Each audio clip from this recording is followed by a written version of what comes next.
Okay. Give me a moment here. We'll start in just like a minute or two. I just gotta quickly do something. So sit tight.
Whew, okay. Sorry. It took way longer than I thought it would. Huh. Okay. Let me catch my breath here. To really rush for that. Alrighty.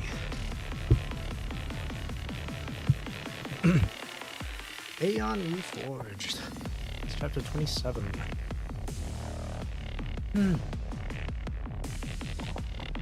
Okay. If it's most likely going to be as long as the last chapter, so this is probably just going to be part 1 of the chapter I'm going to do for today. And part 2 will be for tomorrow. I'll just keep going until it hits like 50% on the on the progress here. Alrighty. First time reading through this. And then after this is going to be Polaris Bond, and then I'll be fully caught up, at least with the global, at least with NA. Alrighty. 27-1 Funeral. We will not abandon any comrades. We will defend every inch of our land, and we will pass the flame of hope to everyone in need. Peak chapter, huh? Alright, we'll see then. To be fair, every chapter since not 13, since like 11 has been pretty good. Alright.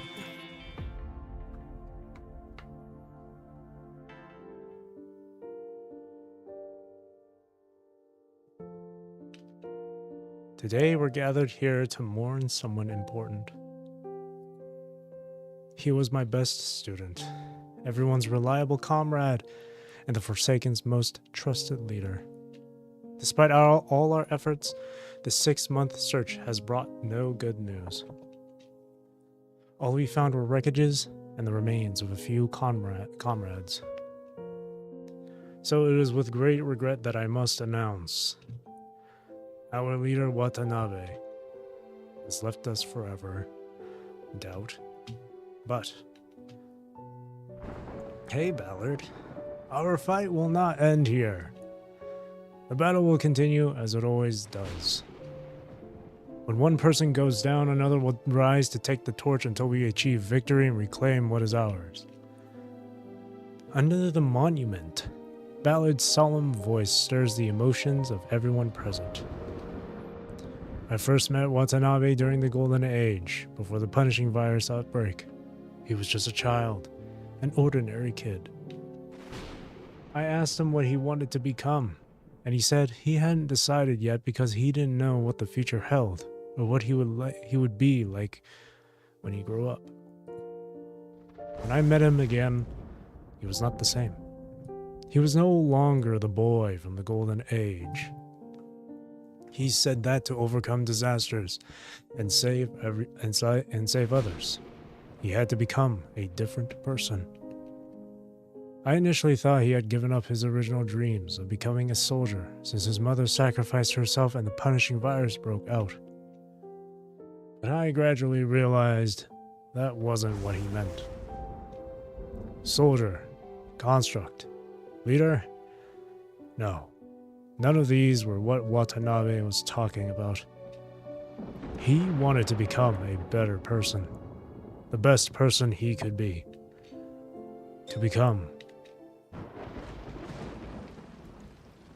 The dark clouds are being torn apart by lightning, and rain pours down from the gap. The rain soaks everyone, drenching their clothes and hair. No one speaks, and no one leaves. To become someone who can speak for the unprivileged. To become someone who can protect the weak. To become someone who can fight against injustice. Watanabe sacrificed himself in the struggle. He became the person he wanted to be, the best person that exists. The thunder fails to drown out Ballard's powerful voice, and the anger in everyone's hearts cannot be extinguished by mere rain. Watanabe led us in this struggle. He brought us from having nothing to having everything. He brought justice back to this world and showed all survivors that this barren land isn't just about deceit, slaughter, and survival of the strongest. Mutual partnerships, love, and overcoming hardships together still shine brightly in these ruins. We will not abandon any comrades. We will defend every inch of our land, and we will pass the flame of hope to everyone in need. Did the deserters on Babylonia think that destroying Watanabe's body would extinguish this flame? Ballard clenches his fist and places it on his chest. They are wrong. This flame will not go out from any sacrifice. Every heroic soul will become the fuel that helps this fire burn brighter. to warm and awaken those being oppressed. Does Babylonia think that suppressing us with force will quell the sparks of rebellion? They are wrong again. We have never feared spilling blood or sacrifice, so how can threats from deserters stop us from breaking free from our shackles? We respect those who fight, but Babylonia continues to oppress its warriors. Such an unpopular regime will never win. High up on the platform, Ballard's gaze sweeps over everyone present. Rebellion might mean death, but not rebelling means never having lived. We have liberated the area that rightfully belongs to the Forsaken, but why should we stop here? Look at this monument. During the Golden Age, it symbolized unity. Today, we return here to mourn our fallen leader and comrades. Is this what they need the most? No. The best way to honor them is to fulfill their dreams and to witness the future they wanted to see. Ballard raises his arm, shattering the falling raindrops. His passionate voice echoes across the memorial square. Comrades, oppressed souls are still waiting for liberation in the conservation areas. You know that not all Forsaken members are here today. Our trusted comrades are holding the front lines, guarding us against possible attacks. So today's memorial is not just a remembrance, but a rallying call for the future. Let us turn sacrifice into motivation to break the rotten, oppressive chains. Bring justice back to the world. Restore dignity to everyone. Remember, this struggle only has two outcomes for both sides: victory or death. If we must choose an outcome, then we will choose victory. Complete victory. Victory! Victory! Victory! As Ballard's speech finishes, deafening shears echo the sky, shattering the dark clouds. Ballard looks up at the sky. The downpour continues, and looks like it's going to last a long time. This weather again.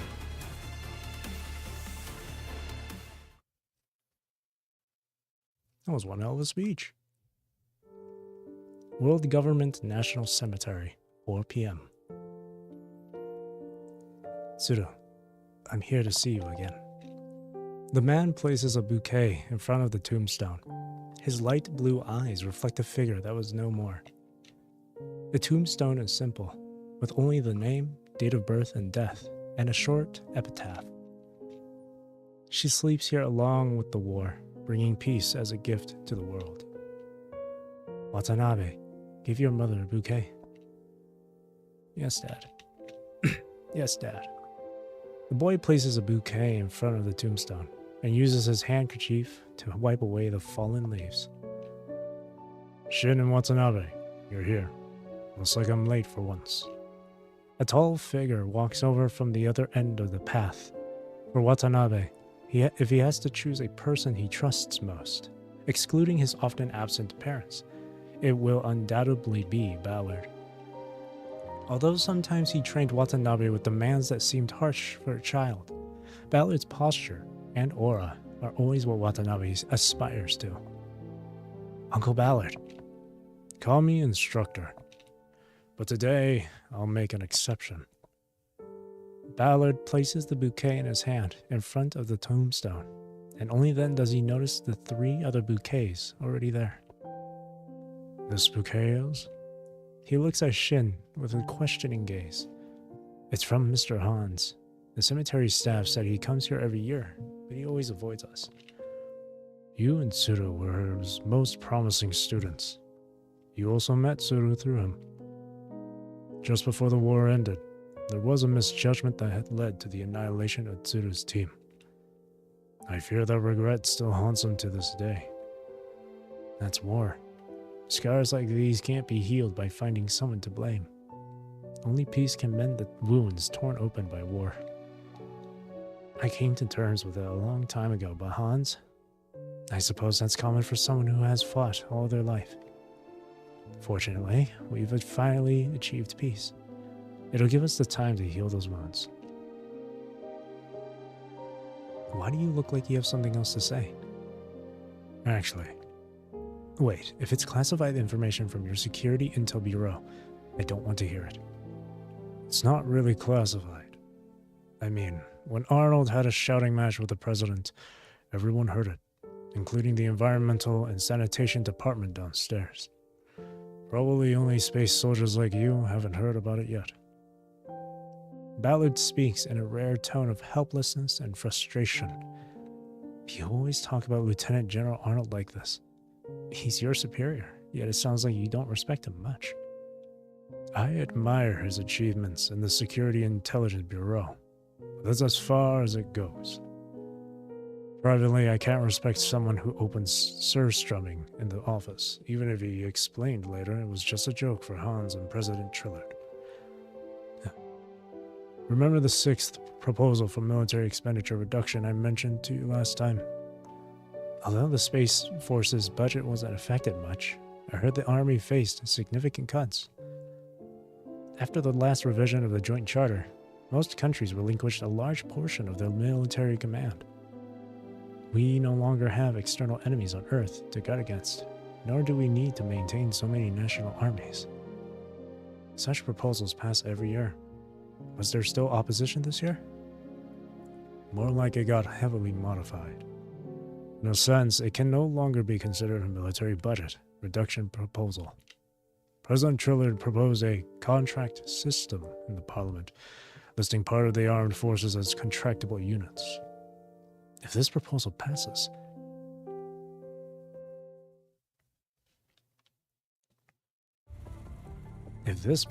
passes, these conglomerates and economic entities will be able to meddle in the world government's armed forces. Trillard, what exactly are you planning to do with this proposal? Hans, I thought you'd be visiting the cemetery today. I went earlier this morning since the World Government Executive Meeting is happening this afternoon. Here, new glasses. I met your secretary on my way and brought them for you. The man in commander uniform hands over the glasses. I needed these. He removes the old pair that is missing half of one lens. Oh, didn't think much about it earlier, but now I can finally see the stairs clearly. Why did Arnold punch so hard even though we gave him a heads up? I even chose the executive meeting that he usually attends virtually, but this time he showed up in person. Our director of the Security Intelligence Bureau is as sharp as ever. No wonder people call him the Hound. Serves you right. You know exactly who Arnold despises the most. A bill so blatantly biased. You should be grateful that security reacted quickly, or else you'd have ended up with more damage than a pair of broken glasses. As the president, I can't appear on the morning news with bruises. I'll have to schedule an appointment with the medical consortium to reduce the swelling. Well, if you'll excuse me now. Hold it. Don't try to evade my question. There's no one else here. You can speak your mind, old fox. We've been working together since before the formation of the world government. I know what you put on paper is never what you really mean to do. Then why bother digging? Actually, we just need money. Lots of it. Trillard gives an awkward smile. To avoid further embarrassment, he turns to look at the huge statue built to commemorate the unification. Industrial stagnation, shaken beliefs, the quagmire of war. The appearance of any one of these would threaten the status quo. And the world government bears the load of the whole of humanity. Even the smallest crack could cause this dam to collapse. Dominic and the Science Council have solved the problem of belief. When the world's smartest minds gather to create miracles for humanity, the proposed ideologies become deeply rooted, unshakable as steel. And through the military's peace operations over the past decade, extreme ideologies and extremists have lost their names and grounds for survival, freeing us from the quagmire of war. But Hans, while we've unified ideology and power, our resources have yet to be unified. The spherical sculpture reflects in Trillard's eyes. He can see a small figure on each reflective surface, And the monument beneath the sculpture carries the names of every martyr who sacrificed for peace, along with an inscription at the base. A world for all. Most resources are still controlled by a minority. These people won't be swayed by beliefs. You're like the fat dragons guarding treasures in night novels, sleeping on mountains of gold and agate, while worrying that we might one day break into their caves and plunder their treasures.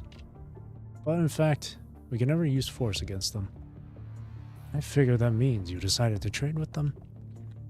For their own good, they would sell the ropes they will use to hang themselves.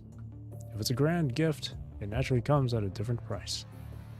You wear the same expression as those corporate representatives when they heard your proposal. Only those who share their foul tastes can talk about these things. Dominic and his scientists stabilize the beliefs.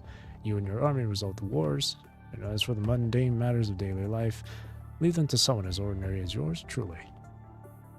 Whether it's Project 0 Point Energy or Project Eden, it's hard to move forward when our resources are not unified. You're playing with fire. These people are just going to chuck their manners out the window once they're powerful enough or have what it takes to contend with the world government. But if I can use this fire to my advantage, then I can cook great stuff with it. And naturally, I know just what to do not to get burned. First of all, it's true that the Army has implemented a contract system, but recruitment and training qualifications are still in our hands, which ensures the scale of mercenaries won't go haywire. Unless they're willing to tread the fine line of the law, then there's very few people inclined to choose a precarious life spent fighting in the shadows. Secondly, the contract system only applies to the Army and some of its equipment, confining their armed forces strictly to the land. Such a single force is insignificant under a complete four-dimensional strike system of land, sea, air, and space. I'm sure they thought of this already, but so what's the point of your proposal? And your containment plan only works under ideal conditions. If there's an issue with the people carrying out your plan would take a nosedive. I'm aware of that. This is never meant to be a long-term plan. And they didn't have us in mind when they decided to hire armed forces. When they realize they can't quickly resolve or corrupt the world government, they'll naturally turn their focus inward.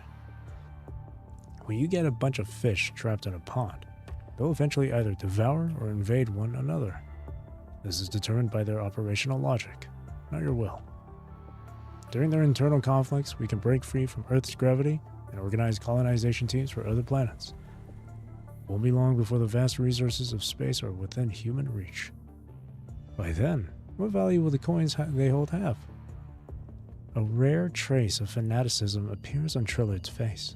He looks toward the sky, seemingly wanting to gaze through the clouds into the boundless stars. I see you're not satisfied with the fact that verification of Eden 1 is way ahead of schedule. Do you plan to complete both Project 0 Point Energy and Project Eden within your 10-year term? Come on, I'm anything but an overachiever. I see you're keeping a cool head there, which is great. That's why I'm aiming for re-election. Hans, no politician can refuse the achievement of leading humanity beyond Earth, and I'm no exception. Besides, now I'm getting old. I want to elevate the world government's prestige to new heights. And perhaps leave a legacy in the annals of history. What a thing to say about someone as mediocre as me. I can assure you, though, that I'm not being entirely selfish here. I've always placed the world government above myself. There is one thing you fail to consider, though. What if they throw their coins away and choose to bet on space, too? If they too set their sights on the cosmos, on the stars?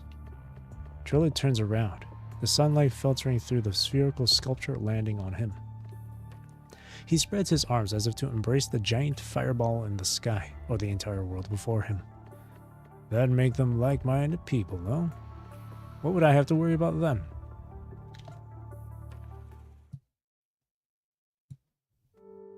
Shin and Ballard continue to discuss issues beyond his understanding, and the boy's thoughts begin to drift. There are no remains under his mother's tombstone. In that fierce assault, extremists used an unstable thermal cannon. The haywire explosion turned them and the government forces into ashes. In the 400-meter diameter crater, no traces of humans were found, only molten iron and cooling, crystallizing rocks. The smoke from the explosion covered the entire city, taking a week to settle. Perhaps that was when the sacrificed truly returned to the soil. For humanity, it was the last day of war and chaos, but for the families of the sacrificed, it was their first day of grieving. Why? Why did Mom have to go to those missions when they were so dangerous? Though Watanabe didn't understand it firsthand, through the gruesome photos and the repeated news broadcasts, he felt as though he could smell the gunpowder and what the bodies must have been through when they blew up. It was the moment that those people and his mother were frozen in death. Every time Watanabe thought of this, his stomach would spasm.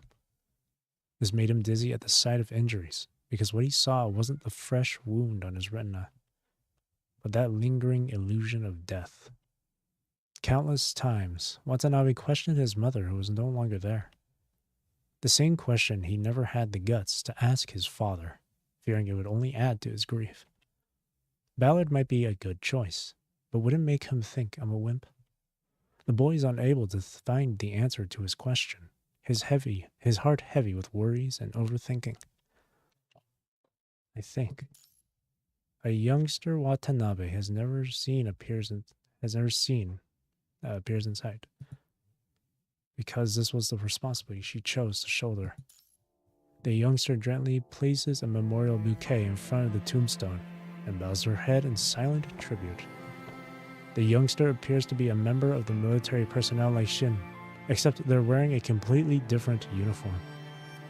Responsibility, you said. What about her responsibility as a mother and a wife? Watanabe is seeing the youngster for the first time, yet he's feeling a strange sense of familiarity with the young person.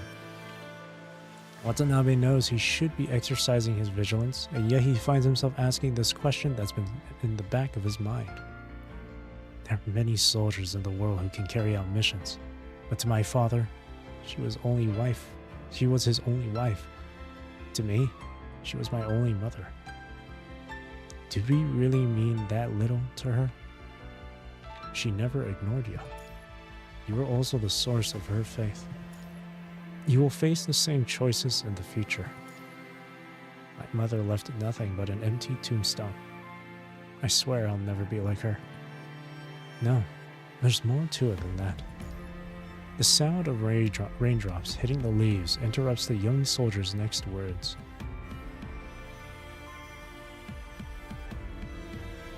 The rain comes without warning, weighing on the boy's heart. Watanabe, we need to go. His father's voice comes from somewhere nearby. Before Watanabe knows it, he and Ballard have already reached the cemetery's exit. All right. Watanabe takes off his coat to shield himself from the intensifying rain and jogs toward his father. He turns around and sees that strange youngster has already moved to the next tombstone, offering another bouquet of flowers. Through the hazy rain, he vaguely makes out a symbol of a shield and a wing imprinted on the youngster's cloak. Watanabe, let's get going already. Coming. The rain intensifies, forcing Watanabe to curl up entirely under his coat as he runs toward the exit. In the rain, the young officer's figure stands like a lighthouse at sea, surrounded by the tombstones forming a cluster of reefs. Lonely, yet resolute. Aeon Reforged, Chapter 27.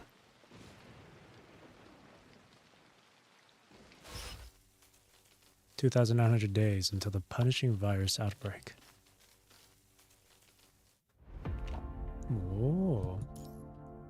Golden Age. Our next target is the stars.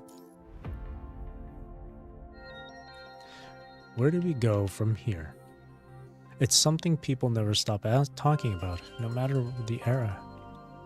Where does life originate? How is consciousness born? What is at the end of the universe? And where does human civilization go?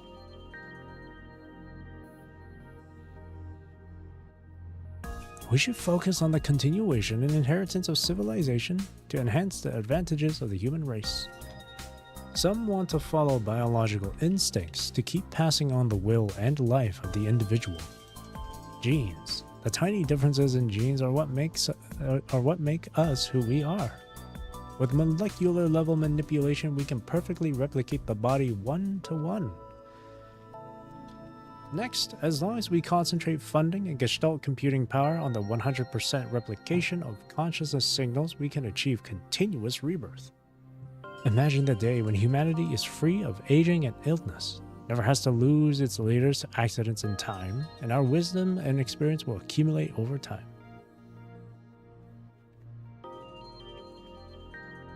Some want to break the shackles of the mortal body through self-modification.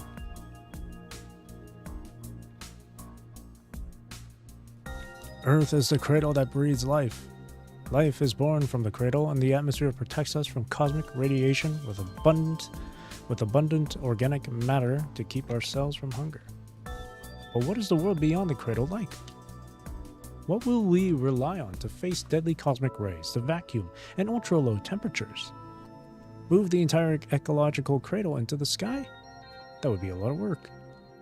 If we can't modify ourselves, humanity will never be able to sever the umbilical cord with its home planet. I'm not saying humanity shouldn't develop a space fleet, just that we should modify ourselves first before discussing the future.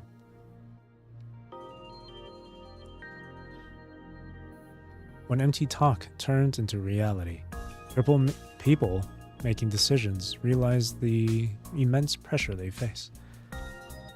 After solving the practical issue of cold fusion and completing Gestalt construction, what should the next 10-year plan be?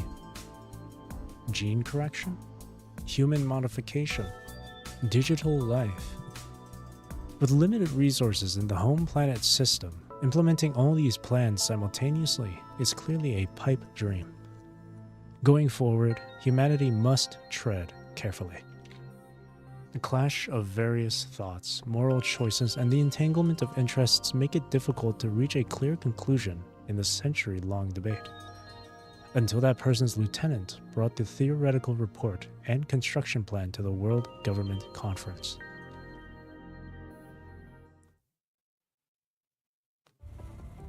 Zero-point reactor. Casimir effect, quantum fluctuations. Ugh, I'm sick of these formulas.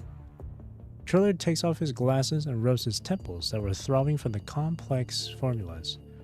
Faced with this document, which was more of an academic paper than a plan, Trillard decisively ignores the theoretical part and turns to the last page. Energy can be extracted from any point in space and converted into the form of energy needed. Upon reading this, Trillard's pupils dilate slightly. The possibilities the sentence hints at quickly flash through his mind. But as a politician, especially as the first president of the world government, he can't show any bias. He puts his glasses back on, masking his inner excitement with his usual mild demeanor.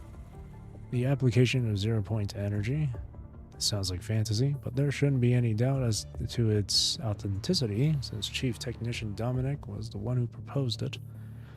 However, with our recent completion of the energy revolution and mastery of cold fusion, upgrading the energy industry might not be the most pressing issue for humanity. So, could you please explain the necessity of this project? Researcher Nidhard. All eyes now turn to focus on the young woman at the podium. As opposed to the seasoned veterans present, she seems too young, almost naive. This is the first time they hear her name, but the person standing behind her is a luminary in human history that can't be overlooked. The legendary Dominic, who united the initially disparate scientists to establish the Science Council and let humanity out of the Great Depression. Why would the chief technician, who never appeared in public, send such a young lieutenant to such an important meeting? Is there more to it than meets the eye here? Or is the chief grooming Nidhart as a successor? In the silence, speculation brews. Trillard realizes that the researcher has been silent since submitting the proposal and hasn't answered the previous question. Researcher Nidhart? Trillard calls her name again. Nidhart looks up, apparently tired from lack of sleep. I feel you on that one. Have you finished reading the proposal? I thought it would take at least another half hour. With his sharp eyes, Hans notices that Nidhart has turned off the alarm on her wrist terminal. It appears that she was trying to sneak in a nap while the council members read the proposal. I like her already. I skipped the theoretical research part. I'm a politician, not a scientist. Now let me ask this again, on behalf of the world government.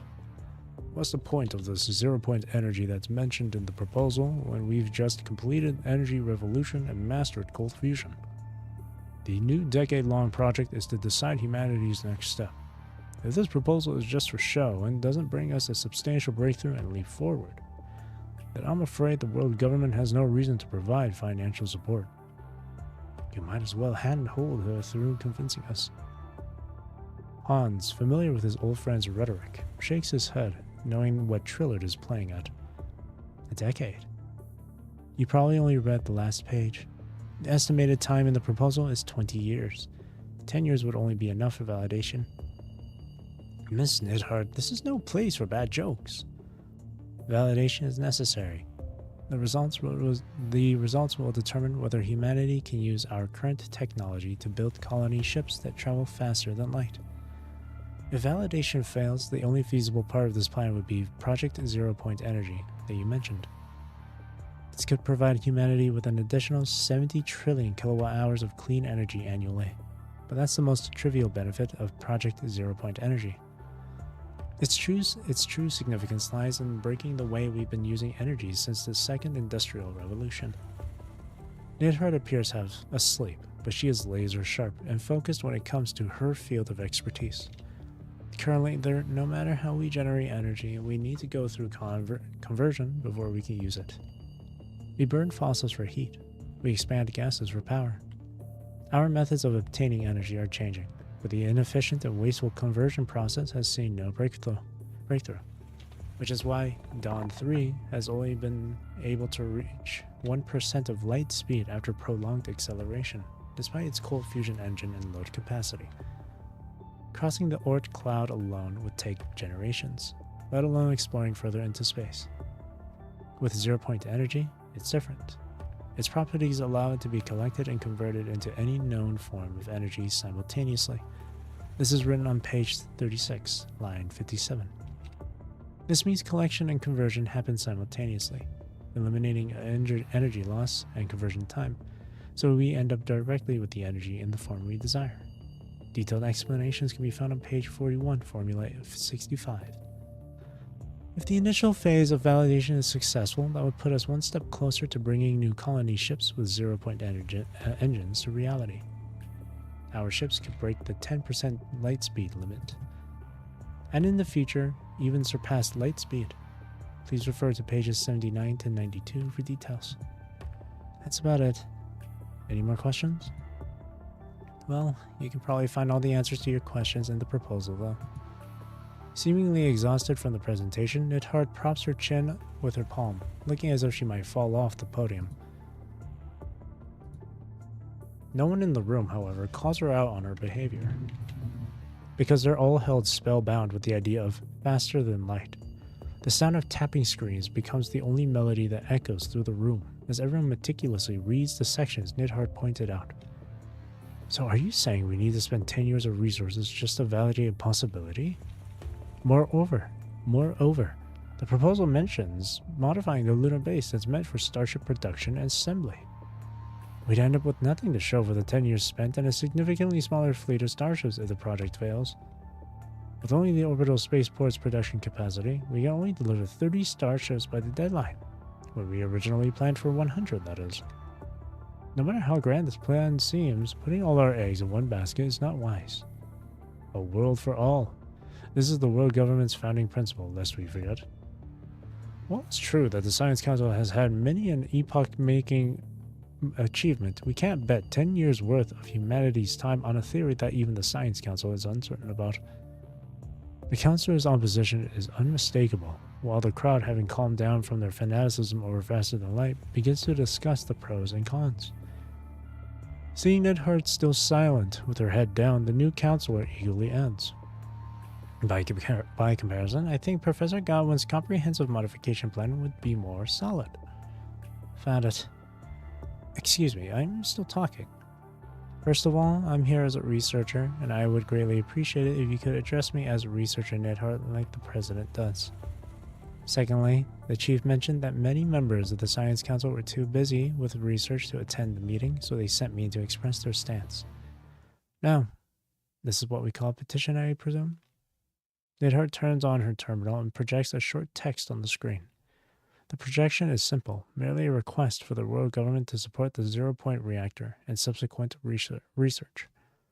What matters is the long list of signatures below. Konstantin Alexandrovich Korolev,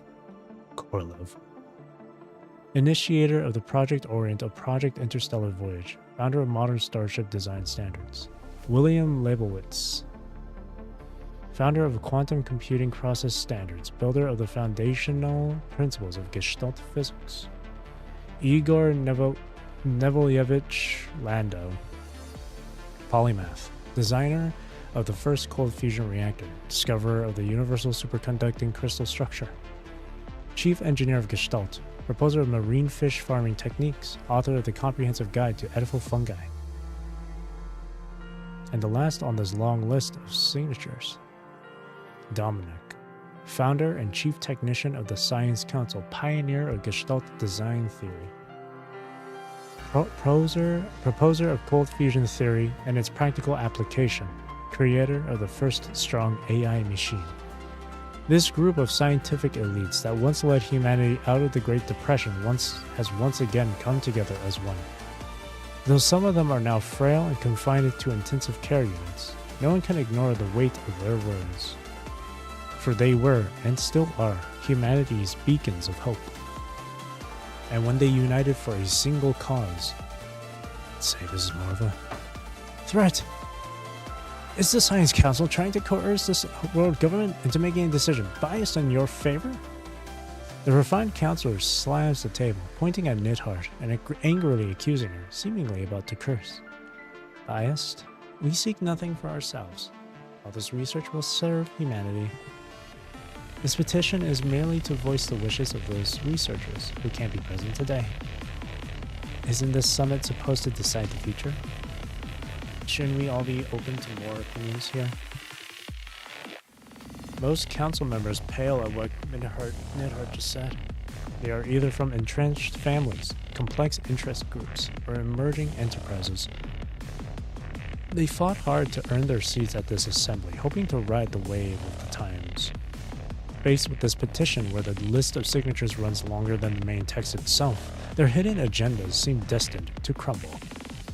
Right then, someone bursts out laughing. Your summit is indeed open to everyone's opinions, and I'm sure we've all taken your valuable suggestions to heart. If there are no further questions, let's proceed to the vote. This meeting is a turning point in the fate of civilization, in which humanity chooses to spark their hope. I hereby announce, based on the decision of the 13th World Government Summit, that for the next decade, or rather the next 20 years, Project Aeon proposed by the Science Council will be our primary focus. May human civilization achieve greater glory. Our next target is the stars. Still unaware of the impending disaster, everyone cheers for a supposed grand future down the road. In the first year, Project Zero Point Energy, a sub-project of Project Aeon, officially launches. Led by the Science Council, it aims to establish 5 experimental zero-point reactors worldwide to verify the reactor's reliability from multiple perspectives. In the second year, with support from Chillard and a few proponents, Project Aeon makes significant headway. In the same year, sites for the construction of zero-point reactors are selected, and theoretical verification of the zero-point engine begins.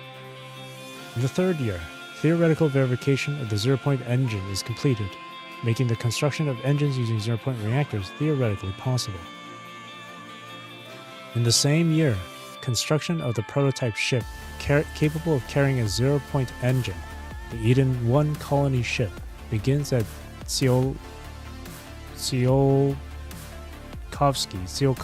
Aerospace City. In the 4th year, the Eden 1 colony ship completes its hull construction, followed by a year-long series of verifications. In the 5th year, Project Eden achieves significant breakthroughs. The Eden 1 interstellar colony ship completes the 32nd generation SES, Space Environment Simulator, verification at Tsiolkovsky Aerospace City, making permanent space residency and FTL travel a possibility for humanity. In the same year, the former interstellar navigation project, Project Orient, was incorporated into Project Eden, officially shifting humanity's century-long goal from interstellar navigation to interstellar colonization. This song is such a fucking banger. In the same year, the lunar base begins renovation to better research and assemble the second-generation interstellar colony ship, the Eden 2, equipped with a zero-point engine. In the same year, countries transfer the usage rights of spaceports and starships to the world government. Since then, the world government has gained control of all land, sea, air, and space military forces. The starship fleet is established, and a large-scale recruitment for Space Force begins. In the 6th year, the lunar renovation project is largely completed, with an additional zero-point engine test site. In the 7th year, Triller proposes an army optimization reform plan at the world government's executive meeting, listing some personnel and equipment as hireable assets. Eventually, the Army Hiring Act passes by a narrow margin. At the end of the same year, thanks to the sizable funds generated by the Army Hiring Act, Project Eden once again makes significant headway. Thus, all preliminary work is completed, and Project Eden and its core project, Project Zero Point Energy, officially enter a prolonged construction phase. In the 10th year, due to significant contributions in medical consortium reform, the civilian application of Gestalt, educational promotion, and army reform, Triller, supported by various factions, is successfully re-elected as the president of the world government. Given a frickin' history lesson here. In the 14th year, Project Eden makes another breakthrough. The second generation interstellar colony ship, Eden 2, is assembled at the lunar base. Equipped with a temporarily installed cold fusion engine, it successfully launches and enters a lunar synchronous orbit, awaiting the completion of the zero-point engine. In the same year, the Science Council announces that the first ignition of the zero-point reactor will take place within a year. Politicians, merchants, soldiers, scientists, engineers. Project Eden is suddenly the talk of the world, so much so that even children are talking about it based on what they see on the news. With all eyes upon it, Project Eden is now in its 14th year of implementation. It's also at this time that a certain young man celebrates his 18th birthday.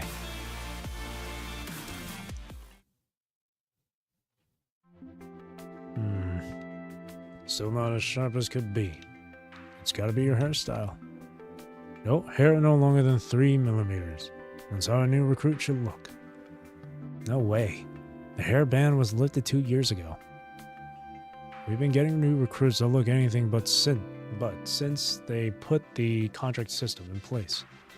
The last time I visited the trading base to see an old friend, I saw someone training with hair gel on. What a lack of discipline. Why are we still trying to keep that same hairstyle when functional armor is in such widespread use now? Why are you giving me this uniform ahead of time? Because I wanted to see it before I leave. Dad? You're back! Ever since joining the Space Force as a command officer, Shin rarely came home. On top of their daily training, the Space Force command officers, as a new unit, have to engage in endless simulated battles to develop tactics for this new battlefield in space. Most of them don't return to Earth for half a year or even a year.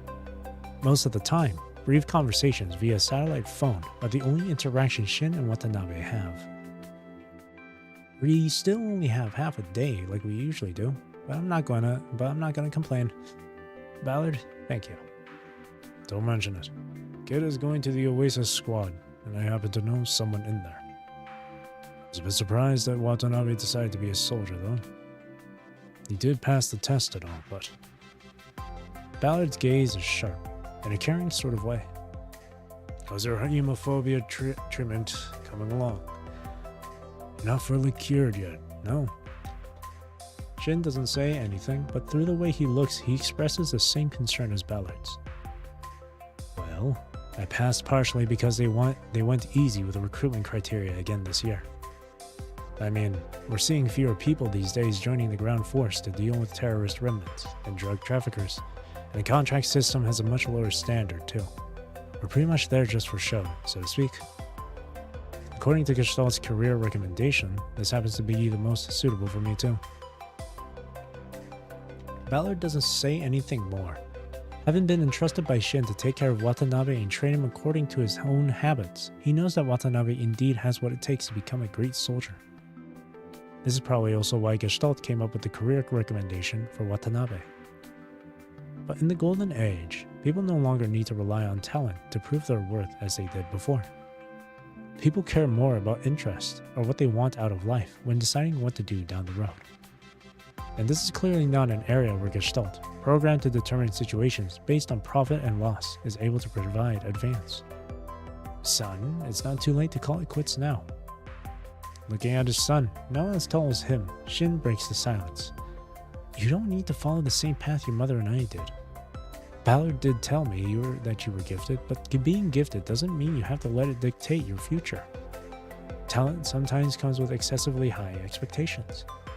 And when those expectations exceed your abilities, it often leads to devastating failure or unbearable pain. I don't want to see you end up cursing your own talent. Dad, are you talking about Mom? Shin doesn't answer.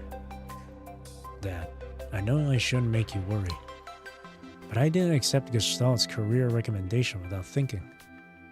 Shin looks at Watanabe with those same light blue eyes as Shin waits for Watanabe to continue.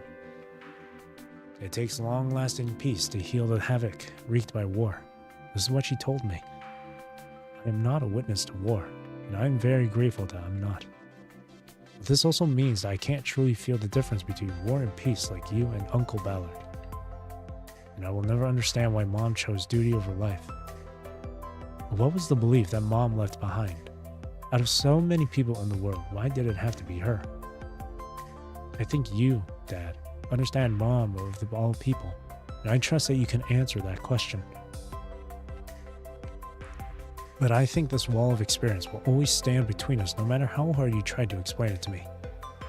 Which is why I figured that if I became a soldier, even just a mercenary, I'd come closer to understanding Mom. Only when I fully understand her choice will I be able to bid my last farewell. I want to face my wounds, so they're not overlooked and forgotten. Dad, this is my choice. He stood tall, unafraid of any well-meaning concern. Looks like I underestimated my own son. I was going to give you the second gift if you gave up, but now it seems unnecessary. Shin takes out an antique lever-action shotgun, its birch wood and gold inlays making it look like a piece of art. What's this writing on this? Watanabe takes the shotgun and sees a line of small text on it. Remember the past, but never forget the future. Even if you've resolved to move past your wounds, never forget they existed and that you're doing this to move toward the future. I'll keep these words in the back of my mind. I wouldn't speak so fast if I were you, young one. Your current resolve is half-baked. When you can hold on to your beliefs in the face of a real crisis, that's when you are worthy of these words. Ballard gives Watanabe a pat on the shoulder. Shin, on the other hand, breaks into a relieved smile seeing Watanabe annoyed and about to argue. Little do they know that they will soon face a real challenge. 350 days until the punishing virus outbreak.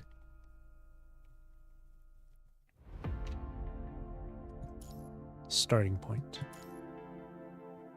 Whoa! 2 Watanabes. Anyone who has turned 18 and has no major criminal record can make friends with people using Gestalt matching system. Okay.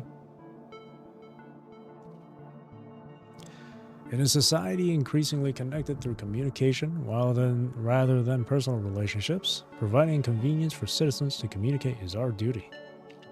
Isn't it our job to bridge gaps for strangers so they can break out of their old circles? Says Trillard, who has been actively promoting civilian use of certain Gestalt functions. Gestalt matching system, huh? Watanabe was going to turn down this offer, being one of those who aren't entirely familiar with breaking out of their old circles to make friends with complete strangers. Establishing one's identity before communication is a deeply ingrained habit since primitive times and isn't easy to break. Might as well try. Not bad if you end up with a couple of new friends, no? I mean, none of your friends from school or the racing club chose to become soldiers, did they? How did you know? I didn't even know your life was so rich until Ballard told me. Did you look into me? Watanabe looks at Ballard in disbelief. Occupational habit. You didn't exactly hide it. You never told me any of this, so I was actually quite surprised when I first learned about these things. I'm just glad you didn't turn into one of those people who shave both sides of their head, paint their eyes black, and wear clothes that look splattered with paint. That's quite a huge mix of several generations worth of stereotypes right there. But you'll definitely need friends if you're trying to go down this path of your own choosing. Which is why you want to give the Gestalt matching system a try. Just give it a shot.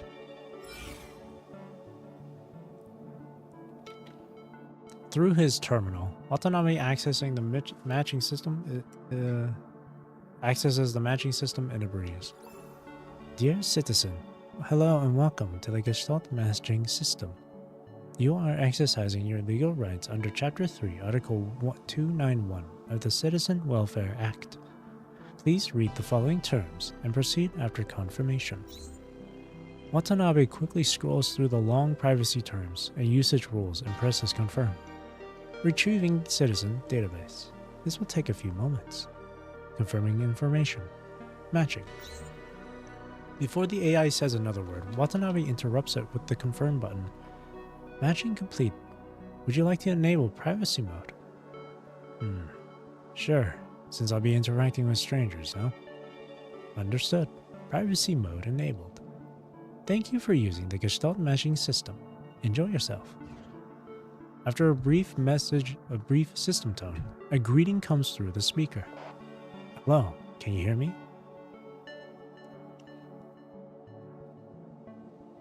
Five days have passed since Watanabe's birthday, and he's ready to head to the Oasis new recruit training camp. It's a series of modern training camps in the desert, and Watanabe's heading to the second squad. Sorry, I can't see you off. It's okay, Dad. I'm not going to kindergarten. Seeing family members off to the military has been a long-standing tradition in the family. I believe you have what it takes to cope with whatever comes your way, but I'll still be blessing you from above. Never thought I'd hear something so sappy coming from you, Dad. I'll just chalk this up to you being sentimental out in space. Wait for my good news. Yeah. After ending this satellite call, Watanabe is about to put his suitcase on the luggage rack, when someone beside him lends a hand.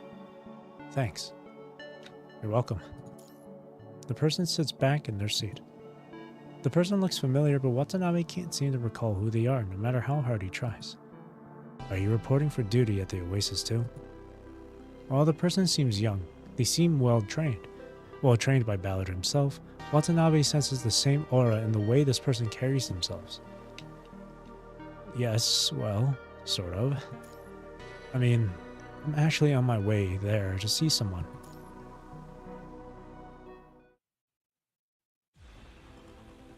Why do I have to deal with this on my first day? Watanabe's brief encounter with the stranger doesn't make a significant impression on him, but what happens after he arrives at the camp is enough to mark the day as unusual. Enough with your bullshit. Either you get in the simulation pod yourself or I'll tie you up and put you in it. I'll write a report worst comes to worst. No one bothers reading those things anyway, so so I usually just ask my lieutenant to write them. I see Bella trained you for 8 years, huh? Want to show me what you got?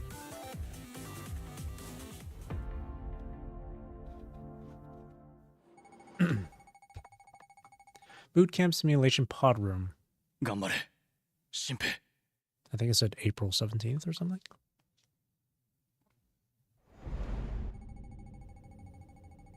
Virtual space construction complete. Data construction. Connecting to mind. Connected to system. Rookie phase 2. Battle image. Watanabe.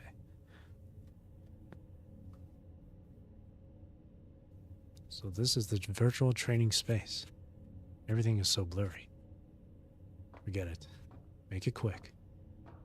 Damn, look at him. Look at his strides. Episode 3. Starting point. Too slow. Did you fall asleep on the way?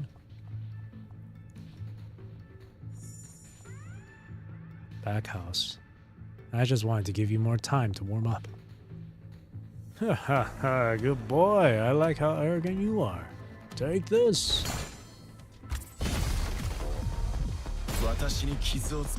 Oh.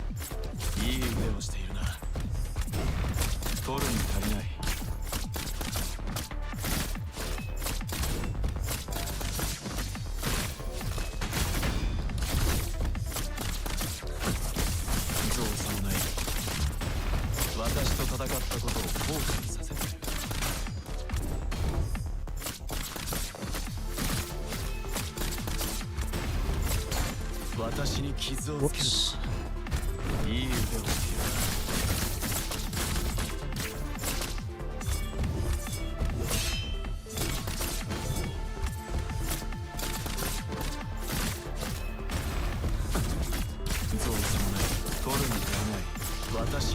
Ow.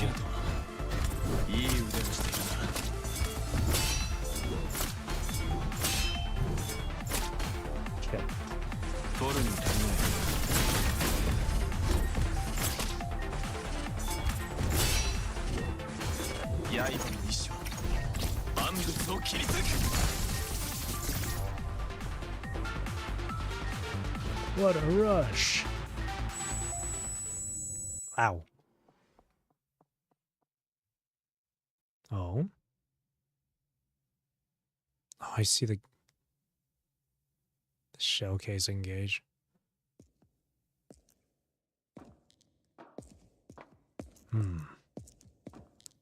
What is going on?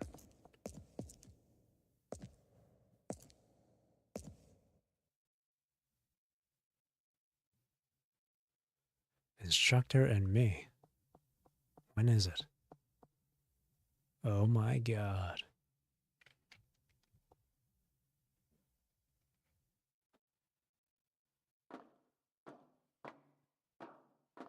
E-contact. What? Sneak attack. Damn, you have to fight yourself. Never mind.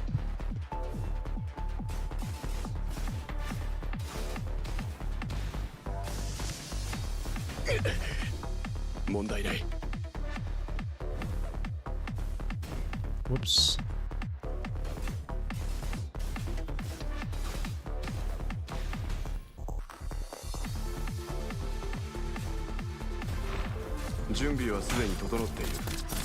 Oh, what the hell?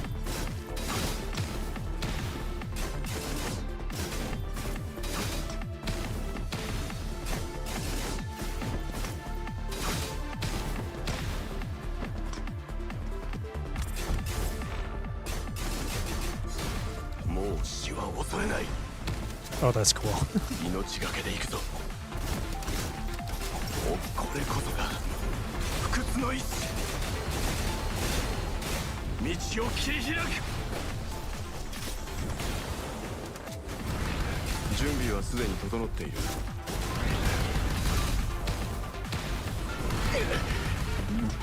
What hit? Oh.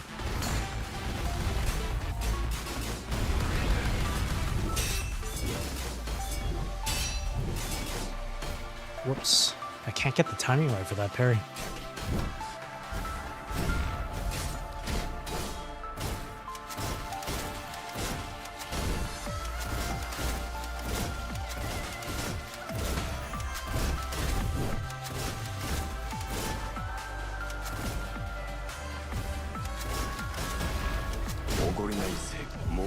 は恐れない。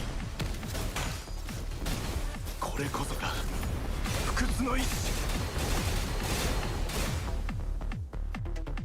命がけで行くぞ。問題ない。命がけで行くぞ。おごりない成果だ。命がけで行くぞ。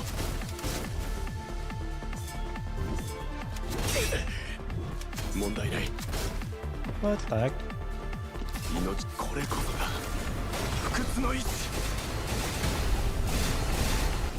道を切り開く。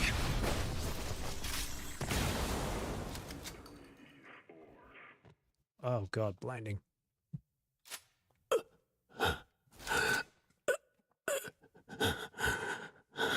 意識界に反応あり。続けてリンクを強めに。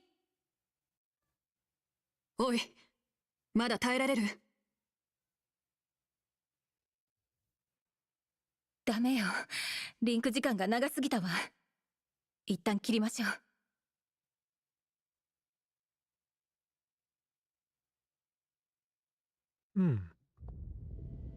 Hey, rookie.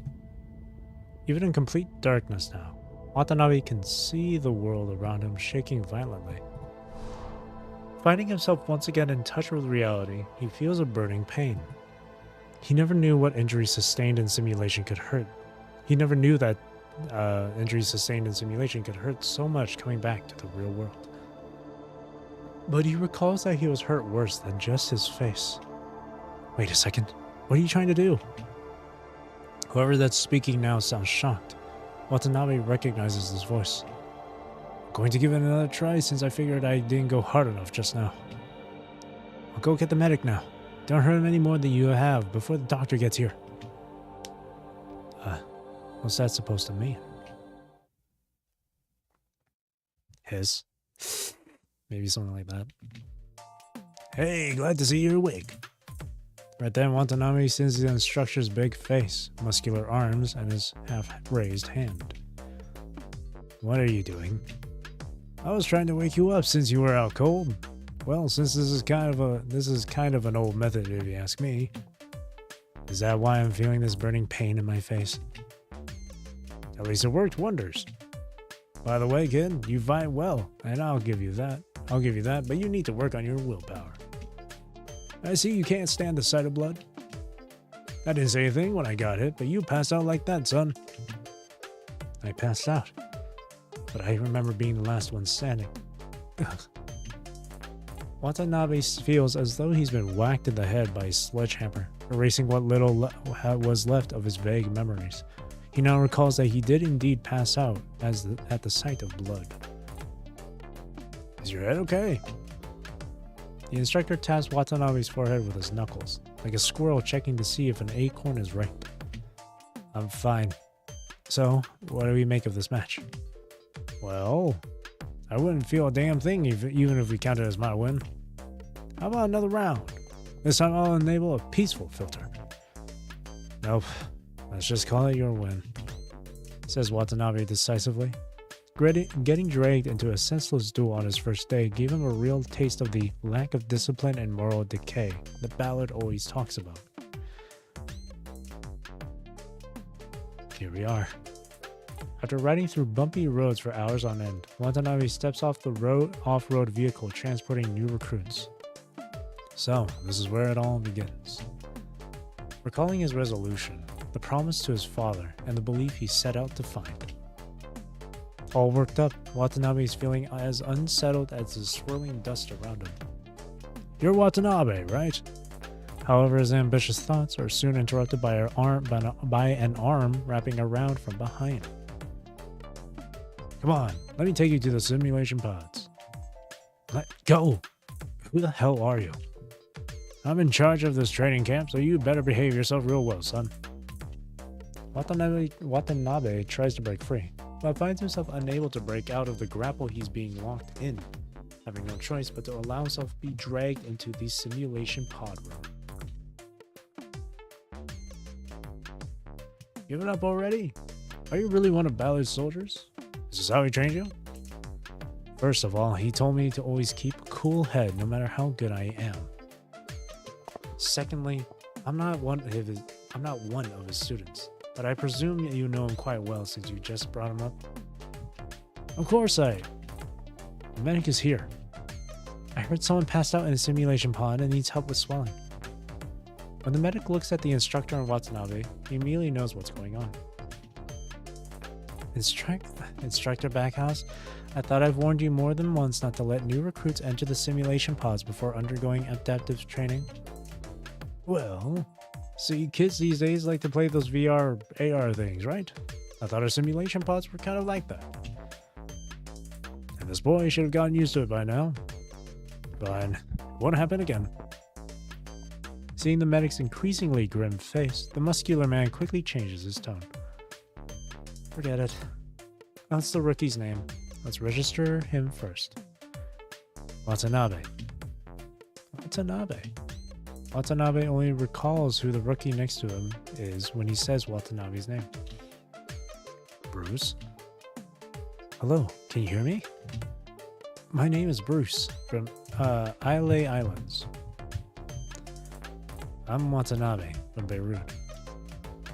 Small world. You know each other? Well, I guess the algorithm probably matched us, thinking we'd end up in the same training camp. Well, let me reintroduce myself. I'm Backhouse, Chief Instructor of the second squad at Oasis Training Camp. You can just call me Instructor. He turns to look at Watanabe. How's the uniform Ballard took from me earlier? Does it fit?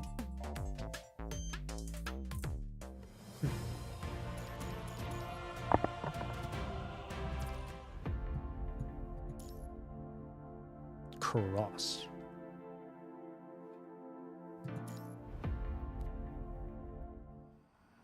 Old Unity Monument. Ballard is now the only one standing in the once crowded square. Having listened to Watanabe's eulogy and Ballard's awakening declaration, the soldiers return to their posts, waiting for the signal fire to burn. Ballard places his hand on the monument that's been through the erosion of rain and time and wipes the dust away. No matter how sturdy the material, neglected engravings will gradually blur and grow weathered. Just how many people still remember the names on this monument? Disaster and oblivion have turned them into ignorable dust. It won't be long now. Ballard whispers, his gaze following his fingers as they trace the weathered monument, as if seeing the past through the years. His gaze finally stops at the base of the monument, where a short inscription has once been, now rusted beyond recognition. Something world. It won't be long before those deserters face the consequences they deserve.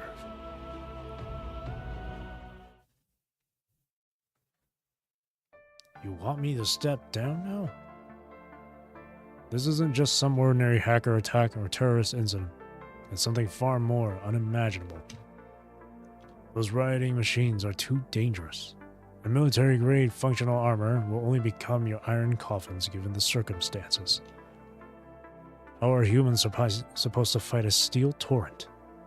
Listen to me and step down already. You're already retired and there is no need for you to put your life on the line. Think about your daughter for God's sake. I told you those metal clunks are unreliable. We only have ourselves to count on at the end of the day, but the boys are just too young to see that. The muscular man on the other side of the line slaps his thigh and says proudly, Backhouse, this isn't some sort of joke. Never thought it was. I mean, the rookies we get these days never waste their time labeling me as old and outdated. I'm not talking about training right now. These young souls barely just grew out of fighting in armor, and you're trying to put them in initial battles already? Backhouse's smile fades as he touches the white stubble that's starting to show from lack of grooming. The world government still hasn't figured out who or what the enemy is, right? The Science Council and the Cosmos Technicians Union have been analyzing it 24/7. Results should come soon. I don't know much about science, but one thing is clear to me. Those haywire machines can't be left unchecked. Whether it's providing analyzable samples for those lab coats or protecting civilians, it requires people. That's what the regular ground force are for. And there I thought the young ones were most dependable on medical pods and functional armor. I trained these kids, and I know them better than anyone else does. This isn't your responsibility. Backhouse waves his hand, cutting Ballard short. I know what you want to say. And before this old soldier falls completely out of sync with the times, let me just do a few more things. What exactly is it that you think you can do, though? Times have changed. You don't even recognize all those haywire military machines. We old soldiers have always done one thing on the battlefield. Buying time and space for those who come after us. You're right. We're almost out of sync with the times, which is why it should be us who go at a time like this. The future belongs to the young. As veterans, we have to buy time for the new recruits to grow. And you've never seen veterans hide behind rookies, have you? Ballard is about to say something when a new message stops him short. I gotta go meet up with some of my longtime comrades. Ciao. Oh, and here's one thing before I go. The kid you sent over is indeed promising. I lost the bet this time. But you probably won't get a chance to take my cigars. I was hoping to see you embarrassed. What a shame that you don't have your video on. Backhouse? Backhouse!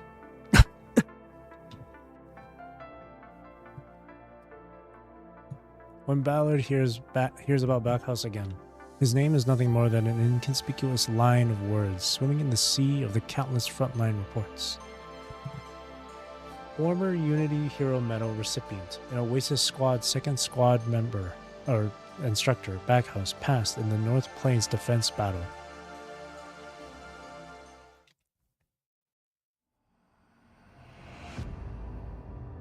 Instructor.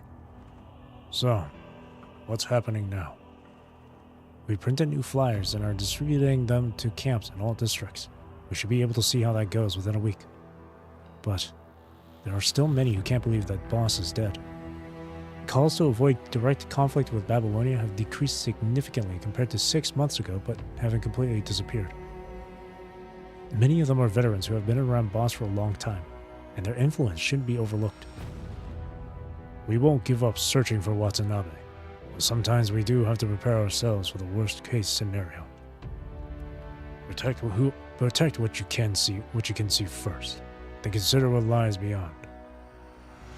This is the Forsaken's promise to everyone, and I believe Watanabe would have done the same had he been in my shoes. So, what should we do next? Continue with the plan. Our morale is at an all-time low now. And I wouldn't put it past our enemy to take advantage of the situation to manipulate public opinion against us. Notify all units to be careful around those spreading doubt and undermining our morale. Roger that. And what do we do with the loyalists? I'll personally talk to them. It's normal to have differing opinions, and sometimes it's best to address things directly. However, an army can only follow one command strategy. Ballard descends the stairs. The clouds have grown thicker, apparently threatening to block the sunlight forever.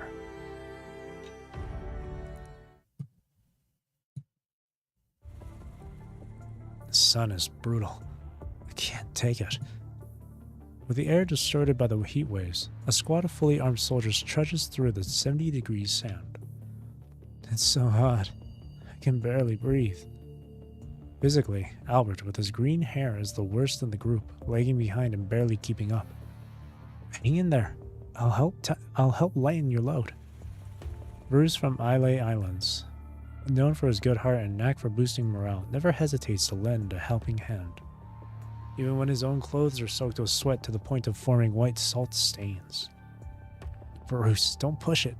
You don't want to pass out cold in the desert. The sand can burn you to the bone faster than you can scream. Coates, also from Islay Islands, seems to have known Bruce since childhood, always telling him not to overexert himself. 3 kilometers left. The last to speak is Garza, a quiet man. Over the past few days, Watanabe learned that Garza loved mint tea, a specialty of his hometown. I can't do this anymore. Albert!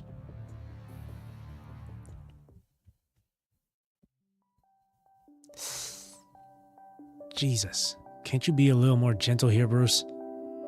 Watanabe quickly throws himself under Albert as a cushion to keep him from falling into the sand dunes. And with it, he gets a real taste of what Coates meant when he said, "The sand can burn you to the bone faster than you can scream." But I was being gentle already. You should be thankful I know old-fashioned wound treatment and bandaging. Our rules strictly prohibit using medical pods. In the past 11 months, Backhouse rarely followed the manual to train the squad's mental endurance for controlling military functional armor. Their schedule was packed with endless drills, combat, and shooting practice. Man, Backhouse really needs to up his game and keep up with the times. Don't even get me started with the training conditions. But who in the world still does physical training these days? And he wouldn't even let us use the medical pods when we were hurt. How did he put it again?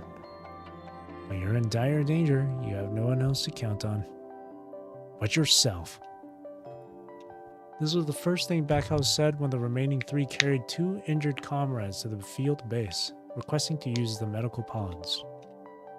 I am sure he has his reasons, so stop complaining.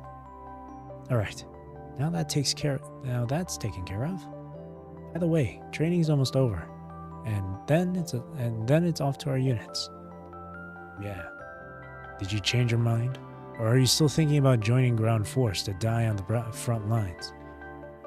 After nearly 11 months together, these young men have all learned about what they each wanted to do.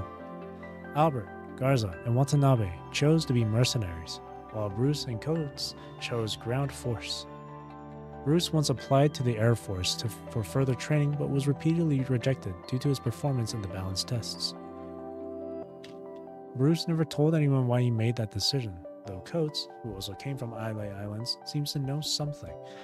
Watanabe never pries into things people don't want to share. Going to the front lines isn't about dying, it's about preventing more deaths. Enough about me. What about you? I'm going to be a mercenary once training ends. We'll probably end up as a bodyguard for some rich people. His bard is tinged with self-mockery. Being wealthy and free, huh? Exactly. Money and survival, that's what humans live for. And here I thought it was because you couldn't stand the sight of too much blood. Don't you get sick when you do? Just as Bruce has his undisclosed reasons, Watanabe also keeps his own secrets. Are you too kind, or are you just a chicken? I'm just not used to it. Once I'm on the battlefield, I'll be fine. During a time as peaceful as this, Watanabe can't seem to find the answers he seeks. Look forward to that day then.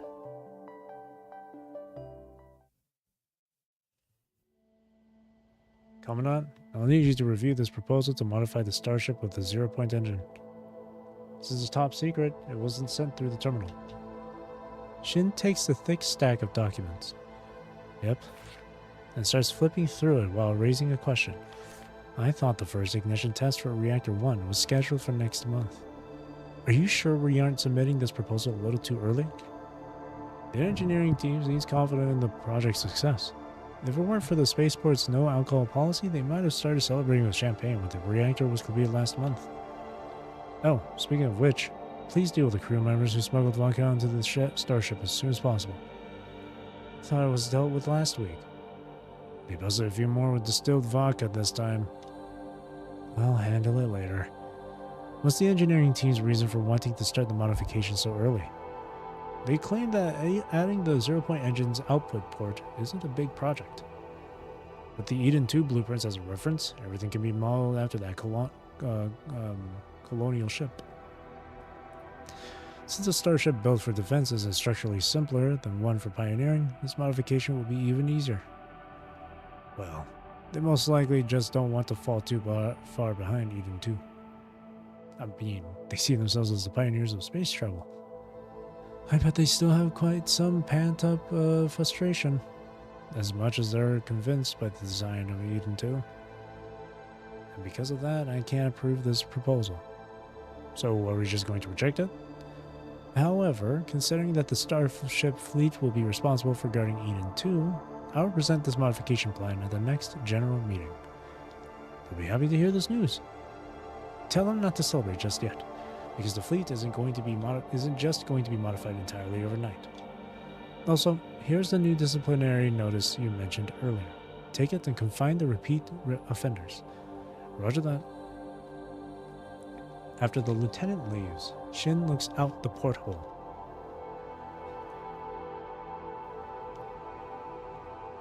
Floating before him is the Great Wall of Space, built by humans, an 18,750 kilometer long spaceport around the orbit. Hundreds of thousands of soldiers, technicians, and logistics personnel, moving back and forth on the spaceport, maintaining and upgrading 30 starships. In the lower orbit are multifunctional satellites, 240 in total, serving as humanity's eyes, ears, and mouths, relaying quintillions of information, establishing a connection between space and Earth. These satellites, spaceports, and starships form a ring, keeping the mother planet from humanity's grasp. The mother planet was once both a cradle and a cage for humanity, binding everyone to the ground with gravity and the ecosystem. But humanity is about to conquer it. Humanity's current achievements are just a prelude to zero-point energy. Oh, excuse me.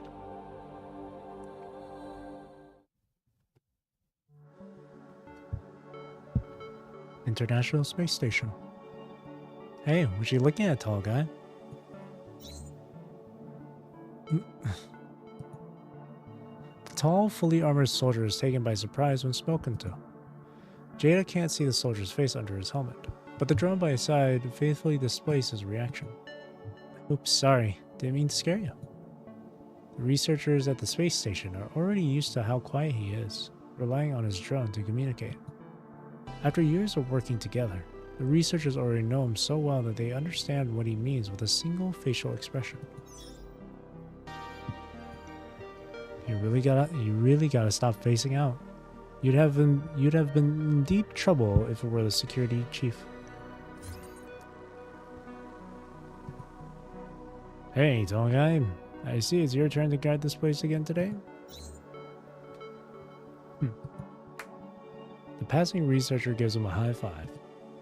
Technically, the International Space Station doesn't need security personnel, which is why the entire security department consists of only 3 people. Besides security, they also handle sanitation, transportation, and other miscellaneous tasks. There isn't much to do, and with his naturally friendly personality, Tall Guy quickly became acquainted with all the researchers, becoming something of a mascot. You seem to like the spot by the porthole. Is it because you can see the spaceport?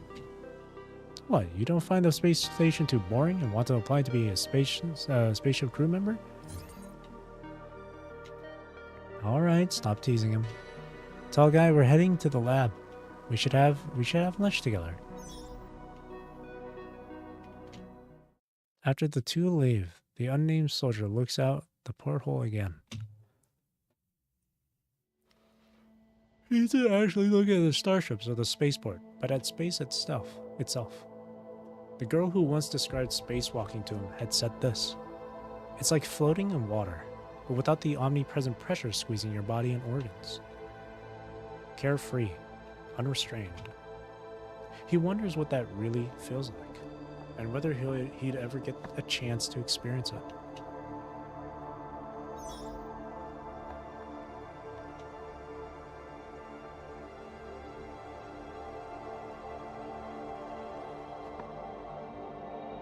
"700 meters underground in the Science Council. Gestalt's dim blue light shines on Nidhart's face. Every flicker of light is a quintillion calculations done. With the last character entered, Gestalt completes another self-check. Let's see. Half an hour to go. I think I'll just rest here for a while. Leaning against a nearby cable, Nidhart looks up at this brain of the Golden Age. This massive quantum computer integrates almost all of humanity's knowledge and information. From starship blueprints to solutions for the chicken and rabbit puzzle, all of human civilization's wisdom is stored in one place. Supported by its immense computing power, the operations of the Golden Age society became orderly. From the construction of zero-point reactors to birthday greetings for citizens, Gestalt can be seen supporting all social operational mechanisms, which is why people also call it a miracle of humanity. And now, with its powerful computing power, Project Zero Point Energy is about to leap from paper to reality.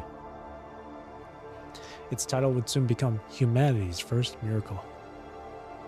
Researchers, however, don't think that Gestalt will hold this title permanently, because they're sure that new miracles are down the road when humans enter a new interstellar domain. Better check it again. Nedhart turns off the alarm she set and stands up again. The dim blue light flashes once more, illuminating the deep well entirely.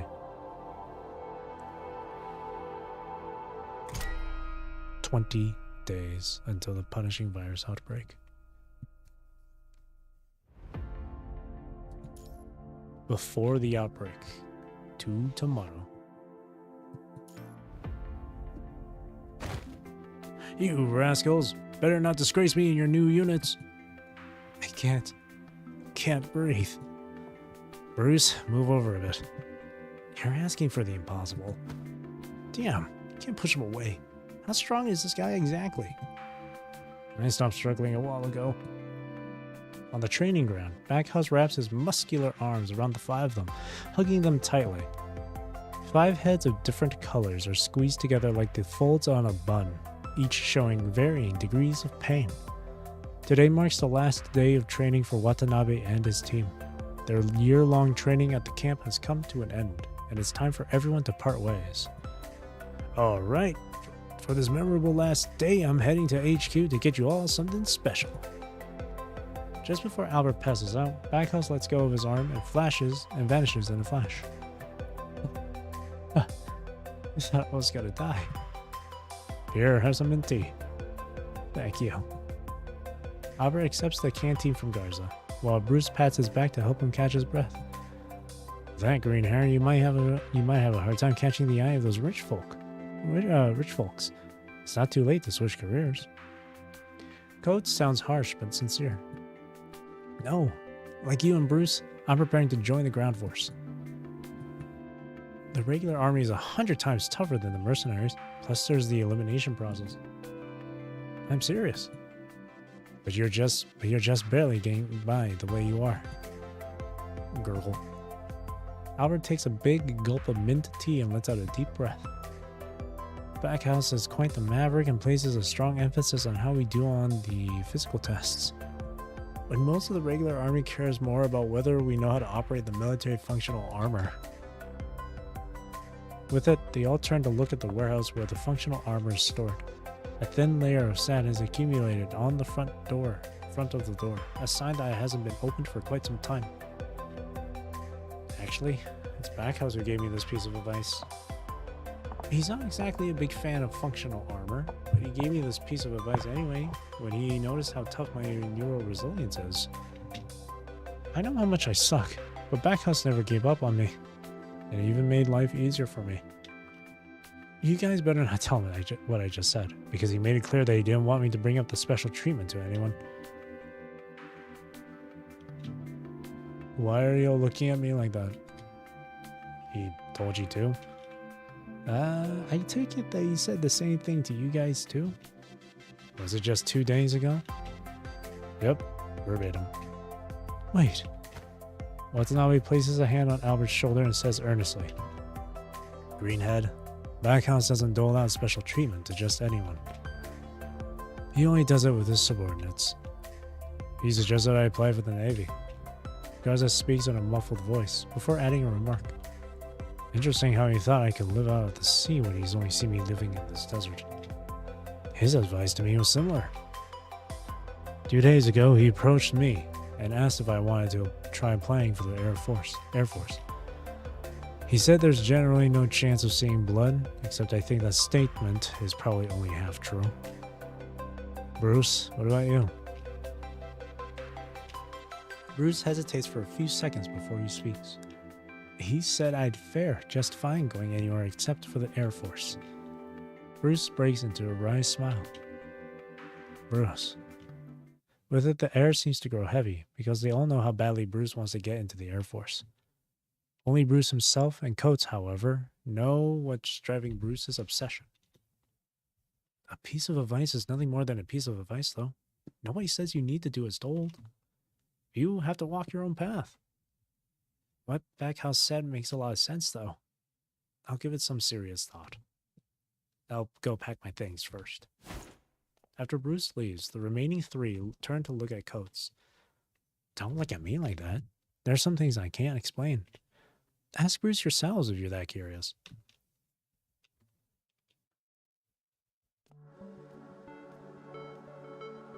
How did you know I was here? Hearing footsteps behind him, Bruce asks without turning around. There aren't many places around here for sightseeing, so it wasn't hard to find you. Oh, and Coates saw you heading this way, of course. I see you picked up Backhouse's sense of humor there. Well, he's not back yet and can't hear us. So, did you find it funny? The fact that you tried to tell a joke is more amusing. Then I won't tell any more jokes going forward. Watanabe sits down next to Bruce and hands him another canteen. Here, Garza's mint tea. I have to thank him when we get back. Bruce opens the canteen, and the rising steam carries the fresh scent of mint into the night sky. You're welcome. Garza told me to say that because he knew you'd thank him. Guess I did ruin the fun for you guys back there, huh? Bruce smiles self-deprecatingly. Yeah, Greenhead thinks it's all because he started it, and he feels too guilty to come find you. I really tried to talk him out of it. So, Watanabe, why did you come here? Bruce sets down this canteen and looks up at the sky. I'm just here to give you the tea. Whether I stay or not is up to you. Then let me tell you your story. I have this friend who... Silence falls over the conversation. You know what? Forget it. At this point, there's no need to hide anything. Bruce looks embarrassed, which is really uncommon. Watanabe, would you find someone a coward for taking the same path their parents did? One's to believe that Mom left behind. Out of so many people in the world, why did it have to be her? I think you, Dad, understand Mom of all people, and I trust that you can answer that question. But I think this wall of experience will stand between us no matter how hard you try to explain it to me. Which is why I figured that if I became a soldier, even just a mercenary, I'd come closer to understanding Mom. I think there's no right or wrong in pursuing something. It's just a process, not the end goal. Have you heard of this story where there's a bunch of monkeys trying to scoop up the moon from the water? You mean the story where the monkeys form a ladder up a tree with their bodies and try to scoop the moon's reflection out of the water? Whether it was 7 or 8 monkeys, whether it was a well or a puddle, I can't remember. I don't remember if there are 7 or 8, but the point is that they ended up with nothing. And it makes sense that those monkeys end up with nothing when they never have what it takes to get the real moon. Do you think you're one of those monkeys? Well, I suppose you know what this moon I'm chasing is, right? I'm trying to go down the same path my dad went down. He was an ace pilot. I've admired him since I was a child and aspired to be like him. I'm not one of those kids who think they just have to do something to outshine their dads because they think their dads are such hotshots. I mean, I do want to be greater than my dad too, but it's just because I want to be great. He told me what it feels like to soar through the sky, and I want to get a taste of what that feels like too. I want to make him proud. But you know I don't have the talent. No matter how much I train, I've never gotten my sense of balance up to snuff. And it dawned on me quite a while ago that I just didn't have what it takes. When my dad stopped teaching me maneuvers and techniques so I wouldn't get overstressed. So I kept asking myself if he'd given up on me, and if I should just give up. He reaches out his hand, as if trying to grasp the bright moon in the sky. But I guess it's all starting to make sense now.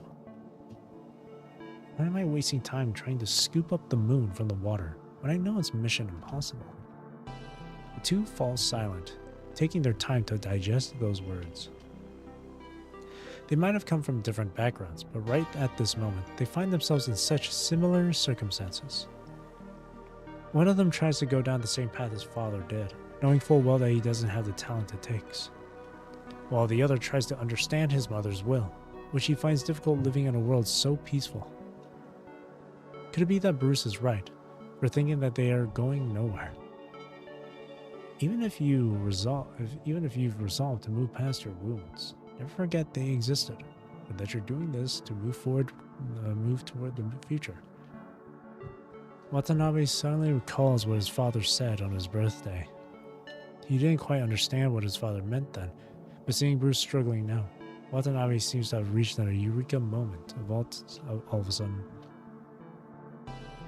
He looks at the moon and the sky. No matter where you are, it always shines equally in the eyes of those who gaze upon it.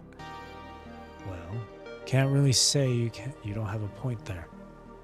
Boy, you honest son of a... But I don't think you're wrong for wanting to go down that path. For wanting to pursue that light, that is. Watanabe strings his thoughts into words, trying to get his message across. We chase after the moon and the water because it is beautiful in itself. There's nothing wrong with wanting to go get closer to it. That sounds like what someone would say to themselves when they just don't have what it takes to get what they want. Well? He raises his fist as if capturing the moon in the sky. I don't think you need to have an end goal in sight when you try to pursue the moon. As his fist opens, the moonlight, which he was blocking with his hand, shines into his eyes through his fingers. It'll always be there, whether you try to pursue it or not. Never lost, never hidden, always shining. If the moon in the water is a reflection of its light, that means the light that shines upon us now is the very same moonlight, no? As long as you don't turn away and walk into the darkness, then no matter what we do, we'll always be in its sight. Watanabe finally sees that his mother has left behind more than just epitaphs and deeds. In the cemetery where she rests in peace, her steadfast belief echoes throughout. And when Watanabe overcame his fears and chose to join the military, that belief was passed down. He now sees that he doesn't need to be in his mother's shoes to understand her, nor does he need to arrive at the same end she did. So long as he keeps his head straight and keeps heading down the same path. You're only saying these things because you've owned up to the failure that you were. It's just hard to let something go when you become too invested in it. I really need to learn from you as far as that goes. He closes his eyes, remains silent for a moment, struggling internally. I'll give it a try. I'll start by talking to my father again. Thank you, Watanabe. Was going to say the same. They exchanged glances and raised their canteens. Cheers! They choke on the hot water in their canteens. Let's go. The ignition ceremony of the 0-point reactor is taking place today. I don't really know what it's all about, but people have all gathered around the big screen. Let's go and join the fun.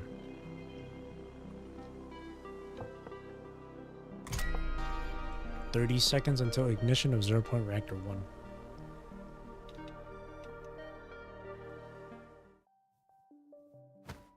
A bit higher.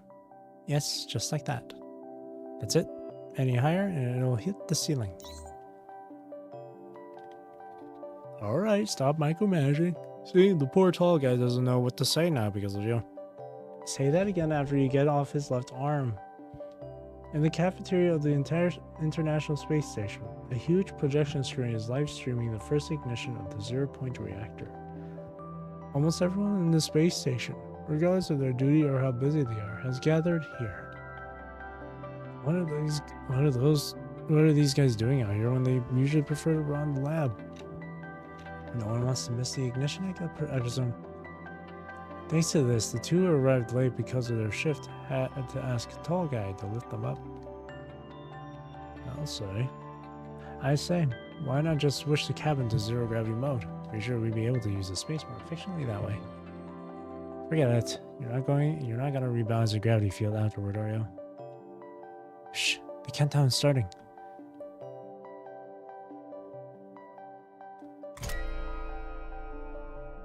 Five seconds. Oh man, the yawns.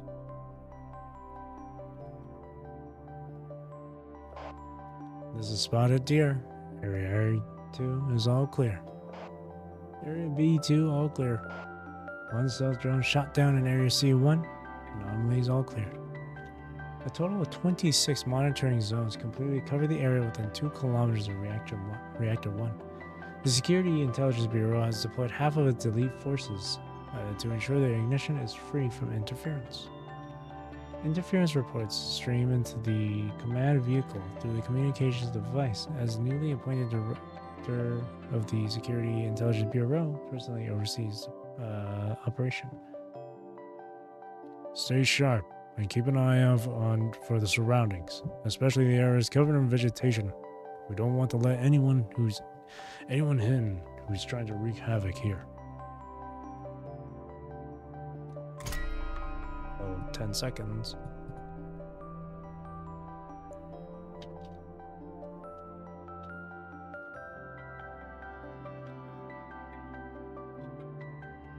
I thought you'd be in the front rows or something like this. I was going to, except my secretary couldn't handle all the paperwork. This will surely be one of those regrets I take to the grave, right? Charlotte opens a bottle of red wine, the label still intact, and pours it into 2 goblets. Fancy a glass? I didn't know you drank. Well, now you do. 'Tis a day worth celebrating. One glass shouldn't get me drunk, right? Trillard checks the alcohol content again. I even consulted the doctor about this. Don't waste the doctor's time with these silly questions. There's still work tomorrow. Work ain't gonna stop just because I'm celebrating. Tillard raises his glass. To tomorrow. To tomorrow.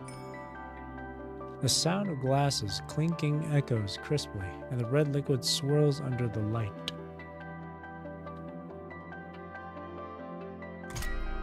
Five seconds.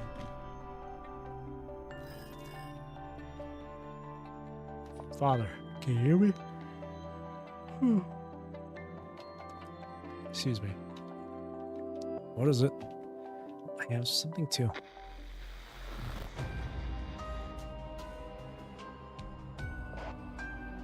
Hey, Bruce? Hey, Bruce?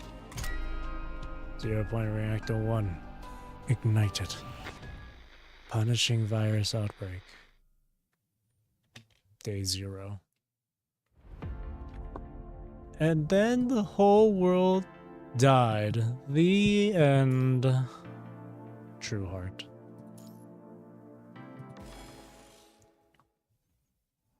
To this day, Ballard still remembers that fateful day.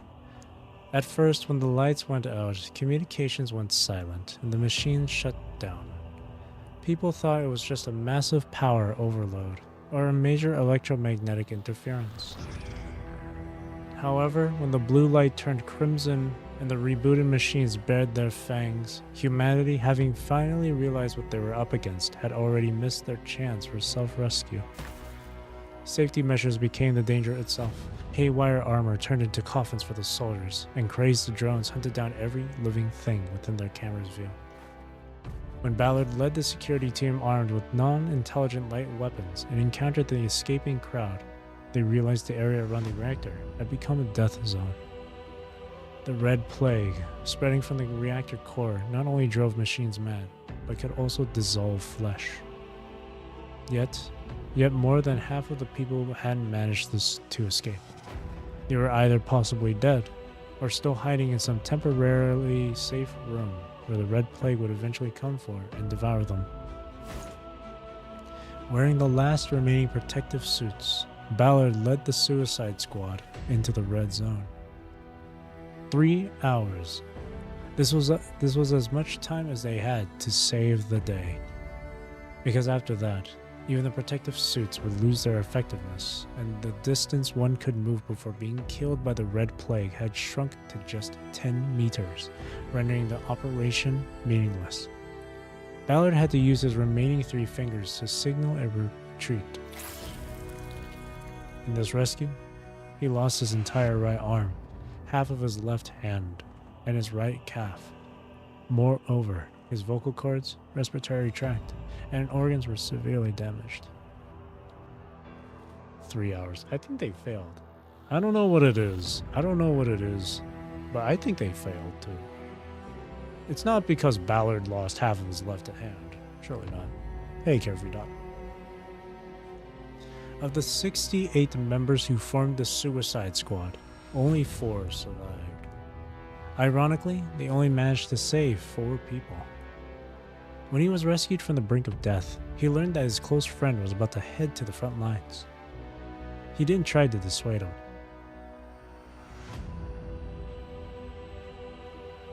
Instructor, they're here. Got it. Ballard, breaking from his memories, stands up and walks toward the door. I'm going to try and talk them out of it.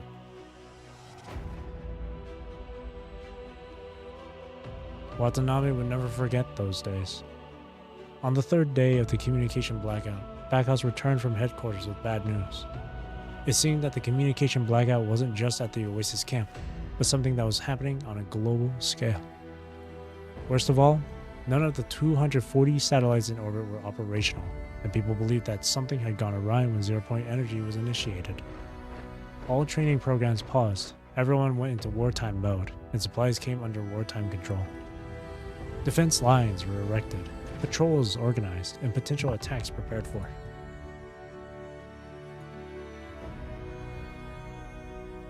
Day 15. Through the efforts of the tech soldiers, they finally received the first broadcast for the world outside on a new frequency. They learned about this new virus called the Punishing, and what it was capable of. That day, all high-tech equipment, including functional armor, was destroyed, leaving only non-intelligent light weapons and a few old howitzers for scientific demonstrations. The camp's defensive capabilities were reduced by over 90%.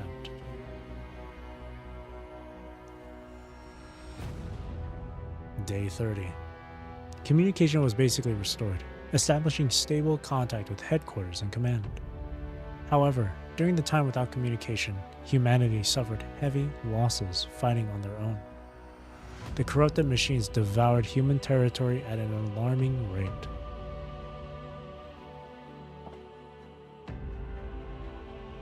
Day 48. Instructor Backhouse was summoned to the Northern Front and never returned.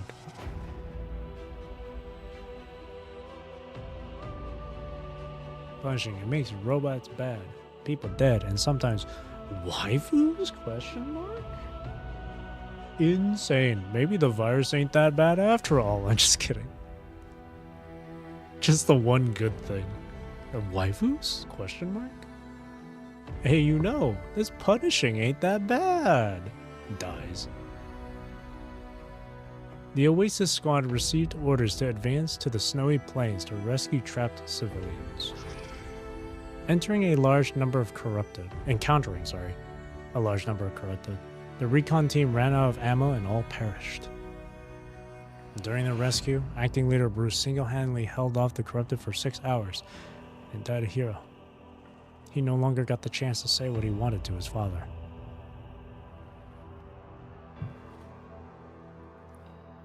Day 69, funny number. The trapped civilians were successfully relocated to City 173. Acting leader Watanabe determined that with the current manpower and equipment, they could no longer hold the camp, and applied to change course to the nearby City 175 to seek supplies and search for survivors. The plan was approved.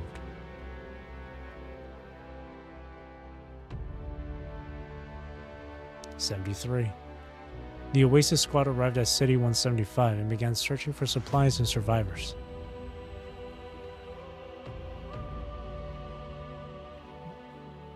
Day 75. They found a large amount of light weapon supplies, food, and medicine. After dispatching some members to escort these back to safety, Watanabe continued to lead the remaining members to search for survivors.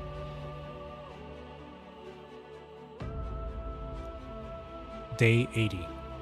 To their surprise, they discovered a factory occupied by Unpunishing that was pumping out corrupted machines.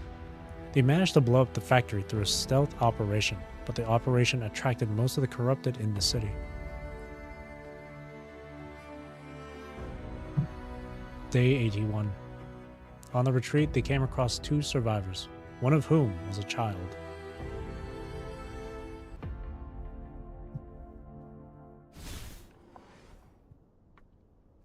Day 97. City 175, 10:49 a.m. True Heart.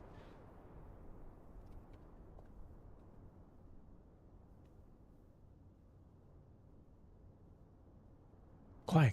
Captain is still sleeping. Oh, sorry. Stands up. It's okay. Time to go.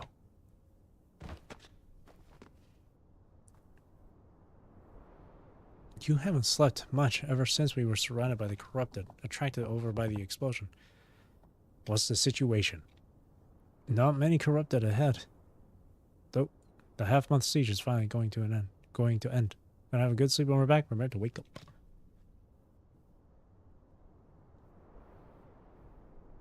Not many corrupted ahead. Now's the best chance.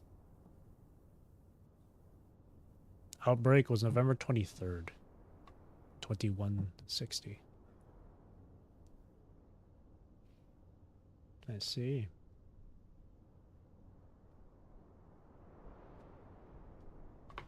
That's fine. Take it.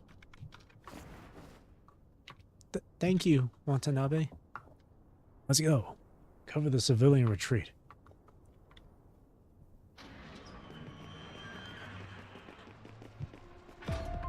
I will forever now know November 23rd to be a cursed day.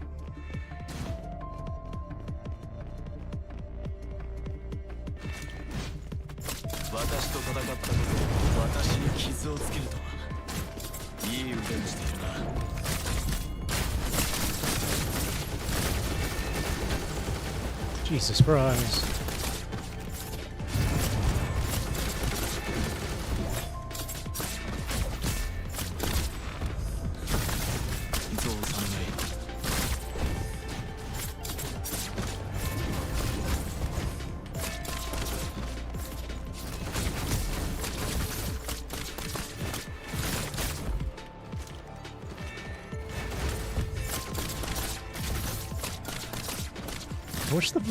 I wish the soldiers didn't have the same sound effects for when an enemy is attacking. It makes me panic.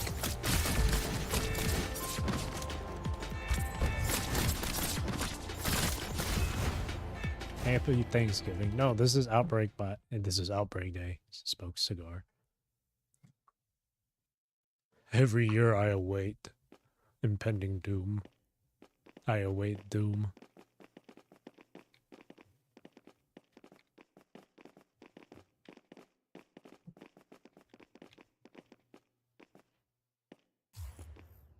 Ambush. Woo.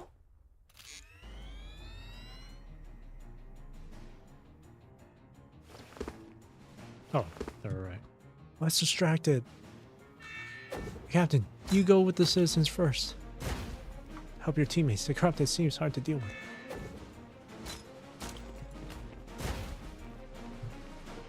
We gotta save the. I want to save the refugees.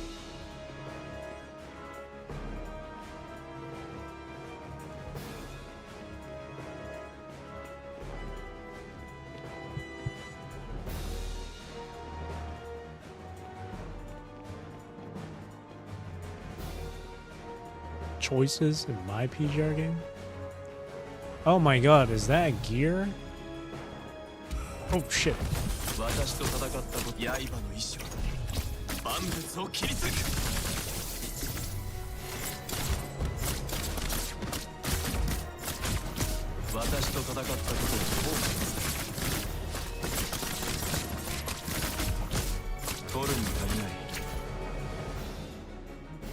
Thank you. Thank you. Go with him. I've got to save my teammates. Oh, they're dead. Just whistle. We've brought enough time, right? No! The sacrifice.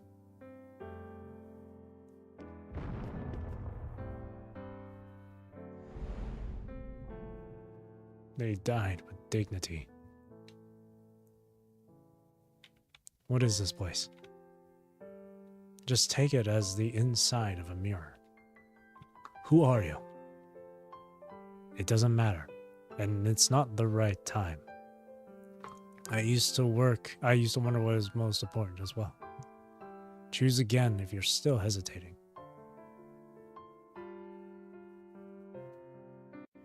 Yeah, the civilians will just die to gear.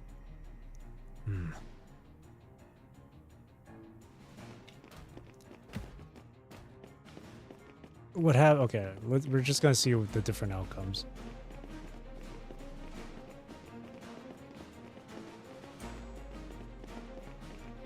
I mean, I wouldn't leave the civilians, to be honest. This is the end? Not enough time, right? Bring it on! Like, I personally would have just gone with the civilians to make sure they're okay.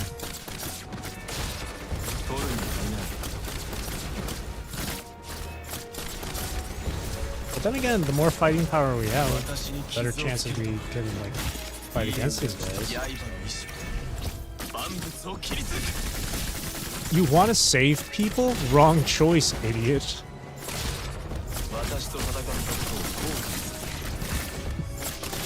You don't get to save people.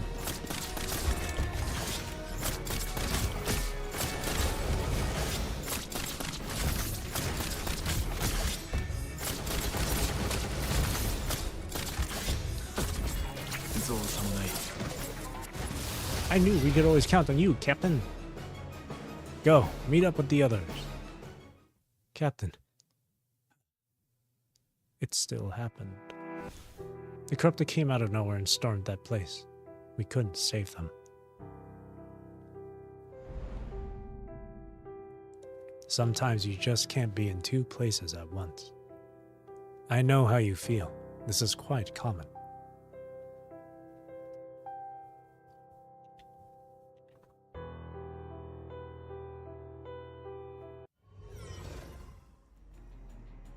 Still doesn't work. Keep trying. Keep failing. There has to be a way to save everyone. You ended up picking the most irrational path.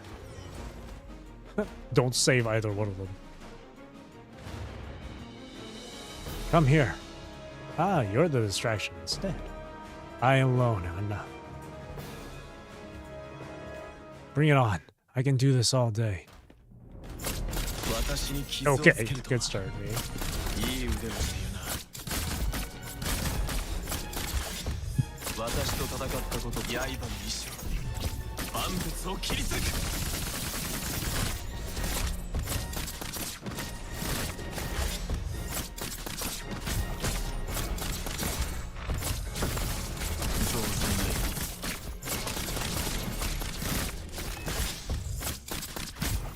Damn, Watanabe before being a construct is badass. Look what he's capable of doing, even as just a human. Just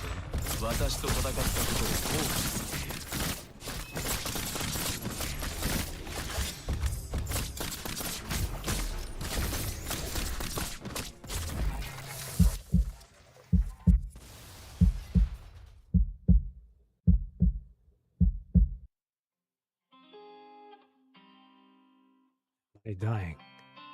Oh, they're playing Gaze of Wind. To some extent, yes. How are they? Does it matter? At least it proves that my death will be meaningful.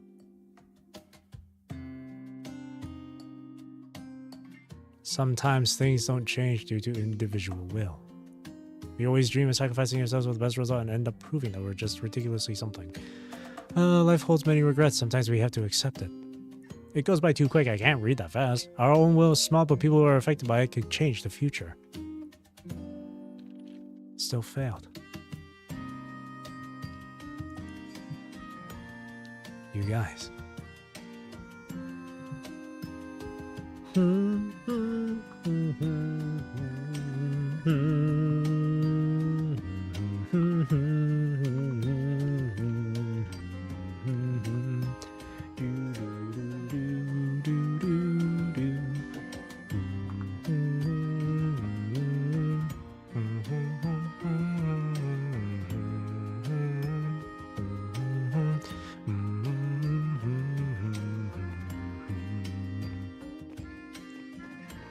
It's like in the Ultraman OC or something. Hey, Xyz.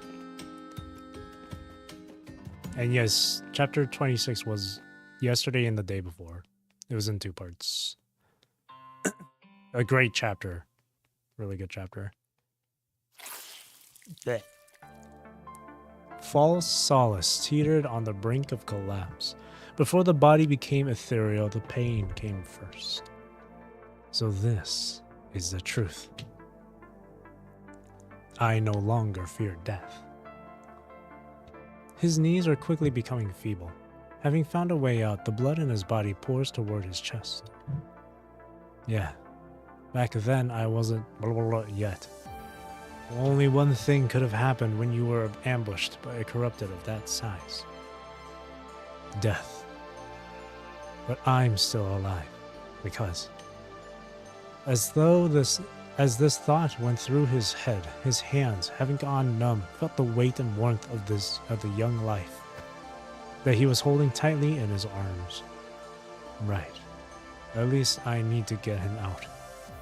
Suddenly, desperate cries filled the air. Mr. Watanabe! Mr. Watanabe! Don't die! Don't die! A small hand pressed against the gaping wound in his chest, but couldn't stop the wind from passing through. Is it really the wind? The blood. It won't stop. It's all my fault. You did it all, just for me. I'm sorry. Don't apologize. I did it because this is my responsibility, a vow I made to myself. They would have done the same, no? It was then that Watanabe noticed 5 blurry shadows behind him, one with a severed arm. Bruce, did you come to get me? He could hear the child's cries as death stood silently behind him. The gaze of both the living and the dead focused on Watanabe, who was teetering on the edge of life and death. With it, he made his choice. Just let me finish this at least. He tried to lift his already cold legs, breaking out of his chaotic thoughts the moment his decision was made. Go away! Go away! Regaining consciousness from a brief daze, he saw the kid picking up stones and hurling them forcefully behind him. They're not the souls of the dead, but a few broken, corrupted. Run! Watanabe's lips moved, producing a faint sound, while the sound of blood rushing through his veins echoed in his ears. Life gradually left him, returning to the black soil. Go away! Go away! The child's anger was tinged with fear and trembling. Run, even if it's just you. As the sound of metal dragging on the ground grew closer, the child went from trembling with anger to looking on with fear. He dropped the stone and grabbed Watanabe's hand, trying to drag him away. But how in the world was a starving child supposed to move an adult? Someone, please, save him. Get down! Watanabe's eyes closed before gunfire drowned that voice he couldn't be more familiar with. Oh my god! Who the hell's that? I'm just kidding. That was Ballard. The Great Transfer.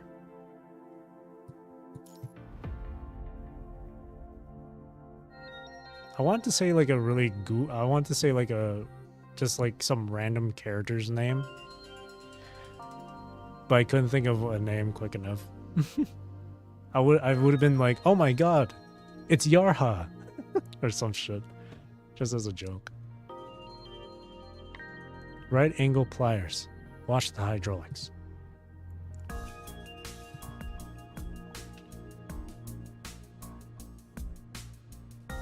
He wanted to open his eyes, but could only manage a small slit, through which he saw nothing but blinding white light. Who's that Pokemon? It's Pikachu. No, it's Ballard. God damn it!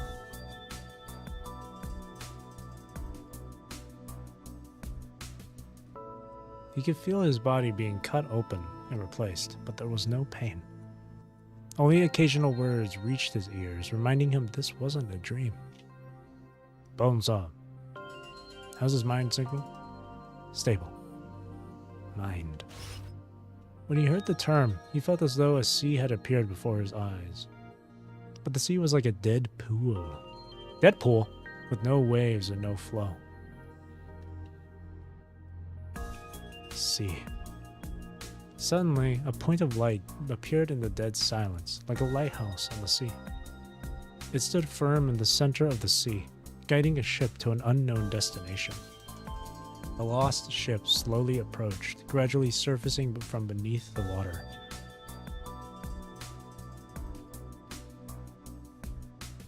His consciousness is fluctuating again.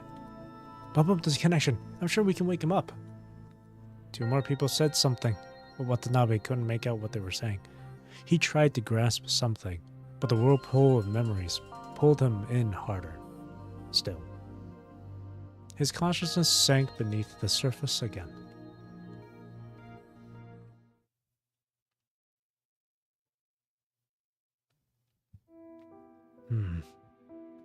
When he opened his eyes again, he was lying on a hospital bed.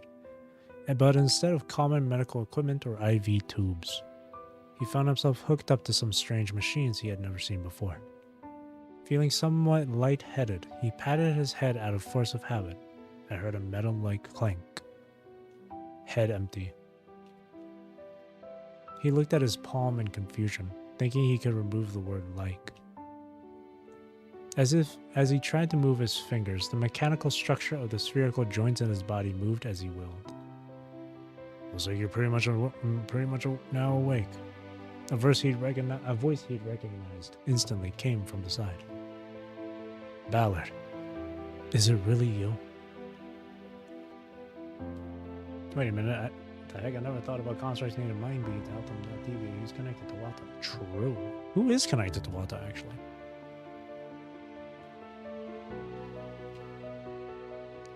Who else do you think you're talking to now? But a humanoid figure made entirely of metal and synthetic skin leaned against the wall by the bed. He recognized that face, except it felt strange, even a bit frightening. You should probably check yourself out in the mirror first. Watanabe lifted his head, seeing his reflection in the mirror on the wall. A body of machinery, a barcode imprinted on his forehead, and eyes with different colors. We had a bit of emergency, and a few things went a bit awry when we tried to make your body. I know you're still feeling confused, which is why I'm bringing you up to speed here. Your guys delivered the supplies to the camp, but never saw you return, so they went ahead and reported your disappearance to the command post. Before that, there was a huge explosion in City 175, and the staff figured that you were likely trapped in the city by the riot of corrupted. I happened to be on my way back to headquarters. I was about to pass by the outskirts of City 175, so it was naturally upon me to save you. I know what you're thinking. The child has been sent to the safety zone, and the remains of those who had passed were found and cremated a few days ago. Noticing Watanabe wanted to say something, Ballard answered his questions before he even asked. Now, here's the important part. You were too severely injured for emergency treatment to be effective. So I went ahead and picked a construct modification for you, thinking that this would give you a better chance of survival. Construct. Is that a new type of prosthetic modification? Similar but different. He clenched his metal hand, similar to Watanabe's. With the most advanced prosthetic modification, you'd at least be able to keep important biological materials like your brain and part of your neurons. But it's different when you're turned into a construct, because with it, all of your body parts are replaced with metal components. We are still driven by electrical signals, but the part that sends out these signals is this complex structure they call the mind, and not your brain. That's about it. I don't know the specifics since I'm not a scientist. Does that still make me? Me?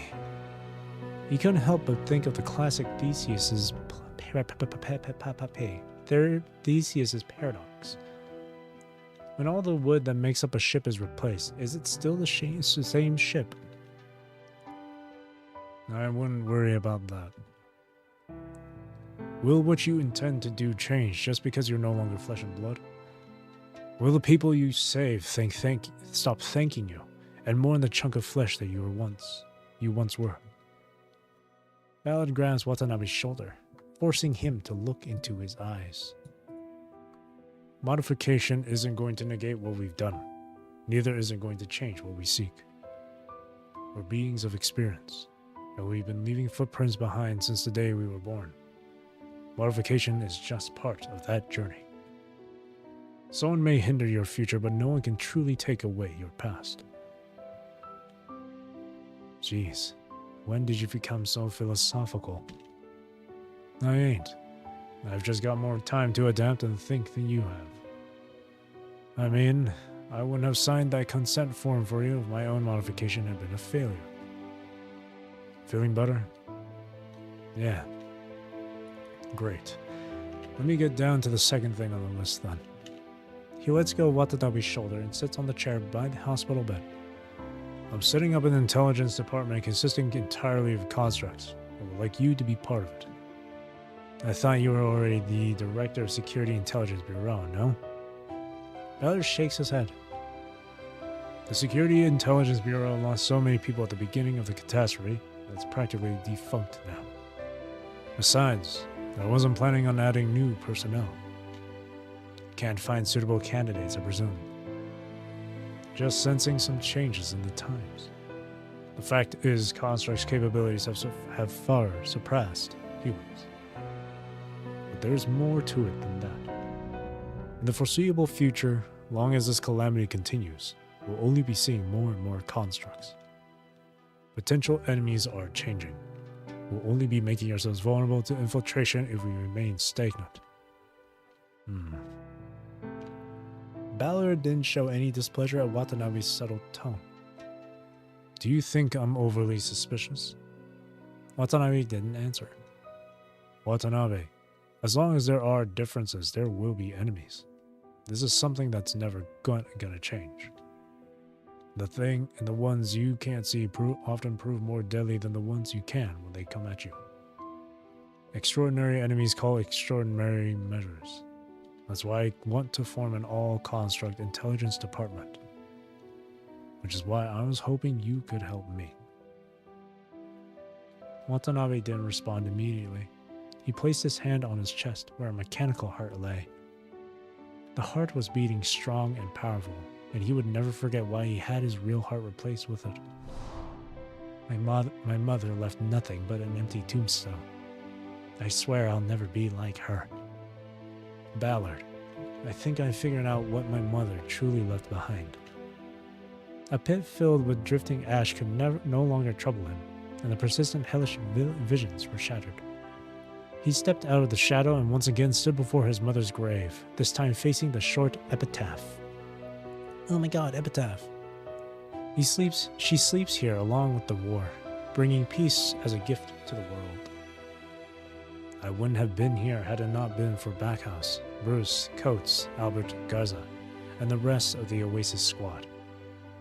We've come this far because of trust, and it's also because of this trust that they entrusted their future to me. Which is why I feel the front line is where I belong. I've come this far because of all these people who have been helping me along the way. Which is why the front line is where I can make all the help I've received count. I want to put this catastrophe to an end and bring back peace, even at the cost of my life. Hold your horses there, son. This isn't something you can solve alone. Ballard stood up. He knew Watanabe had found his conviction and that there was no talking him out of it. And you probably want to focus on adapting to your new body first. This is a good chance for you to replace that mismatched eye sensor too. I wouldn't worry. It doesn't affect my vision. I'm not going to bother with that when I've already had a major modification done. And don't lose this again. Ballard handed over the shotgun Watanabe received on his 18th birthday. Watanabe reached out and grasped the gun, suddenly recalling Ballard's words from years ago. Do you still find me half-baked? Ballard hesitated for a moment, then loosened his grip on the gun. I guess you passed. He turned and walked toward the door, leaving one final remark. You don't want to stay in bed forever. Communications between the ground and space will resume soon and will be needed.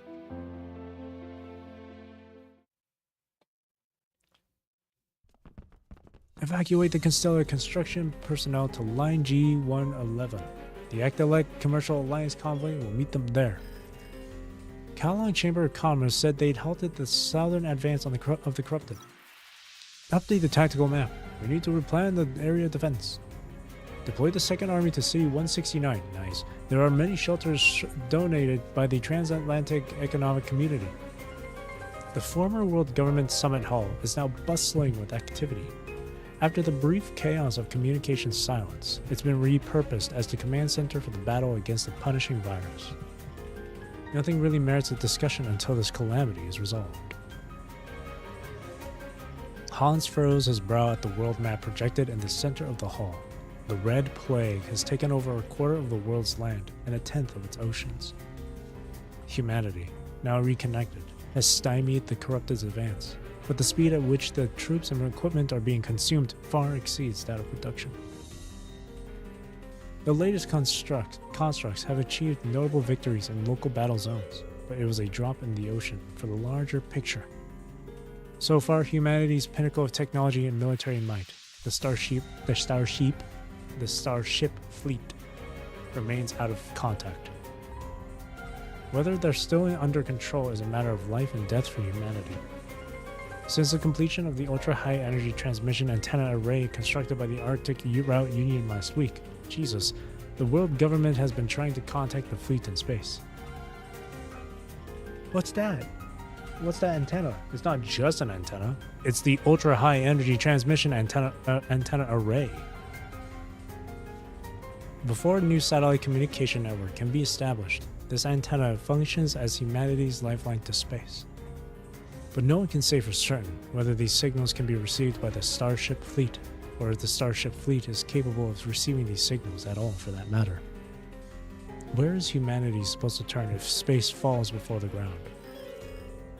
Commander, this is the high energy antenna monitoring blah blah blah.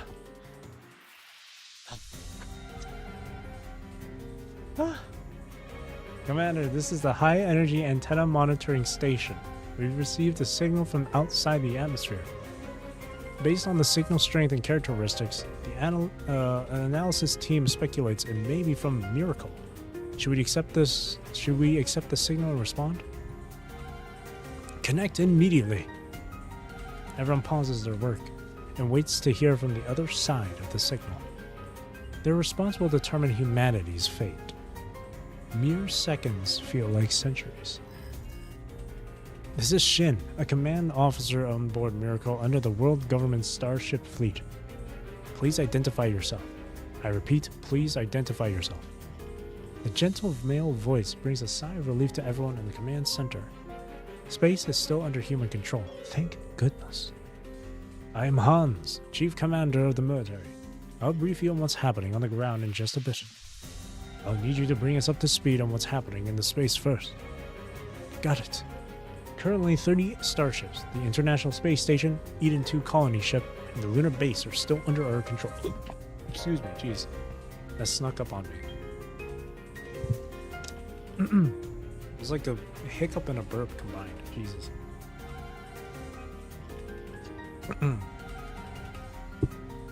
Okay. Supplies are sufficient for over 6 months of use. On the third day after communication was cut, we contacted the personnel stationed at the International Space Station, Eden 2, and the lunar base, confirming their safety. After sending out drones for reconnaissance, we concluded that all 240 orbiting satellites had self-destructed. Due to the lack of production lines for core components at the spaceport, we couldn't repair them. The drones were shot down by a network of anti-aircraft fire when they entered the atmosphere. Since we couldn't be sure what was happening on the ground, we didn't force our way through or destroy the network. The tech department quickly built multiple temporary antennas, and the communications team monitored them 24/7 to avoid missing any possible signals from the ground. I guess we made the right decision. Good work.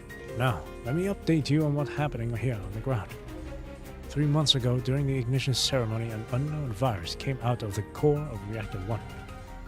It showed astonishing infectivity to logical circuits and severe corrosiveness to human bodies. We still don't know how it works, but we'll send you a detailed report in a bit. After limited communication was restored, we learned that the deep well housing the Gestalt also shut down on the day of the virus outbreak. Some people from the Science Council who made it out alive told us that the defense system there was infected too, and the network of anti-aircraft fire you encountered. Since smart weapons can't effectively strike before being infected, we have no good solutions for those defense arrays until the Science Council improves the firewall. But things might just take a turn for the better going forward since we're now in contact. The starships can only deliver effective strikes with ballistic missiles, but their control systems are susceptible to hijacking too. Are you saying we should put Longinus' arsenal on Eden 2 to use? That's what I was thinking, except that I think we have a cheaper option here now, having heard what you just said. Cheaper option? Are you talking about the satellites that are no longer in use? Hans, ever watched Terminator? That is happening, but like 7 times worse. True. Imagine it's both at the same time. Exactly. Those satellites are perfect raw materials as the rods of God. We'll be joining hands to destroy the infected defense arrays in the shortest time. Imagine a Terminator-like collaboration in PGR. You get to play as the Terminator from like Terminator 2. Get Arnold. Get Arnold to voice his alt animation. He says, "I will be back." Yes, let's do that. Humanity will have its chance to fight back once the path between space and the ground is cleared.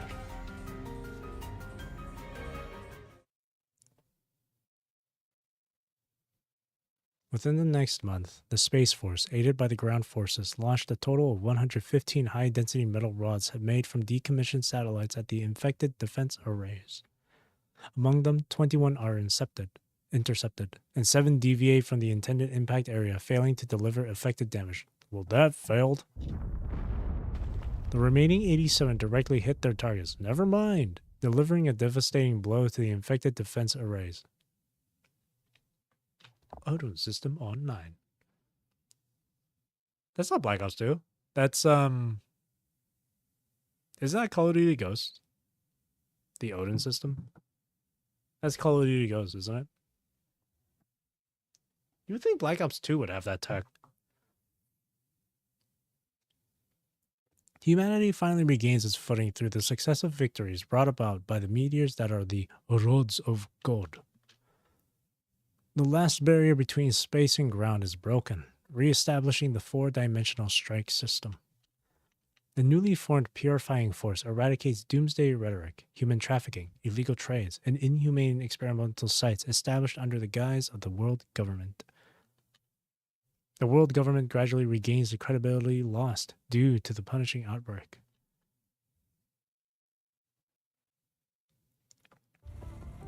First all-hands meeting on the battle against the punishing. We've been fighting alone due to communication breakdown since the punishing first emerged from the 0-point reactor. Fortunately, through relentless effort, we've re-established contact and are once again united for a single cause. This meeting aims to set strategic directions for future battles against the punishing. All opinions are appreciated and welcome. I do have a question before we go ahead with the discussion. The counselor looks toward a corner of the meeting room. Representatives of the Science Council, do you have anything to say about this disaster you brought about? This goes, my memory isn't what it used to be. No, age is catching up, I'm slipping.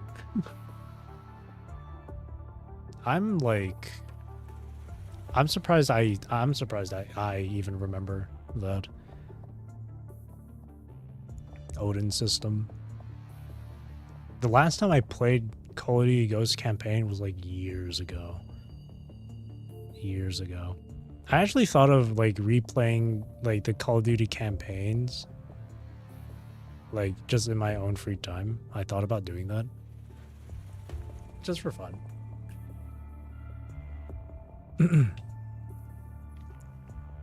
But I only have games up to like... I have COD 4, Modern Warfare 2, Modern Warfare 3, Black Ops, Black Ops 2, and Ghosts. That's it. I think Ghosts was like the last like Call of Duty game I like bought. Black Ops 2 was my last favorite Call of Duty. All the other Call of Duty games I just don't give a shit about. Counselor, this meeting isn't about assigning blame. What would you like to hear? I'm sorry? Or you have my apologies? And just for the record, I don't think we did anything wrong. Nidhart. Nidhart's words sparks murmurs around the room, but none speaks out of respect for the Science Council, knowing that blaming would be futile. Once this fuse is ignited, it's difficult to extinguish. Nidhart got a crazy glow up. Did she? She still looks the same as earlier in this chapter. Unless she showed up in a previous chapter and I just don't remember. If you don't know the severity of the issue because you're always cooped up in the lab, let me lay it all out for you. Since the punishing outbreak, there have been 30 million casualties. Good lord. Humanity has lost 20% of its living space, RIP, and direct economic losses are twice that of the previous unification war. In other words, we're screwed. From Golden Vortex? I don't remember at all. Now, are you still going to tell me the Science Council did nothing wrong? Nidhart takes a deep breath. In primitive society, the first humans who touched the flame didn't know it would burn them. But they weren't deterred. Humanity harnessed fire, drove away beasts, and gradually grew to dominate the land. During the industrial era, pollution wiped out 70% of wild species in less than half a century, yet we didn't return to farming. Before the theory of cold fusion, nuclear waste from fission reactors took hundreds of thousands of years to lose its radioactivity. Did we regret exploring atomic energy? Seemingly a little uncomfortable giving long speeches like this, Nidhart takes another breath. We don't abandon ethics for exploration, but we aren't so naive as to think there won't be any costs. To us, the punishing is just another hurdle to overcome, like environmental destruction, greenhouse effect, or radioactive pollution. We face challenges head-on because our goal is true, and we will not back down because of any challenges. Easier said than done. The Zero Point reactor is still amidst the punishing. How do you plan to overcome that? The chief will lead a team over to shut down the reactor when we have the invert device for constructs developed as the first line of defense. Nidhart, shouldn't we discuss the personnel for this mission? Trillard clearly doesn't think this is a wise choice. This turtle just grew arms and is fighting back. Yeah, this little this hurdle for humanities is practically sentient, so no one knows the Zero Point reactor better than its designer. This catastrophe requires everyone's full effort to solve, including mine. I won't be sitting around doing nothing. I'm just quoting the chief's words. Is there anything you'd like me to relay? He is speechless. Jaw dropped. The Science Council has stated its position. What about the rest of us here? Let me say a few words then. Hans presses down on the speaker button. Yeah, you tell him, Hans. My plan is to do a major relocation. As you all know from various sources, the punishing spreads. It is everywhere. The only difference is the concentration. But there is one last untouched sanctuary. Humanity's last refuge is space. He presses a button, and a tactical projection appears before everyone. This time, the map isn't filled with complex contours, but is an expansive star chart with several simple orbital lines. Spaceports, Starship Fleet, the International Space Station, Eden 2 colony ship, and the lunar base. The red dots that function as indicators move across the map. Using these as bases, we'll establish a 380,000 kilometer 380,000, yeah. Strategic depth between Earth and the Moon, creating an insurmountable barrier to the punishing. Add a comma to that number, please.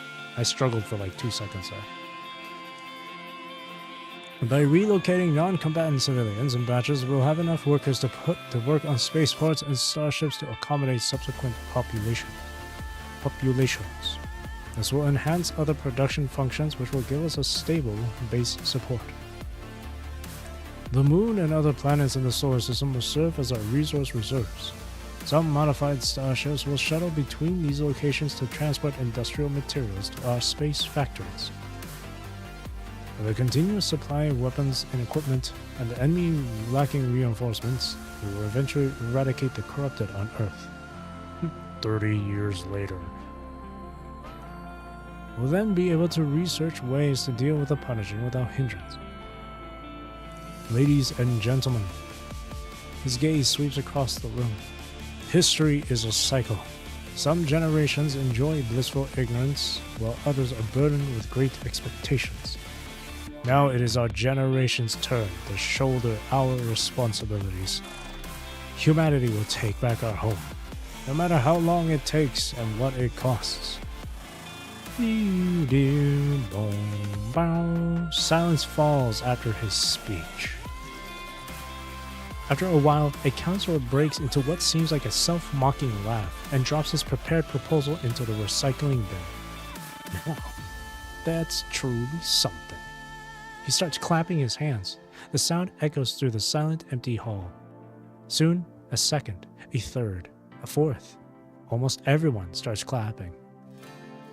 In the end, Hans' proposal passes with an overwhelming majority.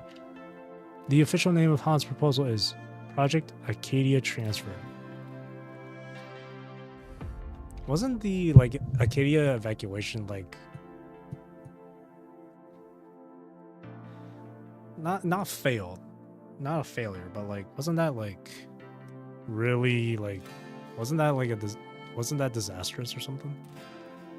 Because every time they mentioned Acadia evacuation, it always seemed like, oh no, was that the Great Evacuation I'm thinking of?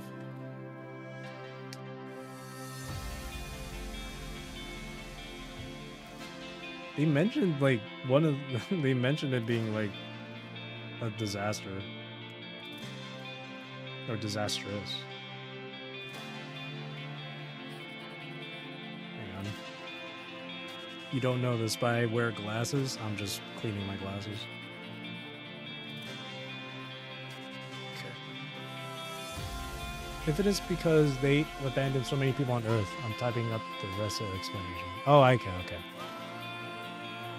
Not disastrous, but infamous. The betrayal.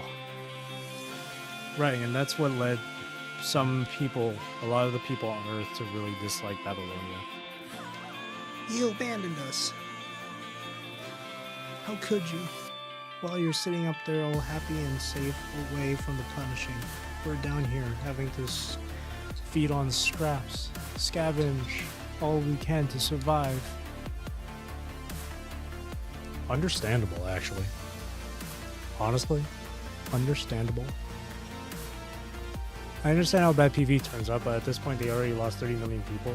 The World War II killed 50 to 80 million. PV is about to break the fucking world record, bro.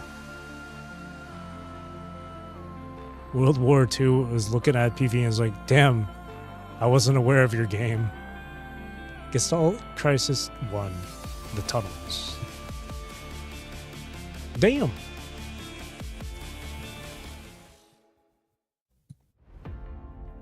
Got that mask on, bro. Project Acadia Transfer will be the largest strategic relocation effort in human history and will be implemented in 3 phases. We're at this entire chapter feels like it's a history lesson. Phase 1. Mobilizing global transport forces to move a total of 1.5 million engineers, technicians, raw materials, and essential equipment to the spaceport elevated at an orbital height of 10,000 kilometers. Hurry up, the next batch of transport ships will be here soon. The gravity field shifted by 2.6 degrees. Someone send someone to adjust the gravity simulation segment. Exhaust gas backflow occurred in compartment DA-13. Responsible personnel, please respond immediately. It totally can't hold a billion. I repeat. Busy figures move through every part of the space station. Everyone is busy doing their part since this is the focal point of the first phase of the project. How's everything looking? We expect to clear the DH series compartments by 6 p.m. GMT to make room for the next group of personnel. Thank you. How's the safety protocol? Punishing detection devices now cover the entire spaceport, and high-energy explosives are installed at each compartment connection for emergency detachment if necessary. That's not enough. Rearrange the escape pod locations. They're too concentrated right now. Roger that.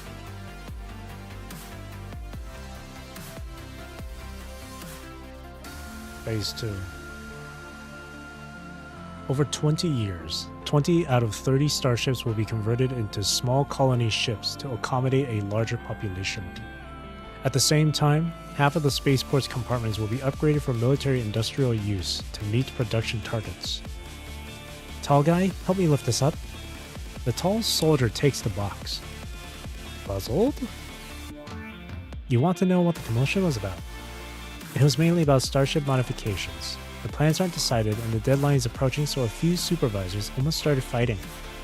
Hey, the next meeting is about to start. Hurry up. When was it announced? I didn't get notice. Just a minute ago. I'm heading there now. Wait for me. Speechless.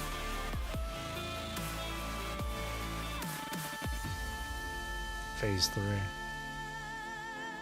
The 20 modified colony ships will shuttle the remaining population on Earth between other planets in the solar system to collect resources and continuously supply raw materials to the spaceport's industrial base, thus forming a 380,000 kilometer depth with the spaceport, Starship Fleet, International Space Station, colony ships, and the lunar base as strategic points. Humanity will launch a counterattack by relying on the entire solar system.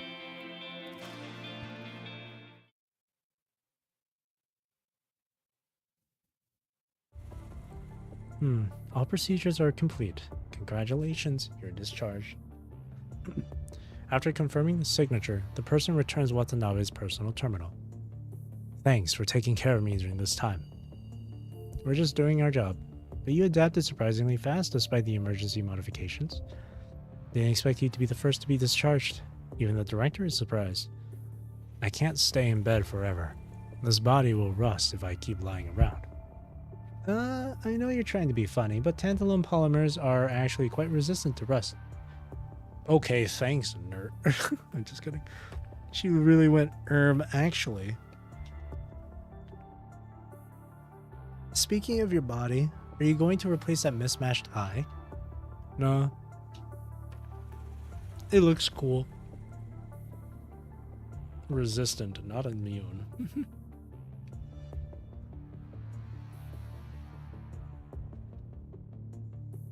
Watanabe waves his hand as he walks toward the door. Don't worry about me. Besides, I don't mind the color of this eye. After leaving the medical consortium, Watanabe finds Ballard already standing next to an off-road vehicle. All done? Yeah. Ballard opens the car door. Oh, thanks, man. Get in.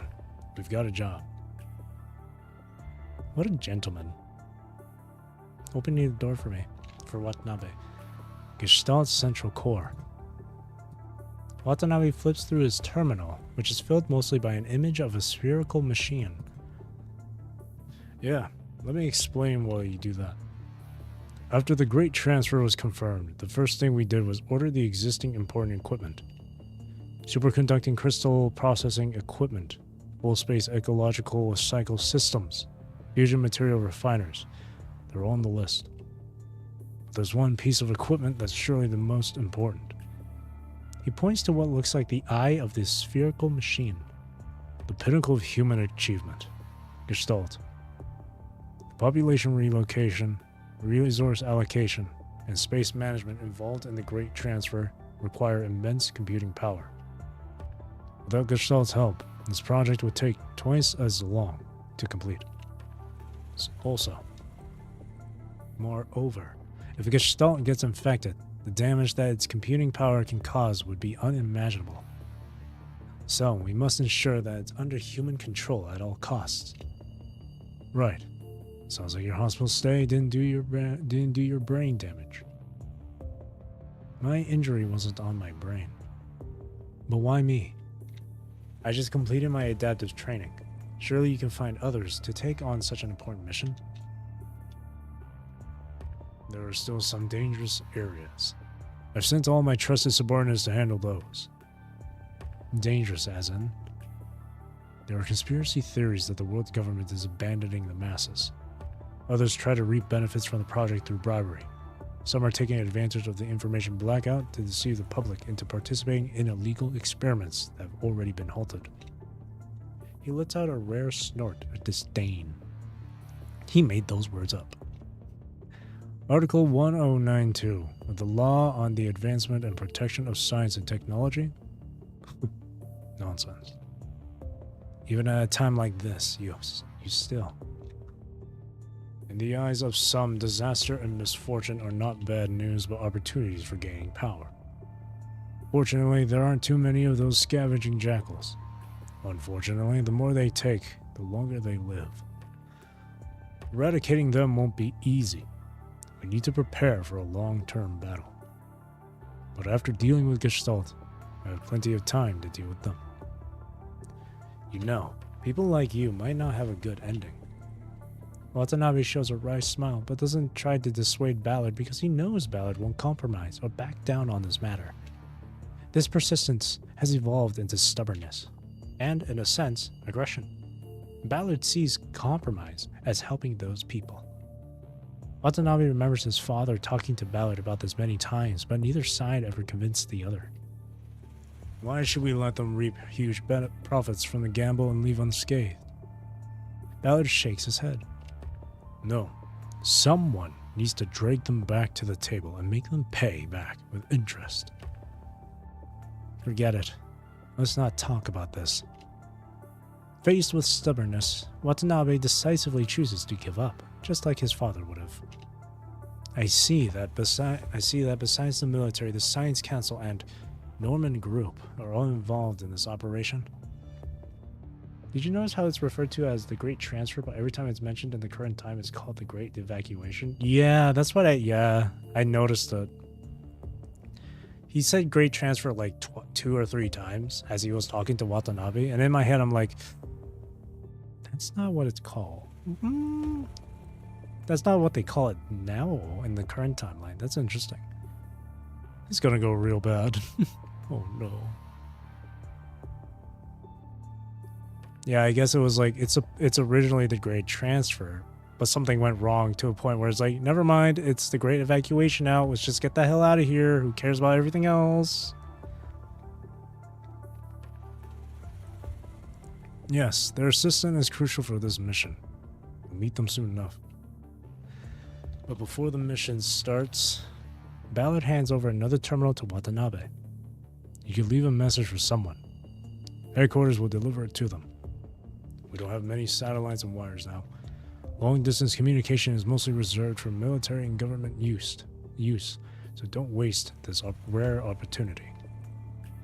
You haven't contacted Shin since the outbreak of the punishing virus, right? Yeah, it's been a long time. For a moment, he thought about taking the terminal but pushed it back in the end. Some things need to be said in person. Like understanding his mother's choice, fulfilling his comrade's last wishes, or his own regrets and relief. There are too many things to say. How can a simple message be enough? It feels like writing a will, and I'd rather not. You're right. Some things need to be said, face to face. Ballard takes back the terminal. By the way, did you write one? Do you even need to ask that? The two share a knowing smile. Beep, beep, beep, beep. Gestalt Retrieval Operation Temporary Command Post.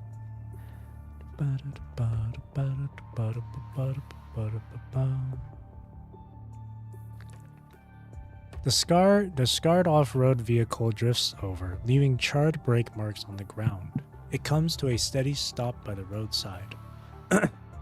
You didn't mention we had to cross a battlefield. It saves time. The two get out of the car and a soldier immediately runs over. Captain Ballard and Watanabe? Greenhead? So you are the one Captain Ballard was picking up. Did you join the purifying force? But Watanabe quickly dismisses the thought because the soldier isn't a construct, but a human. No, I belong to the ground force. How are you still alive? People from various units were gathered for this operation. I'm just a temporary captain in charge of an on-site command. Is everyone else here? They're already here waiting. Good. Take me to them. Roger that. Roger, roger. Behind the tent flap, the crowd inside is clearly divided into three groups. Soldiers with firearms, technicians in work clothes with the Norman Mining logo, and a lone woman sitting in the corner. She looks like she is lost in thought. Only one person from the Science Council? Aside from the late Mr. Landau, no one knows Gestalt better than I do. Maintaining Gestalt is my daily duty. No support or backup? Those not already in space joined the team in shutting down Reactor 1.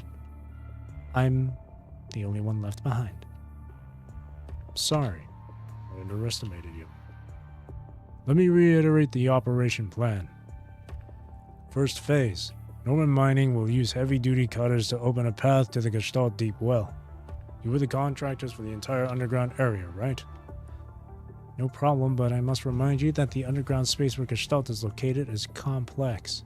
It's easy to get lost there even with a map. Please be careful. We'll be careful. Second phase. Our assault team will open a path to Gestalt's central core. Watanabe, you lead the team. I'll fend off the corrupted that are drawn in. Roger that. Always monitor your infection rate. If it approaches the threshold, leave immediately. You haven't installed the Inver device yet, so can't stay in a punishing environment for so long. Inver device. It's the first line defense for constructs against the punishing virus. You can think of it as a firewall for now. Finally, a representative from the Science Council will enter the central core to check for infection. If there's no infection, they'll restart to unlock the surrounding safety locks that will allow Norman's team to take away the core. Even if it's too late, we can't let the enemy have it. We'll use the explosives we brought to destroy the core. Any other questions? Why not just blow up the safety locks? Gestalt was designed to withstand all extreme scenarios. While the core's reinforcement is limited, we've used every possible measure to reinforce the safety locks.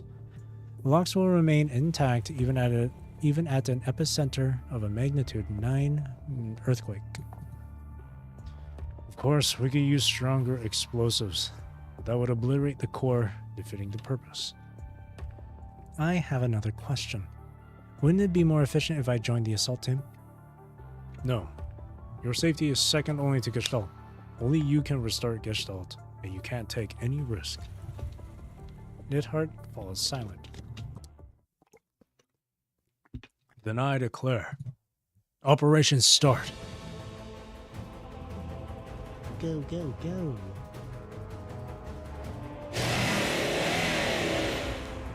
Vroom, vroom. With a sharp cutting sound and bright sparks, the 2 meter thick safety door is pulled aside by a heavy-duty crane.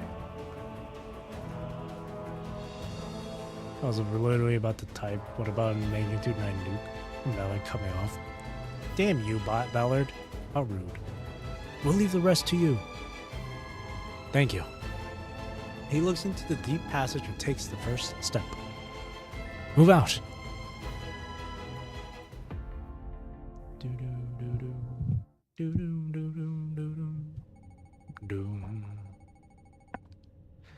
Gestalt tunnels at 10. You have stopped for 20 minutes, soldier. It wouldn't even take 20 seconds if I were there. Okay, Nidhart, relax.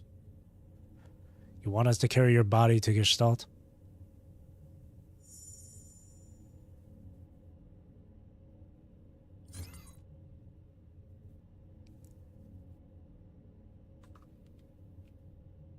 Find the 3 terminals, get authorization ASAP. Calm down.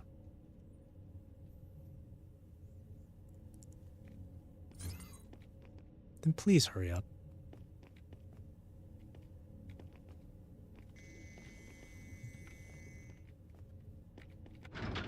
Open.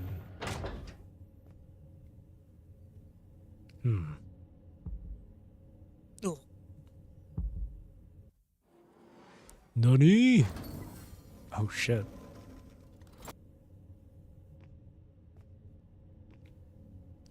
When the TAF is epi. The tunnels. It's like an anime episode title card. Where are you going? Damn, this door is kind of wild right now. Terrain data of the area. Current area. Oh.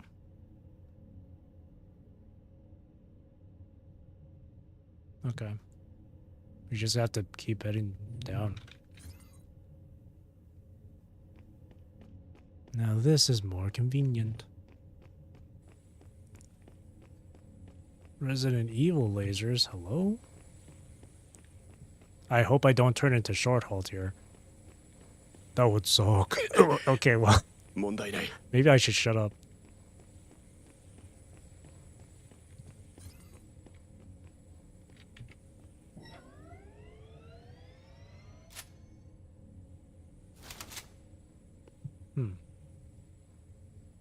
That's where we are.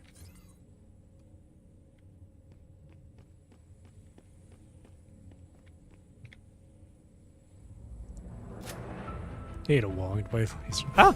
Oh.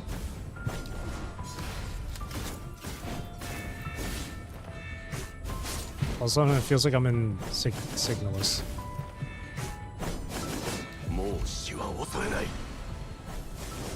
Why is my camera being weird?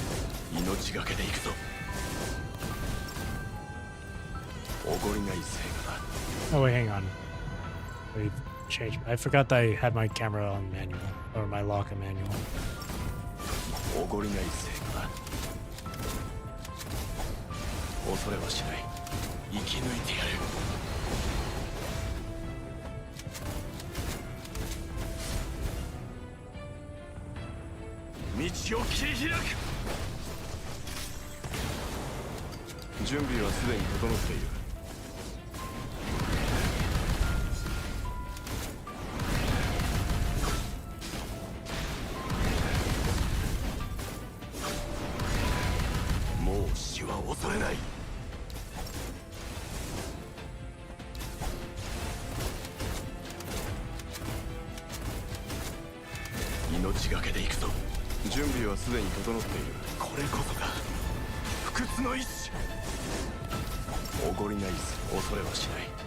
Get him, uncle.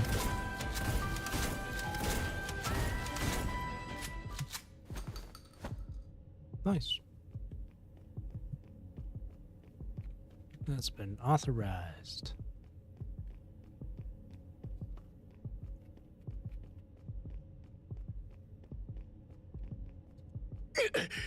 Can't dodge. I forgot I can't dodge. Okay, there's clearly a gap here. Sure, like, come on. You can definitely go in between that. Come on now. There's a gap.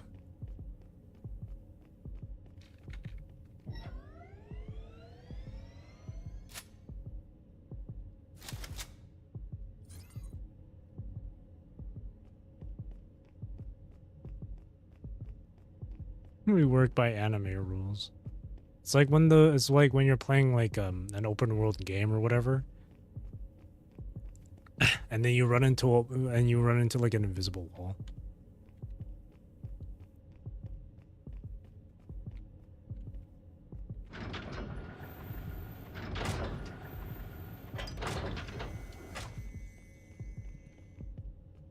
Those who fail to evacuate. Either it's big enough for a semi or it's 2 inches. There's no in between. True. These guys are gonna get up, aren't they? Yep. 命おごりないこれこそが不屈の意志道を切り開く準備はすでに整っているもう死は恐れない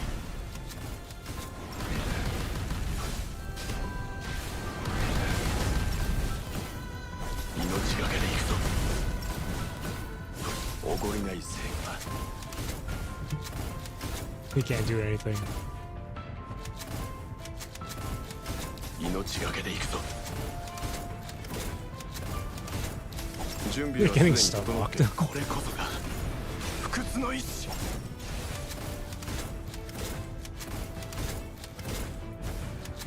命がけで行くぞこの戦いを終わらせる I'm impressed, soldier. Thanks, I appreciate it. Can't you just be quiet? Come on, man. Can't you take it as a compliment?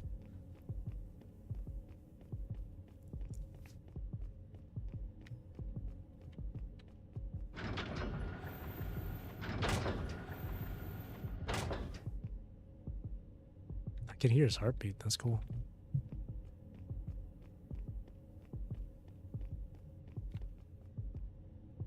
Unless it's actually this. No, it's his heartbeat. No, wait. This way.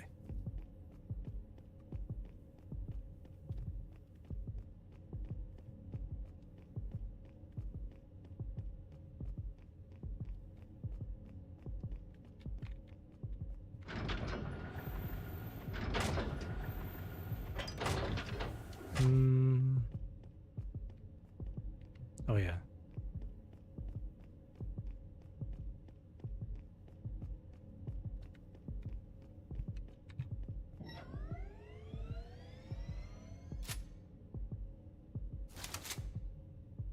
It's still struggling.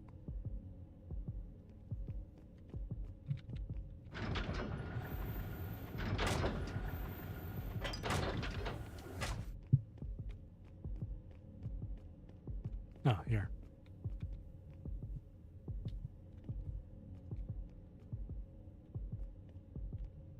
Okay.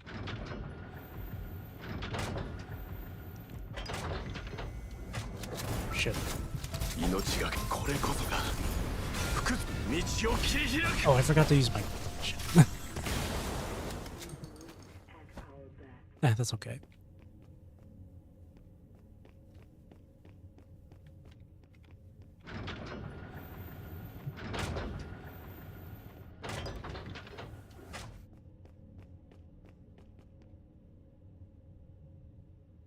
This shit's giving me like Signalist vibes. What a good game.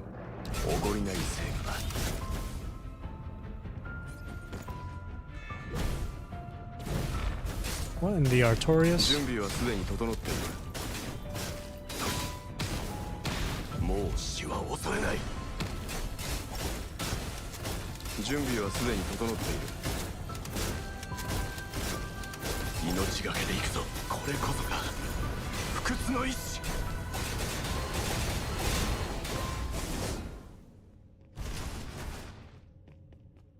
Obtain authorization. Oh. It's like different areas to go through. Can't go that way though.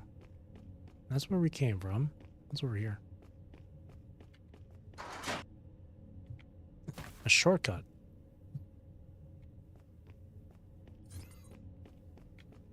This is only the first one. Deploy the cutter.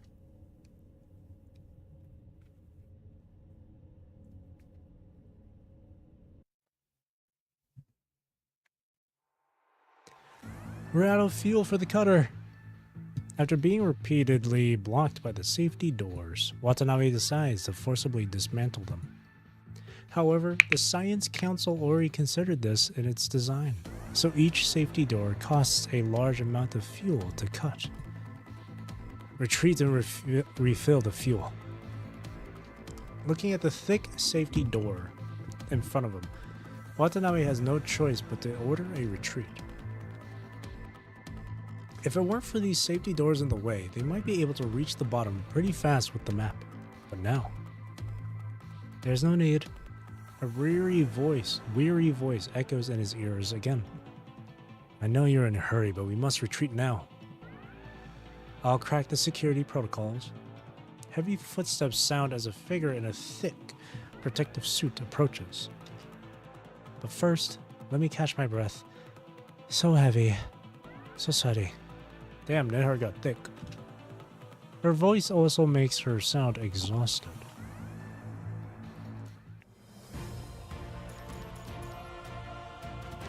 Thick. Doo-doo.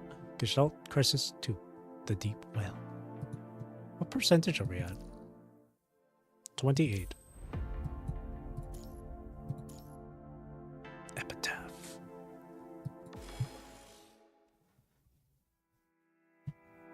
After passing through, oh look, it's Asimov. After passing through 5 layers of verification, authentication card, biometric scan, graphic password, quantum key, dual lock security, Asimov finally enters the heavily protected room. Hello. Mr. Asimov, remember to do this month's routine check. With him are representatives from the 5 major functional departments. They are here to monitor others and be monitored. After the disaster that caused several losses, access to Gestalt has been strictly controlled. Understandably so. A complex verification process was put in place to ensure that no one could access Gestalt's core unless the Science Council and representatives from the 5 departments were all present. Biometric data of the current Science Council chief, dynamic graphic password set by the Control Court, authentication card held by the Diplomatic Court, quantum key held by the Executive Court, and 2 keys held by the Military and the Judicial Court. That's... You know what? Yeah, that's good security. That's good security measure. As usual, do as you please, but don't disturb me while I work. After connecting his equipment to the port, Asimov begins the monthly routine check. Bluish light illuminates his face and only the sound of fingers tapping on the screen is echoing in the room. The routine check never takes too long. Asimov packs up his equipment. Computing power fluctuation has changed by 0.023% compared to last month. Considering the recent investment in specialized frames, this fluctuation is within warning limits. For safety reasons, let's reduce the computing power quota next month. The computing power array, the supercomputing array, in the cleaner zone is in effect and can handle a fraction of the load. Whatever you decide. The source of computing power isn't important for research. Data logs show no fluctuation, and there are no unrecorded transmissions or receptions. It looks like the isolation facility is still working normally. Thank you for your hard work, Mr. Asimov. Asimov nods and doesn't say anything else. He looks up at the isolation panel installed on this side of Gestalt, which contains all of humanity's knowledge. In a way, the items the archaeological team struggled to retrieve have always been in human control. But after that incident, there was never an opportunity to take them out.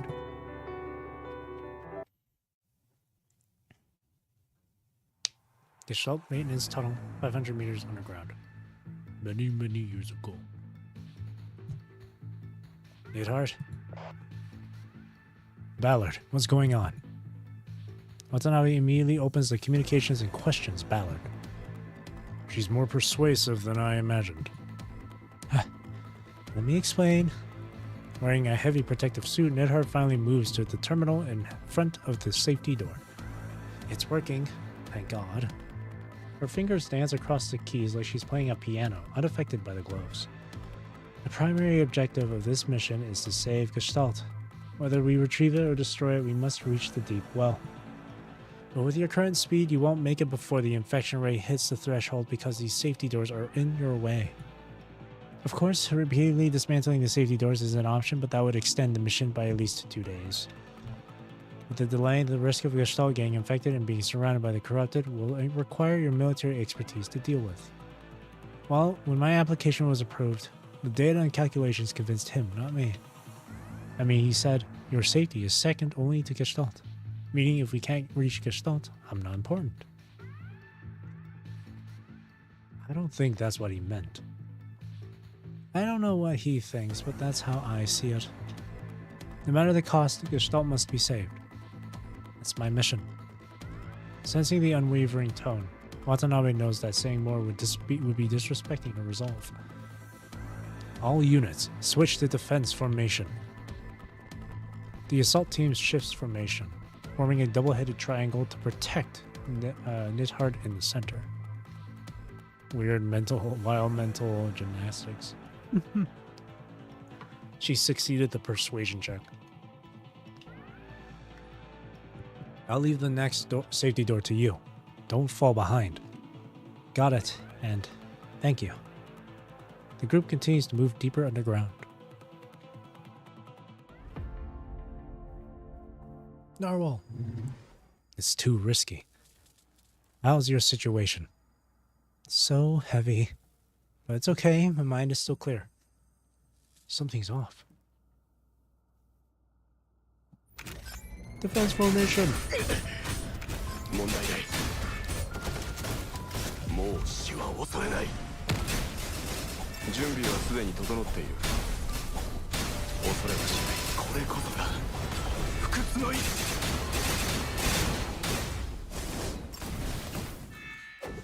Take this!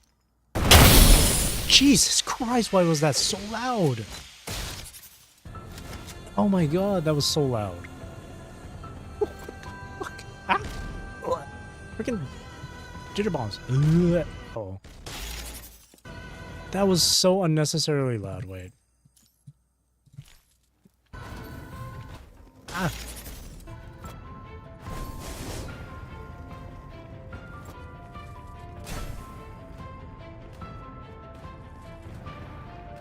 Holy hell.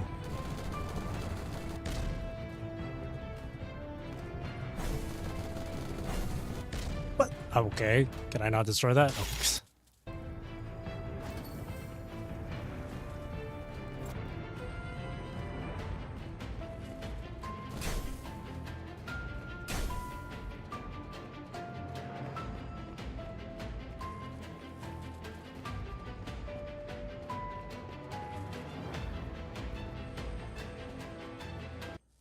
Captain, come in. Jesus, why is it so loud? Christ, why is that so loud? Oh, I might as well just turn off the effects. Why is that so loud? What's the situation? There's one more safety door to the deep well, but that safety door requires a key. The terminal cannot access the door without the key. The key, I'll find it. I'll counting on you, soldier. Let me empty the gas with the evacuation system. This is the surveillance record. Should be useful to you. Why is the passcode still not here? There's no time to waste. Seems there's no way to take these data out. Retreat! Hurry! This way! They're coming! I have the passcode! Oh, they're dead. Blech.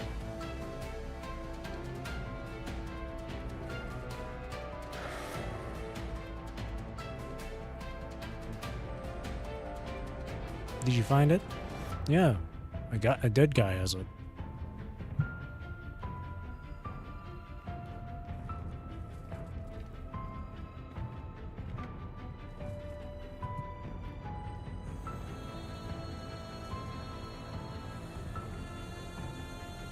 you are. Captain, they're back. You gonna do something, or are you just gonna stand there? Oh, there you go, buddy. 道を切り開く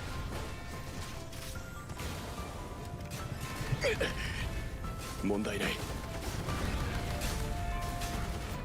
準備はすでにもう死は恐れない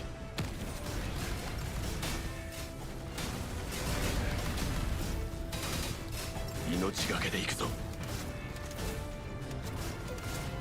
準備はすでに整っている命がけで行くこれこそが不屈の意志命がけで行くぞこの戦いを終わらせる is happening? The camera's going so 命 crazy. がけで行くぞ。これこそが不屈の意志。 It opens.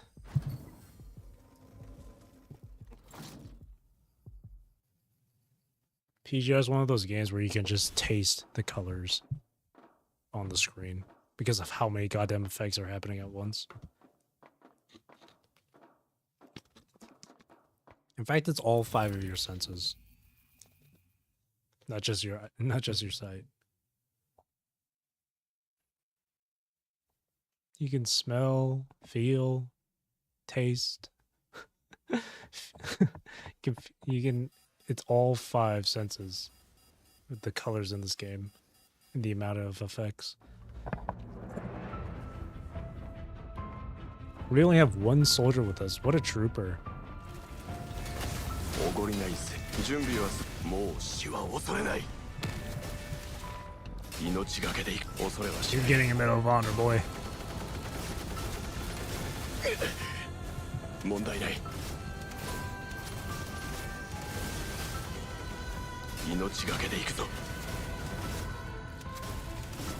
これこそが不屈の意志。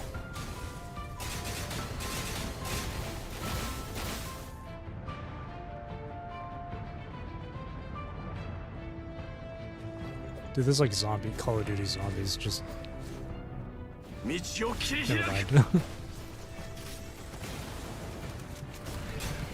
おごりないぜ。もう死は恐れない。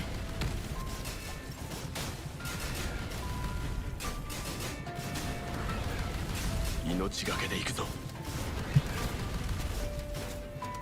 おごりないぜ。命がけで恐れはしない。これこそが不屈の意志。 Reboot complete. What's left to do is watch out. Strong. Strong. Strong what? Finish your sentence. Attention. Gestalt's core program has been tampered with. Execute level 1 protocol. Attention. Gestalt's core program has been tampered with. Execute level 1 protocol. The piercing alarm echoes throughout the underground space. Moments later, another alarm sounds and overlaps with it. The punishing concentration is rocketing. It's about to breach the warning line. Don't panic.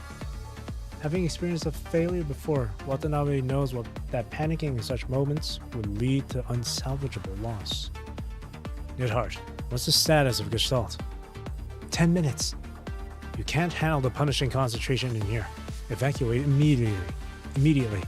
I'm the chief's lieutenant. I won't leave. You must also greet them with victory. For the first time, the voice that has always remained calm in the face of corrupted attacks sounds a bit anxious. Alright, we'll buy you time. All units, defense formation! Aside from the annoying alarms, the auditory module picks up the sound of metal noises from the tunnels. Corrupted from all directions are converging, aiming to devour the prey at the center of the web. The sound of metal clashing pierces their ears. Watanabe turns around and throws his scimitar toward a hidden corner near the connecting pillar. The scimitar deflects the bullet, swings back into Watanabe's hand, and the squad members immediately fire onto the exposed corrupted. They're here. Exhaust pipes, wiring conduits, weighing columns. Corrupted are oozing out of every hidden corner like crimson sludge. Open fire! The island is beginning to resist the crashing waves. Why? Nidhart's fingers dance over the terminal, but she is still struggling to fend off the corruption of Gestalt by the unknown virus. He did exactly as the chief instructed. This is still happening.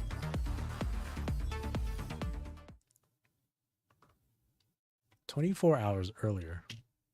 Chief, are you sure it's okay to leave Gestalt to me? This is such an important task. Surely there are better candidates." "Every task is important. We believe you are the most suitable candidate. Leaving me here means you likely won't be able to return from the 0-point reactor, right? We don't plan missions based on sacrifice, but we also don't fear sacrifices during missions. What's that?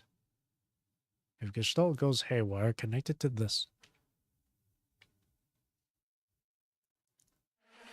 Why isn't it working? She has already connected Dominic's data disk to Gestalt, but the firewall is still being breached layer by layer. Could the chief be wrong? As the chief's lieutenant, Nidhart has unconditional faith in him. We will definitely return. Believing in those words, she gives up her insistence on following them into the #1 reactor contamination zone. You are the most suitable candidate. You will complete the mission. Believing in those words, she abandons her usual conservative methods and chooses the most aggressive approach. If Gestalt goes haywire connected to this, but she has done everything as instructed and still hasn't succeeded, is the chief wrong? So, did we make a mistake from the very beginning when we sought 0-point energy? A violent impact pulls Nidhart back to reality. Damn it! The soldier was thrown to the side and broke his legs. Ouch. Vital fluid is oozing from his wounds, but he still grips his gun tightly, firing bullets into the glove. Get him, soldier! Not far away, the other squad members also suffered varying degrees of injury and are surrounded by the remnants of the corrupted. This island is on the brink of being devoured by the waves. Time. How much time do I have left? Uh-oh. She took way more time than she promised, yet no one mentioned it, doing their utmost to buy her more time. Lastly, but most importantly, trust your comrades and trust yourself. Just like how they trust me. She removes her earpiece and focuses all her energy on thinking. She is more familiar with the inner workings of this machine than anyone else. She has iterated it hundreds of times and inspected it tens of thousands of times. The code within this machine is essentially an extension of her brain. Now, she just needs to find the source of her headache. The scene before her gradually disappears, transforming into a torrent of characters. It is as if each keystroke shatters a rogue serpent. The serpents shatter into shards, falling into the depths of the darkness. These, and these. Nidhart feels her thoughts racing through even faster, so fast they seem to break free from her body. Trusting the hand of the cards, the targets of these erroneous commands are... No! She finally discovers another threat, hidden beneath the Gestalt crisis, sending a shiver down her spine. It's targeting our greatest weakness. Could these viruses be intelligent? We have to stop them. She reaches out, grasping 3 delayed commands with her hand. 2 more? She stretches her hand outward, not caring if it breaks. Almost. Nidhart! Watanabe pulls her away from a corrupted just in time, just before she reaches into its hammering blade. The Gestalt's broadcast is no longer repeating warnings, and the blinding red has turned into a serene azure. The only remaining red at the scene is human blood seeping through the protective suits. Did I succeed? Tell me. I can't see. You did well. Watanabe's blade severs a corrupted, lunging at them, and Watanabe kicks it into a pile of debris. You successfully restored Gestalt. Gestalt, your job is done. Gestalt. No! Nidhart tries to stand but quickly falls to the ground, making a noise that sounds like a water balloon hitting the floor. She wants to walk, but her body feels like it is soaked in viscous fluid. It is actually her own blood and flesh. She tries to crawl but realizes she has no strength left. Hang in there. We'll break through together with you. No, I can't leave yet. Restoring Gestalt is only one thing.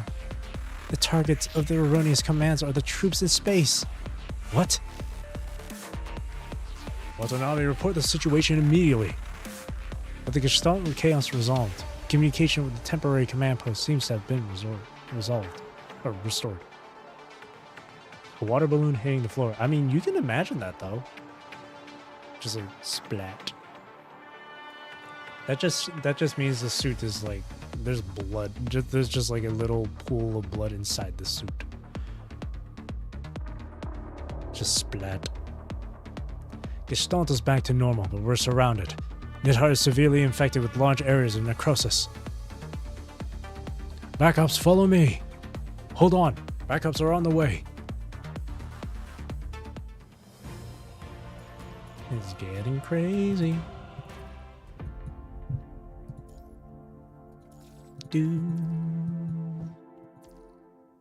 34%. Orbital Threat 1. Moths to Flame. Seize victory, even if it's a tragic one. Babylonia, 4 p.m. This is the bow window. The only spot in Babylonia where you can see the distant home planet in its entirety. Sen often sat here alone when there were no annoying meetings. Metallic debris, devoid of luster, floats quietly around Earth. They once represented human ambition, glory, and power. But in the face of that unprecedented defeat, these tools, along with pride, shattered into pieces. These young Hassan time, let me see. Another decade has passed. I think this is like current time right now. Hassan still remembers the few decades that birthed such brilliance. This deep space probes, cold fusion engines, terraforming plans, starship fleet. But after the outbreak of the punishing virus, such glorious times never occurred again. How can humanity have the strength to plan its next steps now that the future is uncertain? I think this is just current time right now. We're in current time right now. President, the meeting is about to begin. Let me see the agenda for this quick meeting. Aside from some routine reports, Salka opens the tablet and highlights 2 items. 2 main focuses are whether to expand the search and rescue range for the Grey Raven Commandant and the border conflict with the Forsaken. These 2 can be merged as one, as the area controlled by the Forsaken is now a blind spot for our search and rescue. Alright, let's go. The clean zone is a breather for humanity, but crises always arise without notice. Grey Raven Commandant disappeared, and we lost contact with Watanabe. Then there's the strange movements of the Forsaken. So many unresolved matters weigh on his shoulders. Hassan takes one last look at the distant home planet. Hidden among the silent wreckage are dormant ballistic missiles. The old weapons seem to remind him that beneath the calm danger still lurks.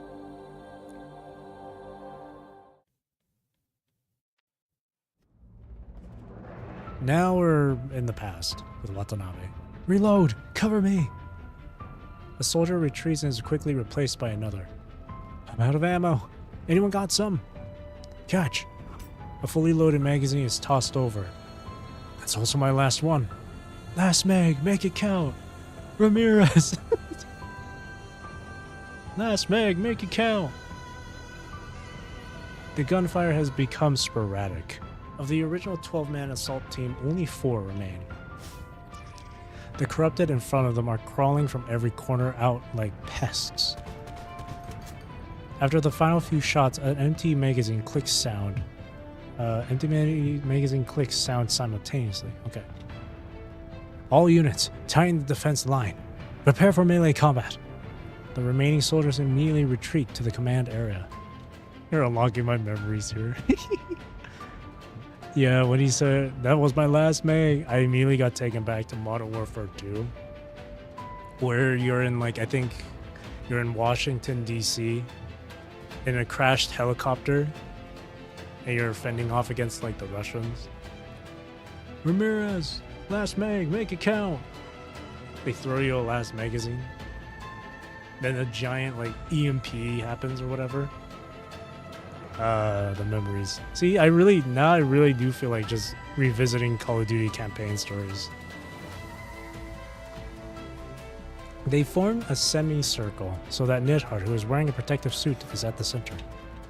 Captain, how is she? Not good, but she's alive. Nidhart has fallen unconscious at some point and blood is seeping from the seams of her protective suit. If the terminal wasn't showing a heartbeat, Watanabe would have thought she was dead.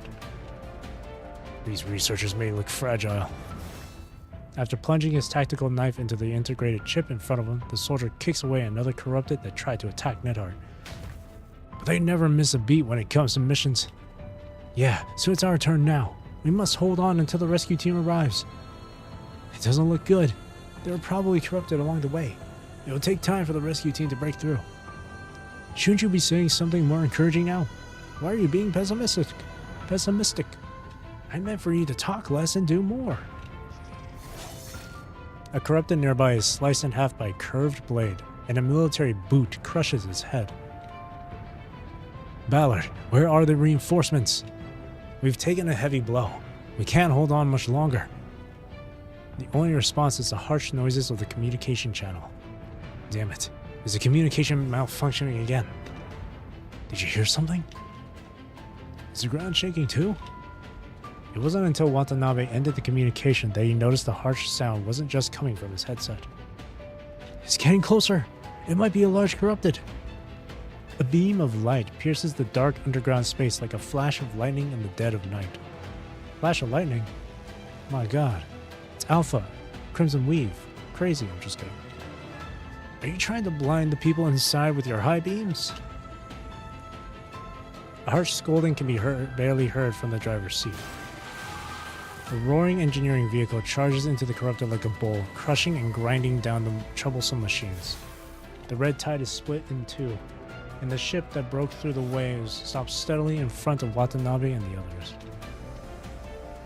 The rear hatch finally opens and fully armed soldiers jump out. Oh, thank God. They start to clear the remaining corrupted.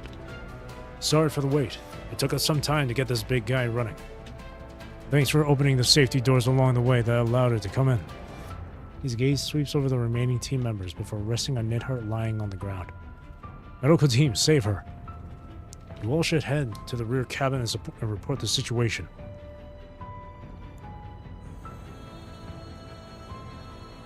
You said erroneous commands were sent to the Space Force? Did she say what exactly? She only had time to tell me this much. I was like, we'll have to wait until she wakes up to figure it out. Worried about your father? Without hesitation, the young man nods. I heard from Backhouse that you scored a perfect score in simulated flight training. I did. Nidhart's in very bad condition. Even the doctor doesn't know when she'll wake up. He speaks slowly, as if trying to convince himself while talking to Watanabe. According to what you said, setting out erroneous commands shouldn't happen as easily as blowing a fuse. Private Watanabe, listen to orders. This mission is an extension of the Gestalt rescue operation. Currently, you are the only one in the team who can pilot a ship in space without additional equipment. So, as the leader of this operation, I order you to pilot the space air transport craft to space and confirm the situation. Make sure to find out exactly what erroneous commands were sent. Ballard, if you continue on like this... Seeing his hesitation, Ballard raises an eyebrow and said, Can you complete the mission? Yes. Go ahead and leave this to me. Red tide? This is far in the past. They were just using it as like a metaphor. Not like the legitimate red tide of that time. Of current time.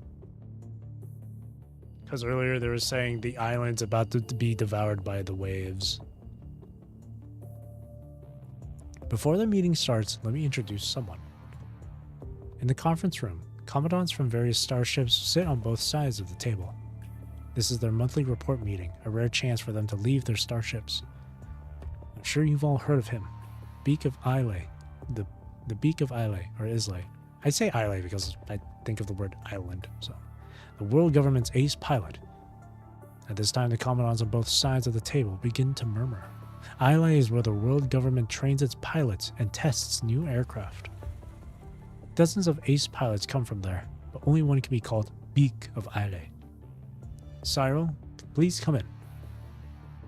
I told you no need to mention those titles. I'm here simply because I'm needed.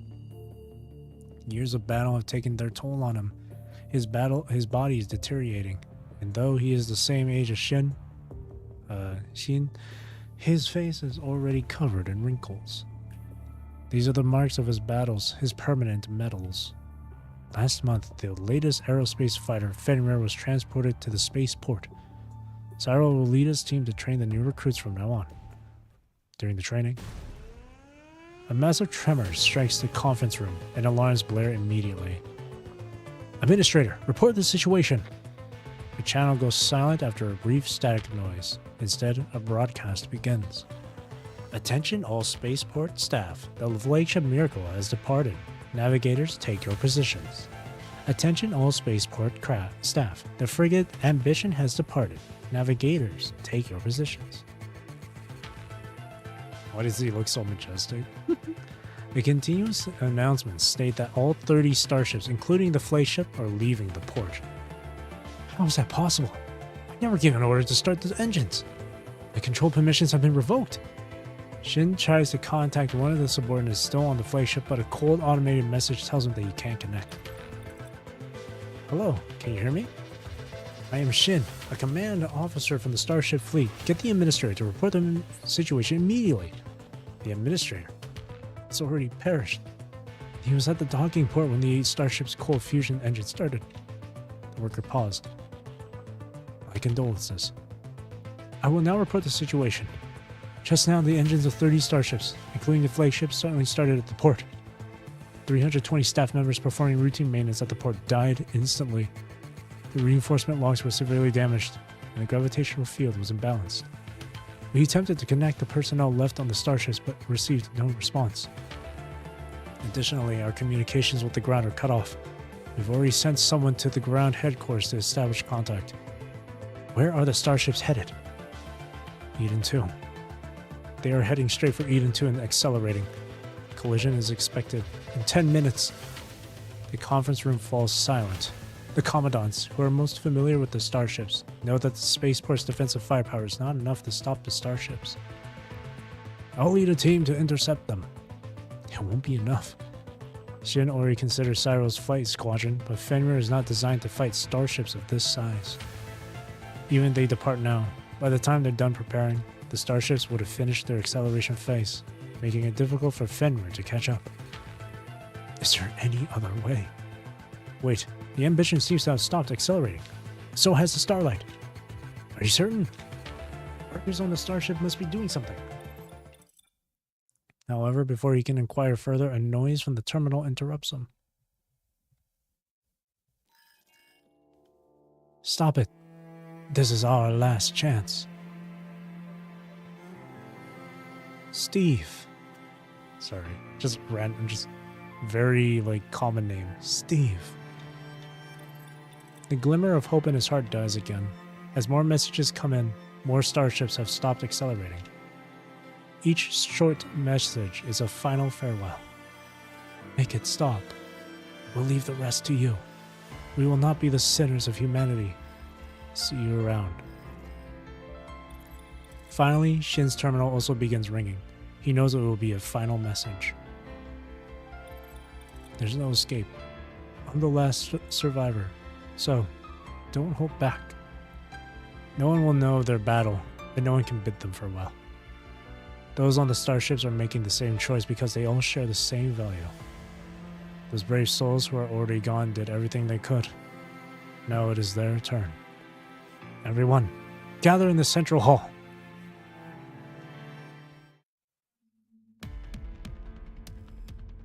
Central hall in the spaceport. Almost everyone from the spaceport and Starship Fleet command system is gathered here.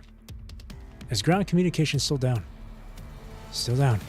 Both general and encrypted channels are being jammed by an unknown signal. I will try adjusting the frequencies to connect with them. Don't get your hopes up. What about the liaison officers we sent out? It will take about an hour. We don't have construct pilots, so we can't travel at extreme speeds. What's the status of the air starships? They will collide with Eden 2 in half an hour. The debris is enough to destroy the lunar base. The chain reaction will send meteors equivalent to 30% of the moon's mass crashing onto Earth, destroying all our ground facilities. Even underground bunkers might not survive. We need more time. An obvious fact lies before them. The starships will crash into humanity's last stronghold before ground rescue arrives. Is this the only way? Yes. We will have to destroy the starships ourselves. But... While the temporary spaceport administrator looks surprised, the commanders of the starships seem to have expected this. They are soldiers of the old era and were already prepared for the worst when the starships first went rogue.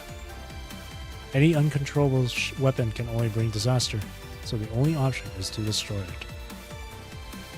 Even when we want to destroy them, we don't have enough firepower. We don't need powerful weapons. The starship's engine uses fusion reactors. If we use enough explosives to disrupt the reactor, it will turn into a hydrogen bomb.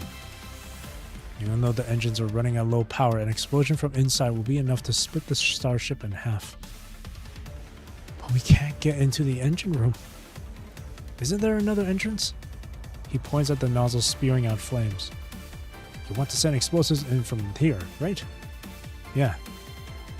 The spaceport should have enough reserve, but how will you deal with the high temperatures? Missile casings can't withstand that. The spaceport's escape pods were designed for extreme environments. They can make it through. Wait, let me get this straight. Based on what you just said, that means we need someone to pilot escape pods loaded with bombs, with explosives, into the starship's nozzle. That's the gist of it. He speaks calmly, as if talking about another training session. But the engine is still running. If it isn't, we wouldn't be doing this.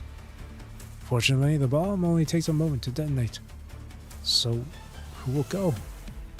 This is a suicide mission. A moth to the flame. I'll lead the team. Soon someone else volunteers for the one-way trip. In terms of flight experience, we're the most qualified. Thank you for stepping up. But your future is still in disguise. We'll take this mission. Yet another person rises to the grim task. We spent half our lives dealing with starships. No one knows them better than us. Others have already stepped forward. We can't hide behind you. You. You've all heard it. The decision has been made. They're right. We spent half our lives in starships. No one knows them better than us. If the starships are destroyed, our experience will also become useless. He looks at the colossal structures that have turned from defensive weapons into threats. But you're different. Even if the starships perish, humanity won't leave the skies. We need to leave hope and a future for the next generation, not a bunch of old dudes giving the orders. The future belongs to the young who are still getting stronger. Cyril, you are their protector. So, we will wait for you on the other side. He pats Cyril's shoulder and stands before his subordinates once more. Flagship Miracle Command Crew, step forward. They face death without fear, ready to send themselves and the Miracle off for the last time. Escort Ship Ambition, Command Crew, step forward. Their ambition is about to be extinguished, yet they are undaunted. Starlight. The stars they wished upon are about to fall, but they are not afraid. Voyager. Because they will always believe. The stars will rise again. Ambition will be reignited. Humanity will set sail once more, and their miracles will be engraved in the cosmos. 300 command crew members are about to light up the darkness before dawn with their lives. The ultimate sacrifice. The pods, loaded with high explosives, gradually detach from the spaceport, and the indestructible Great Wall begins to crumble. Commandant, I've activated the EMP defense barrier as you instructed. The spaceport's self-defense units are on standby to intercept debris falling toward Earth. Once it's safe, follow the subsequent plan to adjust your position and merge with Eden 2. Only the mass of that colony ship can help you recalibrate the gravitational field. Roger that, and good luck. After communication in the headset ceases, only monotonous noises in the cockpit remain. Is everything set? Yes, they will complete the mission. Who did you leave your final message to? My son. In the final moments of their lives, they talk about things they'd always kept in their hearts but never had time to address. And you? Nothing much to say, only that I'm going to join them. They always complained I didn't spend enough time with them. I'll have to apologize properly once I see them. I'll be proud of you. Who knows? They might even complain I get there too early. We're almost there.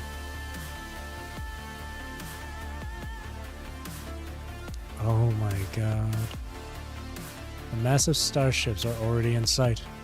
In comparison, the 300 escape pods look as small as moths. Honestly, I'm a bit scared. Why did you have to say it? It's your fault my hands are starting to shake.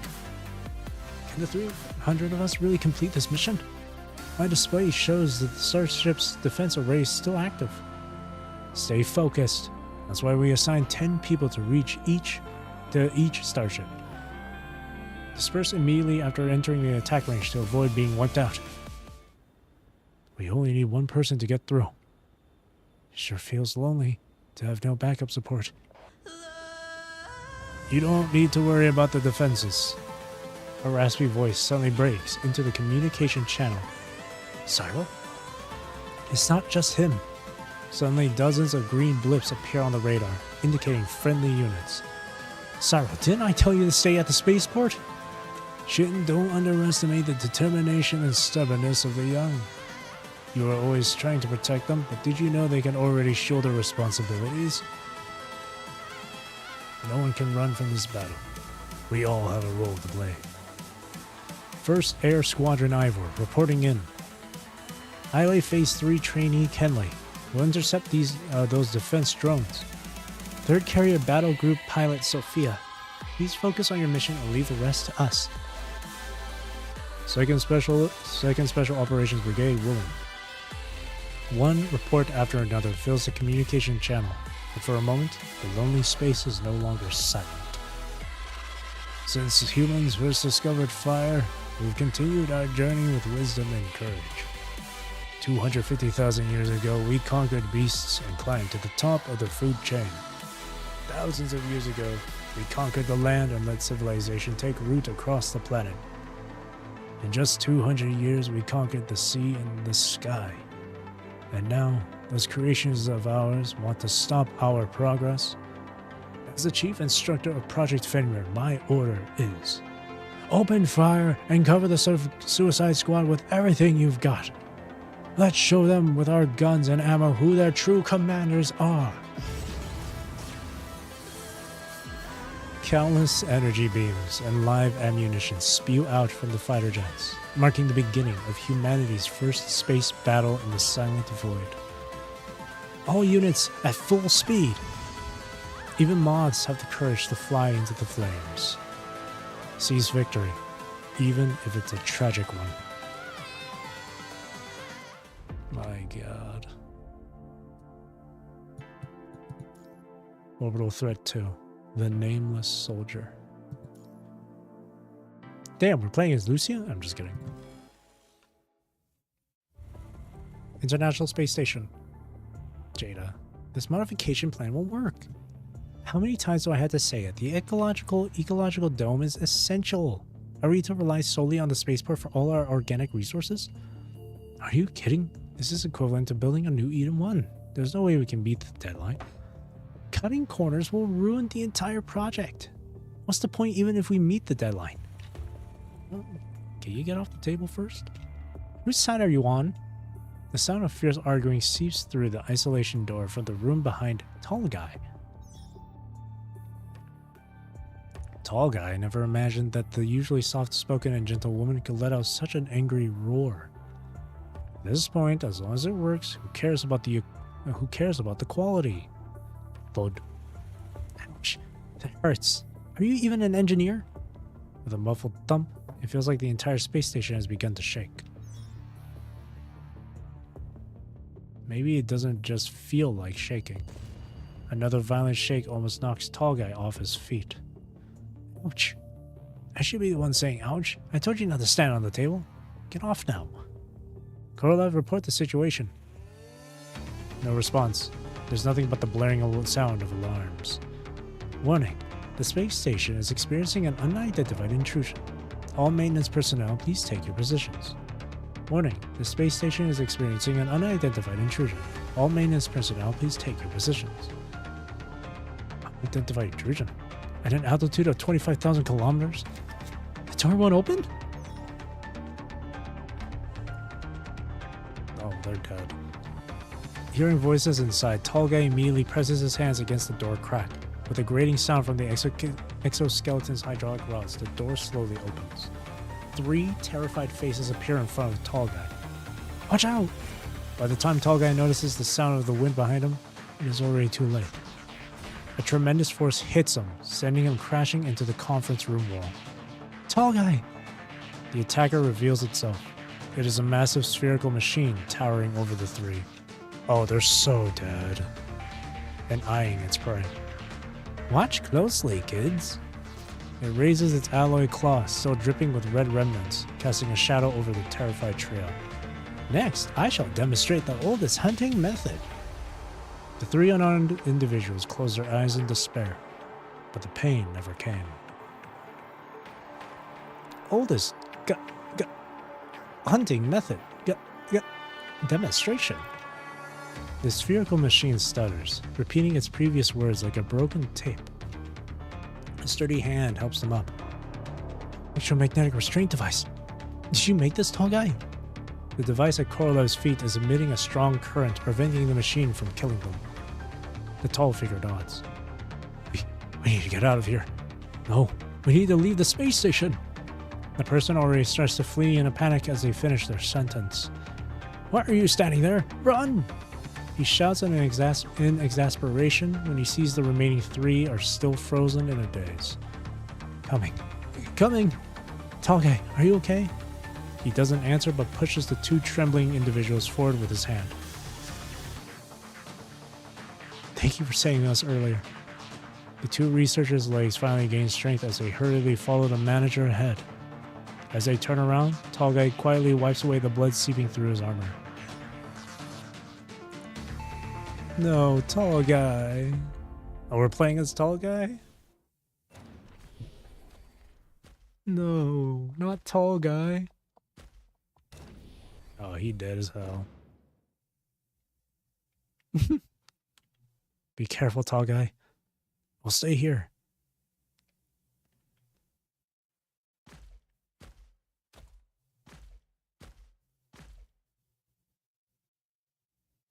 Oh no.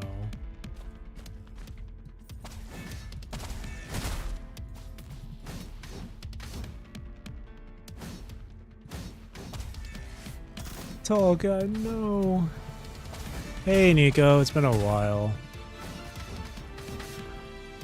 This game is... Let me see if I can give a proper rundown or summary of this game. So this game, Punishing Grey Raven, takes place in a apocalyptic setting where a virus outbreak comes out, a virus known as Punishing, which can corrupt machine or can corrupt like AI machine or whatever, and it's also kind of like it's kind of like the equivalent to radiation to humans. So if humans get infected, they're like their skin and flesh like dissolves and all that stuff. It's ravaged part, it's intact. So humanity escaped to space, trying to figure out a way to defeat the Punishing virus. In this game, throughout the game, you play as constructs, which are like androids who are capable of fighting against corrupted machines that are infected by the Punishing. It's a very dark and depressing story, but the action is impeccable.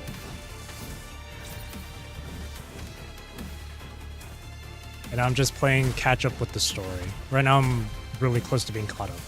This is chapter 27 I'm going through, and then and later this week, like after like Christmas, after Boxing Day, I'll be playing through chapter 28, which is the most recent chapter to release. Also, I don't know if you've been keeping up with any recent streams of mine, but I also plan on moving my streaming activities to a different channel.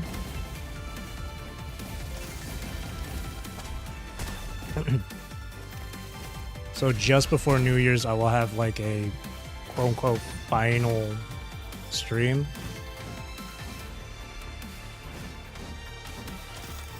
Final stream on this channel.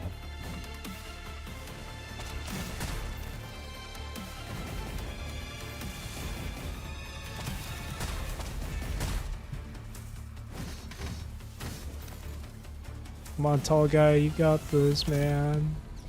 Oh, he's slowly getting infected. No, tall guy.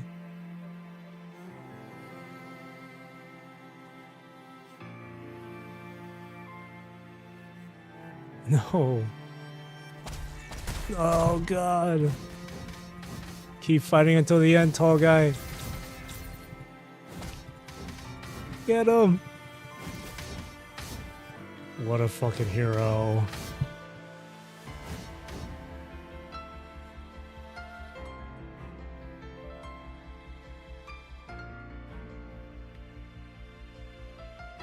The battle is over? Wait, damn it, what are you doing?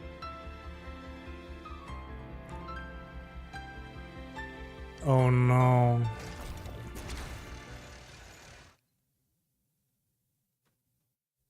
The Nameless Soldier. International Space Station, 10:15 a.m.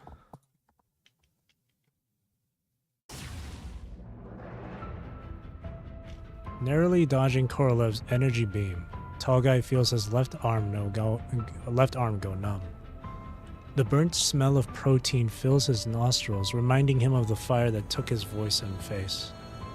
According to space station regulations, members are obliged to assist Korolev with demonstrations. To help the kids learn more, please cooperate.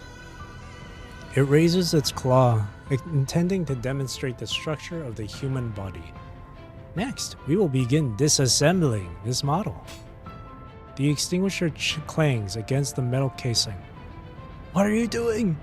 Stay away from him! Korolev turns around with a hint of confusion in its massive eye.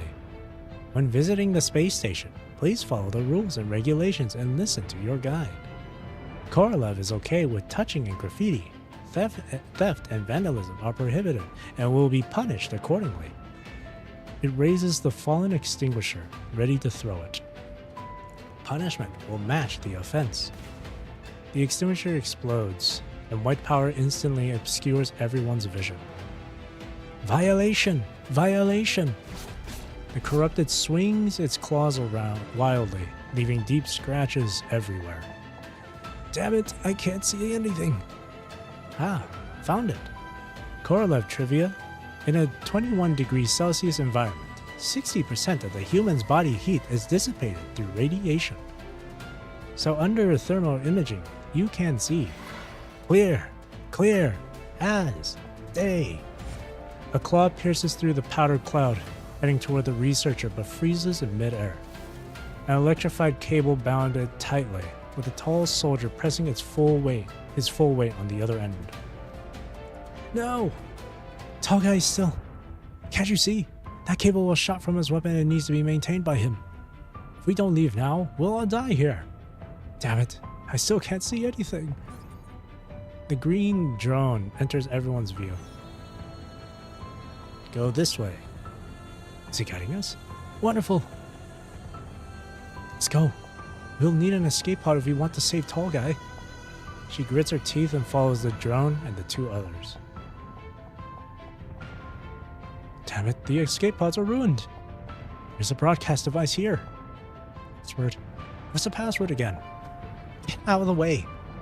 A shivering Philip is pushed aside, and after the sound of keys being pressed, the broadcast device's indicator turns green. Space station calling for help. We're under attack. But neither the Starship fleet nor the spaceport responds. Space station calling for help. We're under attack. There is no reply. Please, anyone, please save us. When despair crushes reason, pleas for help turn into whimpers. The violent banging outside the safety door, is that the countdown to our doom? Please, please. For the first time, she feels the urge to pray to a god she never believed in. Please, save. Entering private territory. Anyone who refuses to open the door will be severely punished. Tall guy, like bait on a fishing line, leaves bloodstains with each impact. Is there any other way? He was never a smart guy. If it were someone else, they'd have a better plan, right? What would the security chief, who always complained and talked about retirement, do? But he's already nailed to the wall. surrounded by the remains of dozens of corrupted. What about the colleague who always mocked him for not speaking? But a crushed head can't make a sound again. As he bleeds out, Tall Guy can feel his consciousness fading. Then, what about the researchers? What would those smart people do? Tall Guy, I'm reminding you. That button over there is the airlock. Never open it on your own. The vacuum outside creates a pressure difference. Never mind, I'll just tell you the result. You know Korolev, right? Even something that massive will get sucked into space if you press the button. Not to mention us. But sometimes it's the fastest way to deal with accumulated debris. So, Tall Guy, he suddenly knows what to do. Don't ever. With his sole remaining arm, he crawls to the airlock button. Press it. He presses the button hard. The immense pressure difference instantly sucks both him and Korolev into space. Although Korolev manages to grab a metal panel with its claw, it is barely holding on. At first, Tall Guy thought the void of space would be cold, but his boiling blood is making him feel warm. He feels as if he has returned to the day he first arrived at the space station. You're the new security guy. What's your name? He doesn't speak. Oh, yeah, I'm sorry. You're pretty tall. How about we call you Tall Guy? If you have objections, then it's settled. Let's have a meal together and get to know each other. You don't want to? Or do you prefer eating alone? He hesitates for a moment before taking off his helmet and revealing the scarred face from the fire. Yeah, this doesn't stop Korolev, way back in chapter 9. Come on, that won't scare anyone. No one will treat you differently for looking like this. Come on, let's go. She waves her hand. Everyone is waiting for you. Sometimes a small act of kindness and fair treatment is enough to brighten someone's day. In this disaster, kindness is the best reward. Congealed blood slowly covers his eyes, and his world falls into a warm darkness.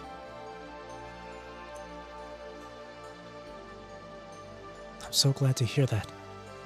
After ending communication with them, everyone breathes a sigh of relief. They promise to get here as quickly as possible, and most importantly, there will be a military construct, which means even Tall Guy can be saved. Wait, why did the crashing sound stop? A strange feeling arises and everyone looks at the drone that has stopped moving on the floor. At some point, it has ceased to function, leaving only one final message. Aww. Tall Guy. Aww. The nameless soldier.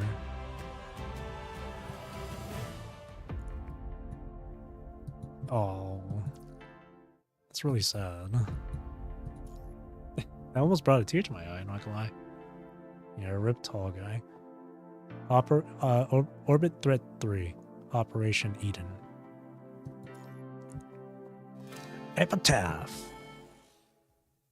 Yeah, rip Tall Guy, bro. God, this music is banging. I love this goddamn OST so much. The variable cycle engine roars under the combination of fuel and combustion agents. The transport craft breaks the sound barrier in a flash, leaving a conical sonic boom cloud in the air, climbing at a speed of 8 kilometers per second. Dad. The immense thrust brings over 10 Gs of pressure, but since his transformation into a construct, he no longer needs to rely on chest contractions to breathe. Suddenly, a weird blip appears on the radar, diving toward him with astonishing energy. Non-friendly unit. Watanabe gently pushes the control stick to one side, only to find several more blips appearing on the radar one after another. What the heck are these? He doesn't slow down, but continuously adjusts his climbing posture to avoid the unknown targets. They soon meet, and he can finally see. It's a burning wreckage. Its temperature is rising to an unimaginable level while it is passing through the atmosphere, shedding molten fragments as it falls. Emission? Watanabe can barely make out the engraved letters on the surface of the wreckage. What are these? Starship wreckages. Warning, high thermal reaction ahead, please dodge. Warning, high thermal reaction ahead, please dodge. With the alarm comes a dense array of blips on the radar, and the sky before him turns to the color of dusk at a visible speed. But this is not a scene worth admiring. It is the smoke and clouds of countless wreckages hurling toward Earth through the atmosphere. Watanabe has to focus all his energy on maneuvering the transport craft to dodge the falling debris. Altitude 7,000 meters, speed 10 kilometers per second. He narrowly dodges a burning wreckage, which seems to be part of a weapon mount. Altitude 50 kilometers, speed 12 kilometers per second. Like a nimble fish, he weaves through the burning reefs. Altitude 500 kilometers, speed 15 kilometers per second. At such high speeds, it is impossible to predict the route. Watanabe can only rely on his reflexes to avoid one wreckage after another. 5,000 kilometers altitude, speed 20 kilometers per second. The transport craft reaches its theoretical speed limit. Though the heat shield is still functioning normally, the cabin temperature continues to rise. Altitude 8,000 kilometers, speed 20 kilometers per second.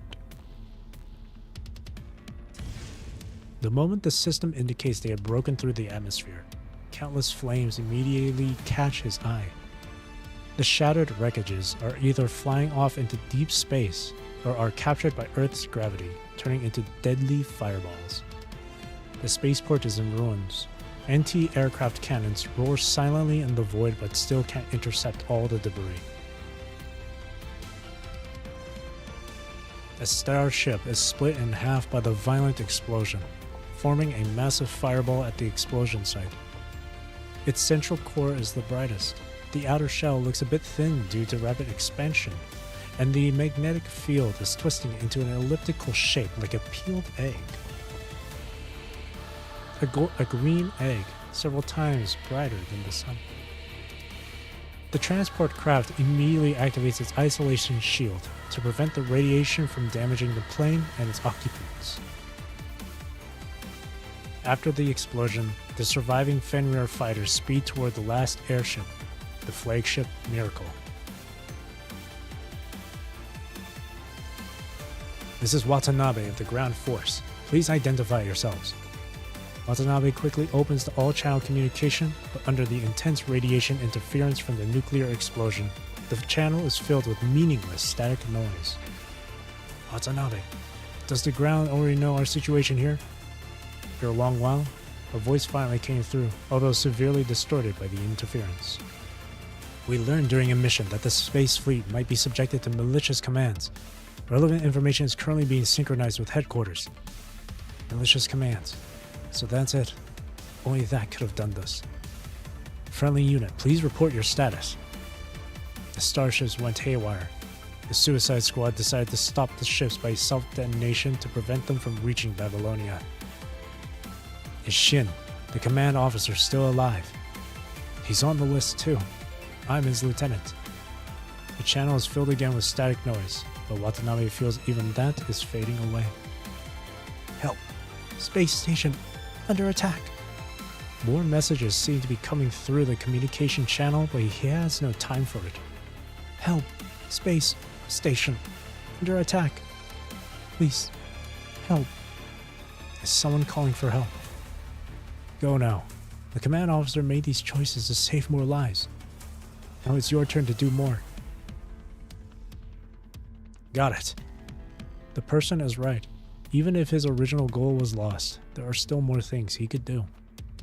A close friend once told him not to mourn the dead with sadness and inertia, but to turn them into a force for moving forward. Since his father upheld his beliefs, it's now his turn to pass on the baton. This is Watanabe of the Grand Force, en route to the space station. Please report your situation. Safe travels. Watching the transport craft head toward the space station, Shin cuts off the communication. Not planning to say goodbye? Cyril, who hasn't spoken the whole time, finally speaks. Even I would feel sad if I were to say goodbye in this situation. He stares at the approaching flagship, almost able to feel the heat of the exhaust flames. If he knew I were still alive, he would regret not coming earlier. As a father, how can I let my child live with that regret? I already missed out on being there for him. I can't give him more regrets. He navigates the escape pod toward the death. I've said everything that needed to be said. Before being engulfed by the flames, the soul that has drifted in space for so long seems to have returned to the ground due to gravity. Lush green grass, full of life. Such a beautiful planet. It's so difficult to leave it behind.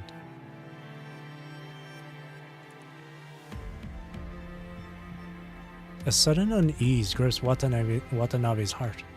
He looks back at the newly formed green fireball. Gritting his teeth, he rushes toward the space station as fast as he can. To those who still need him.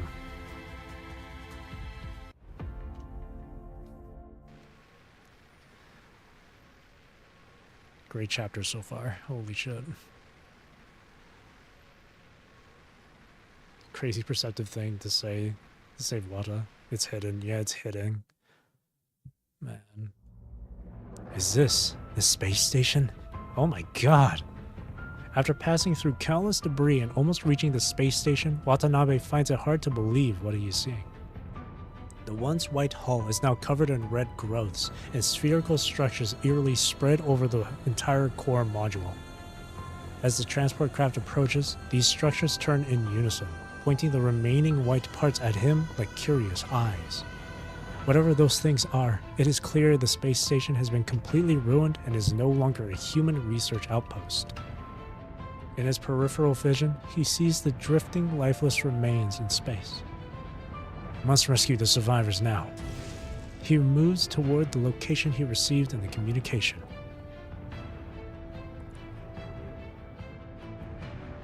I've docked. Open the hatch.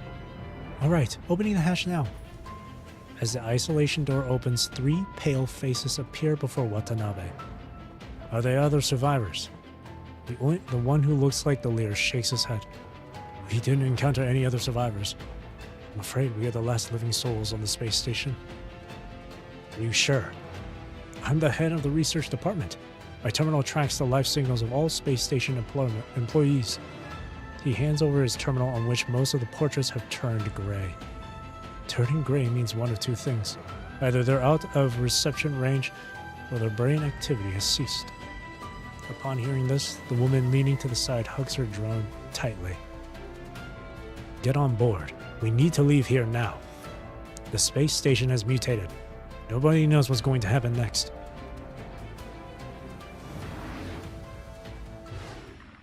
As the transport craft leaves the space station, Watanabe doesn't yet know that someday in the future, he will be involved with this place again. Chapter 9. Where are we going? Where are we going? The manager asks for the sobbing Jada holding the drone, and Philip comforting her. Aw. I'm just on temporary duty. Do you have a contingency plan? What's the situation at the spaceport? The starship fleet went haywire. To destroy the rogue ships, they lost over 70% of their ships. His grip on the control stick tightens.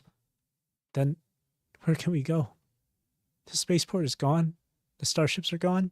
The space station is gone. How many people are even still alive? He doesn't have the answer to her question. All 4 fell silent. Project Acadia transfer had completely collapsed under this mishap. After the heavy losses, what has humanity gained?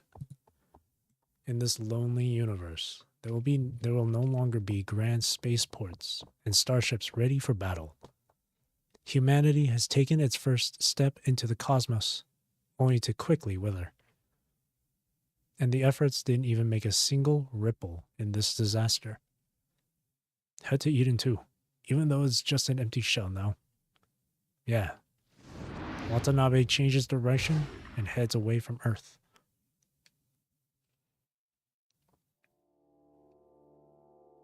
Then, a shooting star catches his eye. That's the escape pod in the spaceport's modular cabin. And the model is from the space station. You're not the only survivors. Each shooting star represents lives saved. His individual efforts might not make much of an impact in this catastrophe, but those who sacrifice are never alone. Though the cost was immense, such sacrifices are never in vain. The stars are heading toward Eden, humanity's next hope. Inheriting the will of the fallen, the shooting stars will guard humanity's last stronghold. They are both the walls and the tombstones, silently recording these people's courage and dedication.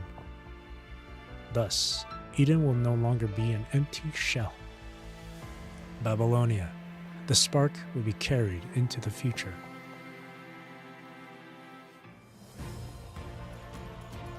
That was so good. Oh, man.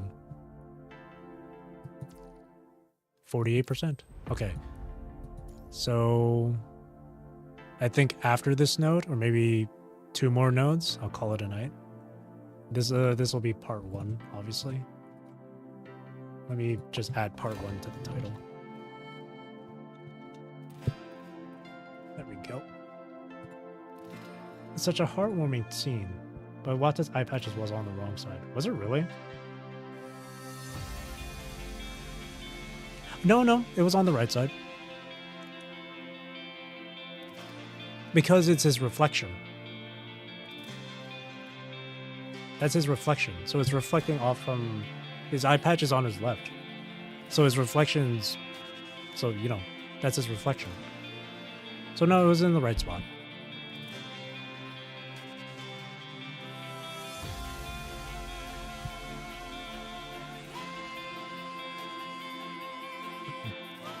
Death of the mediocre.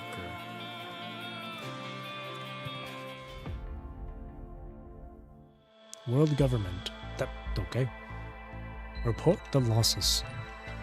After losing contact with the space forces, the command center immediately dispatched an aerospace squadron to investigate. This game is really cool. It's so good. The combat in this game is super good. We haven't even gone to see any combat yet. But like... Or you haven't seen it yet. Except for when I was playing as Tall Guy. But like, the combat's great, the music is fantastic, the story is really good. Except for the first few chapters. The beginning chapters are like slow. But like, it gets really good later on. But yeah. After losing contact with the space, I read that. But soon, falling debris forced them to alter their original plan. To clear a path between ground and sky, the military had to destroy most infected defensive formations from previous operations. With air raid alarms sounding from all directions, they had to consolidate their limited aerial forces to intercept the debris, preventing further damage to ground facilities and civilians. Such losses are unexpected but unavoidable. Fits super well, yep. That's really good. When the sky was covered in smoke and no more burning debris fell, the command center finally received warnings from Ballard's team and saw the liaison sent by the spaceport. Yes, as of right now, the reported losses from the space forces are as follows. Space station, 1,927 dead, 25 survivors. The station is fully occupied with a 0.12% chance of reclaiming it. Starship fleet, 35,782 dead, 965 missing, 1,729 survivors. All officers above the deputy command level are dead, with an 87% combat unit casualty rate and complete ship destruction.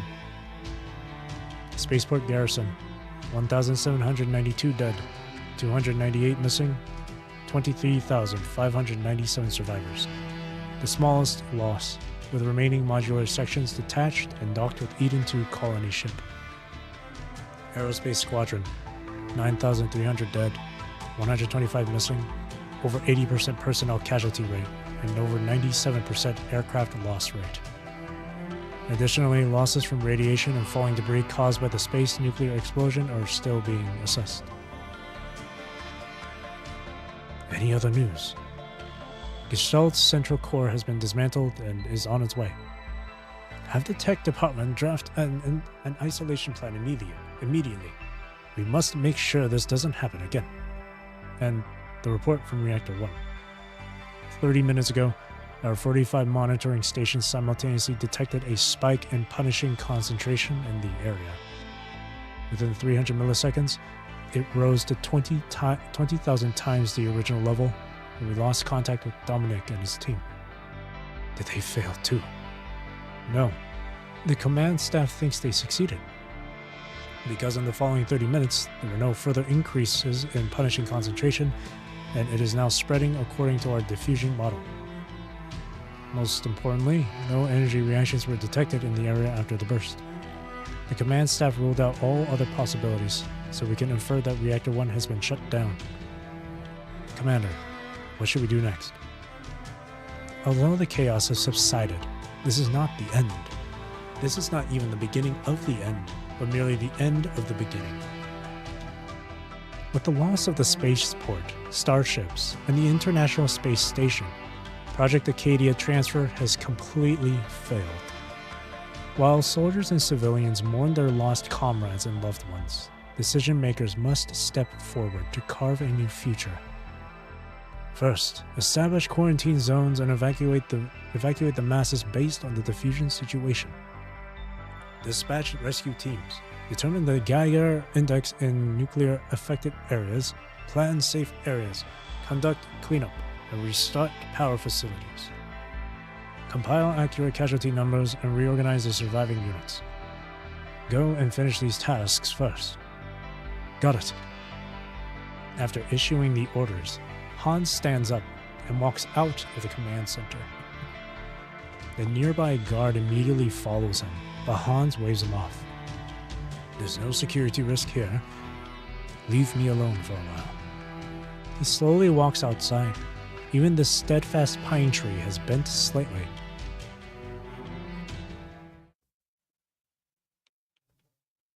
Hans sits alone in the room. He hasn't been back here or slept for days while directing the operation. He had considered the worst case scenario, but they still knew too little about the punishing. Unimaginable situations led to unbearable losses. He wants to keep thinking, but fatigue and guilt are dragging his mind to the edge of chaos. What should we do? He is a soldier, a commander with duties and beliefs. But he is also a human with flesh and blood who is unable to ignore the bloodshed behind the numbers in the reports. Did he make a mistake? He keeps questioning himself after leaving the command room.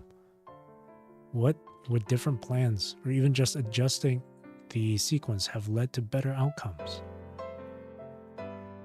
They have sworn to pave the way to victory for humanity with their flesh and blood. But that doesn't mean paving the path to victory with sacrifices is the right thing to do. What should he do next? How should he face the survivors? The weighty burdens press upon his shoulders, menacing to fracture this resolute pine tree. Do you want to be free? He opens the cabinet beside the desk, revealing a fully loaded pistol. He presses the gun against his chin.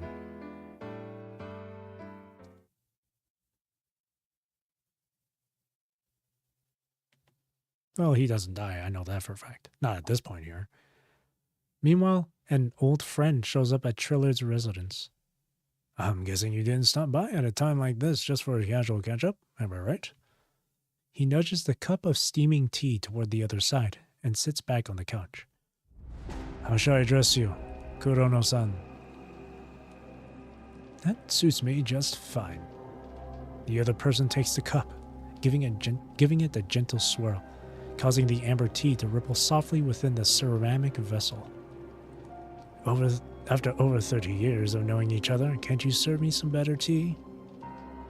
The person's tone carries a playful demeanor, devoid of any sense of distance, as if talking to a familiar friend whom they frequently visit. Triller wears a resigned expression, with a subtle undertone of teasing complaint in his voice. Unlike you, the big shot entrepreneur, Jesus, English is hard, swimming in cash. I only have my salary from the world government to rely on. It's been ages since you last visited me. Many things have happened, you know. The two cunning old foxes exchanged knowing smiles. Since it's a long-awaited reunion, are you here to reminisce about the good old days? Let me guess. Is it Project Cadilla or Winter? The person lightly taps the handle of the teacup with a finger. Forget about that little business in the past. Not even worth mentioning anymore. Oh, so you really don't know. Want me to fill you in on some inside information? The person places the teacup on the coaster and falls silent. That's against the rules, isn't it? I don't want to end up in hot water, you know? Do you really care about all that? I'm a law-abiding taxpayer. If you say so. Triller takes a sip of tea and then gently puts the cup down. Well, if there's nothing else to catch up on, excuse me, but I've got a lot on my plate right now. Oh, really? Hasn't the military taken over the world government's command since the outbreak of the punishing virus? You haven't made a public appearance in a while as the president of the world government, right? The seemingly casual words slither into Trillard's heart, much like a snake's tongue. It's a special time, after all. Signing documents is more than enough for me. My old bones can't handle the front lines anymore. The person sitting opposite lets out a chuckle. Of course, signing documents is also a very important job. Just like fighting the punishing virus, maintaining government operations and ensuring people's lives aren't a walk in the park. But you and I both know, the more ordinary the task, the more easily it gets overlooked. People tend to remember the changes you made, not the changes you maintained. While they mourn the sacrifices of soldiers, how many actually remember those who toil for their daily necessities? Even though the latter is closely related to their lives. Among the seemingly ordinary words lay the most venomous and contemptuous provocation. Everyone has their role to play. For us, staying behind the scenes is the best outcome. Moreover, Hans is my friend. I've placed all my trust in him. Oh, come on, my friend. Cut it out with the old jokes. The person speaks in a pretentious tone. People like us only trust ourselves in established facts. What if we're not the same? Is this your way of showing humor? Trillard offers no response. For us, words are just a curtain covering our true intentions. What we say never matters. It's our actions that truly reveal our hearts. If you truly didn't care, you wouldn't be so eagerly pushing for Project Eden or implementing the Hiring Act to secure your re-election. For that, we are all grateful. Does we refer to the Corona Group, or... Before Triller continues, the person interrupts him. The group and its friends, of course. Observing Trillard's silence, Kurono-san nods in satisfaction.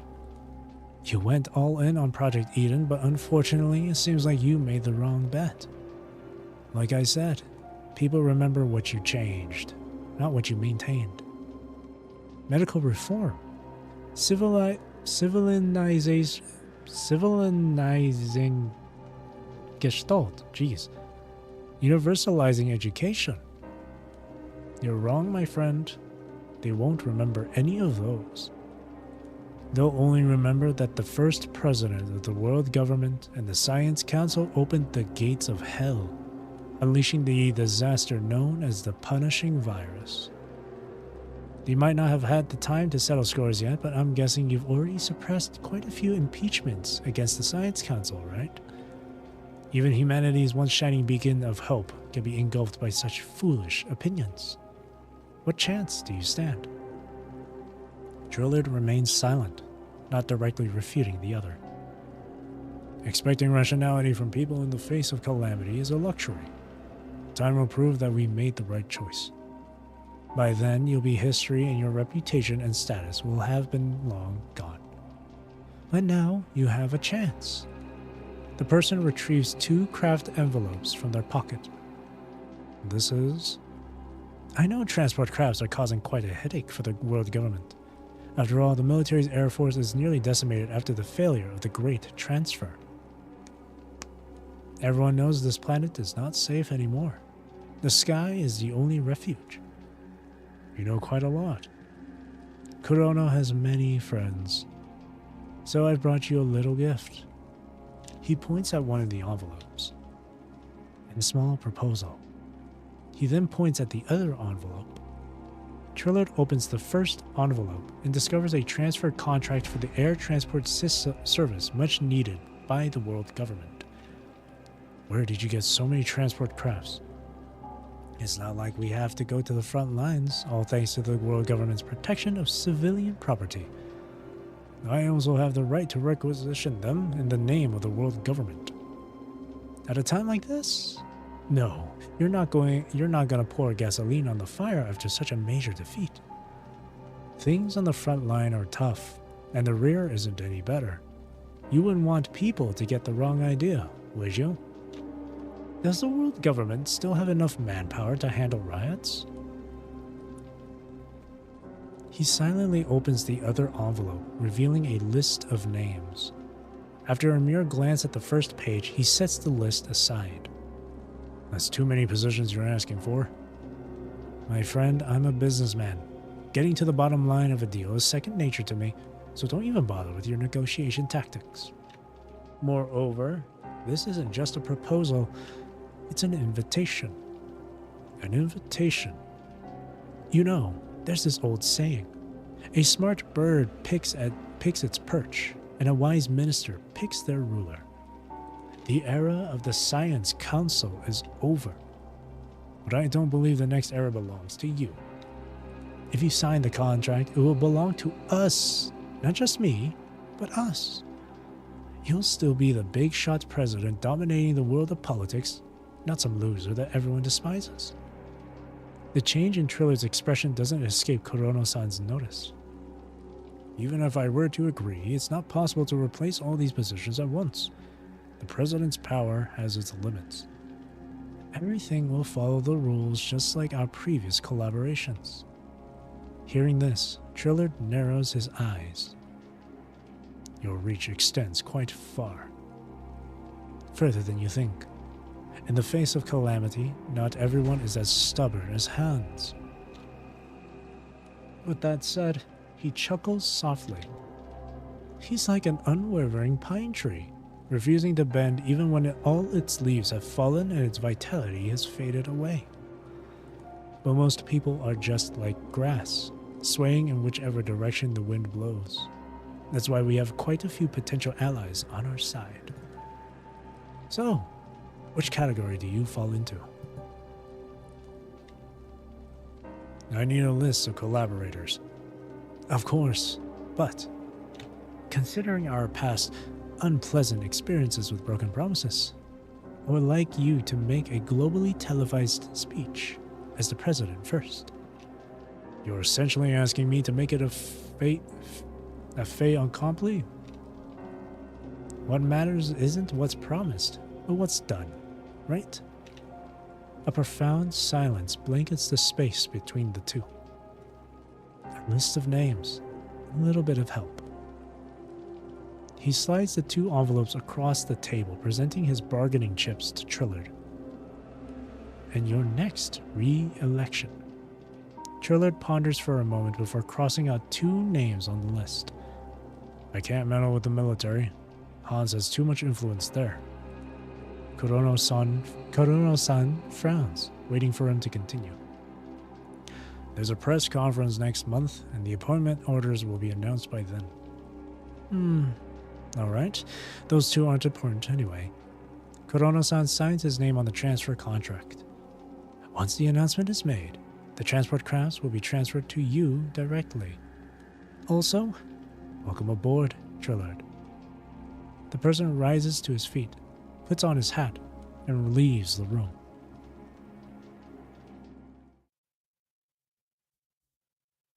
One month later. A hard blow lands on Trillard's face, sending him tumbling to the ground. Trillard! In the span of a mere month, Hans appears to have aged by decades. The following day, as people in the command room sees Hans with his hair turned white overnight, their eyes fill with concern and worry. Nevertheless, he only calmly waves his hand, signaling everyone to proceed with their work. If those soldiers have become bargaining chips for the future, then he will willingly place himself as a wager too. He won't and can't dishonor the lives lost by succumbing to guilt and avoidance. He will use himself as a bargaining chip wisely, letting it serve its purpose and die with dignity. Clearly, finding an easy way out through suicide won't be a wise use of that. Yeah, that stress is really eating him up. He's like frickin'... What the fuck is that dude's name again from Tokyo Ghoul? Ken Kaneki or whatever the hell? Turning his hair white instantly from all that stress. But you didn't expect someone to desert their ground already. What the hell is going on? When those counselors were thrown into prison on false charges, and when Trillard announced the new appointments at the press conference, Hans was consumed by an anger greater than ever. He never expected that Trillard would be the one to betray them first. Hans, we need those transport crafts. But you're overdrawing the future of the Parliament. You know the consequences once the world government falls into their hands. Trillard stayed silent for a long time before finally speaking. Hans, our dream is already shattered. It's time to face reality. You son of a swear word. Trillard is punched once more, and the bodyguard standing outside can no longer hold himself back, intervening to stop Hans. Sir, if you persist with this course of action, you will be perceived as assaulting the president. Do you have anything else to say to me? Trillard remains silent. Let go. I can walk on my own. Hans turns to leave the room, with the door slammed shut behind him.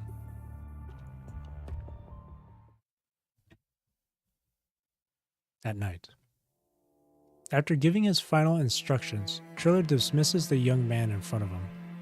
He retrieves some tools and starts meticulously cleaning this room where he has dedicated nearly 20 years of his life. He is being incredibly thorough, leaving no corner or shadow untouched. After sweeping away the dust from the floor, he proceeds to wipe the bookshelves. It's not until all the windows gleam with clarity that he finally sinks back into his chair, gently rubbing his aching back. Ugh, after the cleaning, it shouldn't get dirty again for a while. As he gazes at the moonlight streaming through the window, for some inexplicable reason, the memory of raising a toast with Hans floods his mind. To tomorrow. To tomorrow. He never forgets the exhilaration of gazing at the stars. At that very moment, he realized that this was the cause he would dedicate his life to. He wants to lead humanity out of the solar system and continue writing their legend in the universe. He wants to leave a glorious mark on history instead of fading away into its annals of oblivion. Hans has always been about that action. This chapter is doing wonders for Hans' character. Yeah. I remember during Echo Aria, I was like, man, Hans is annoying. And then later on in Echo Aria, I'm like, you know what? He's not that bad. And then Evernight Beat, I'm like, you know, he's really cool. And then this, damn it. I'm so sorry, Hans. I'm so sorry for the slander, Hans. You're good. You're good in my books, bro. R.I.P. Hans. 07 for the lad. 07. I was unfamiliar with your game, Hans. I apologize. He wants to explain to his best friend, to bid a dignified farewell. But he can't. for that seemingly casual promise has always been his guiding creed. I can assure you, though, that I'm not being entirely selfish here. I've always placed the world government above myself. The man, accustomed to wielding lies as his weapon, chooses to hide his true feelings even at the very end. This age doesn't need another mediocre politician, but I can still do something for you. He pours out the long-prepared red wine and raises a toast to the moon. To tomorrow. The red liquid in the glass is downed in one gulp.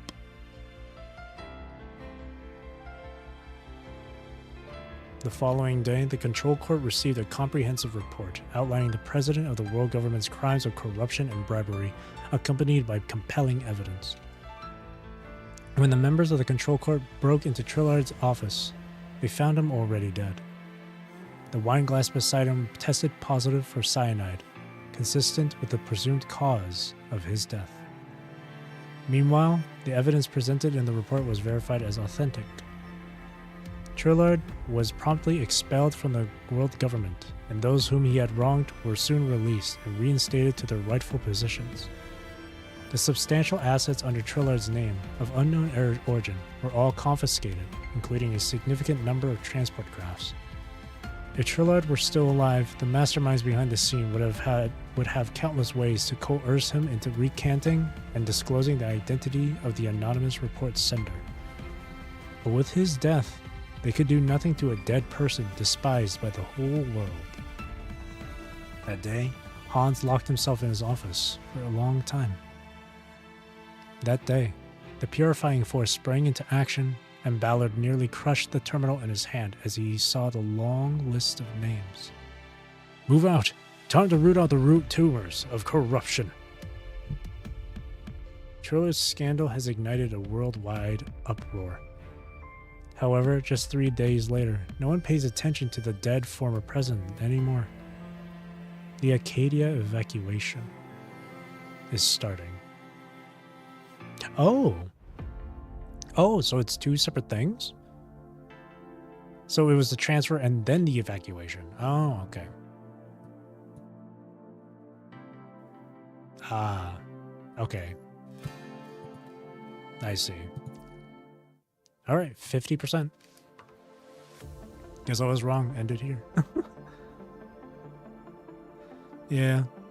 I thought, yeah.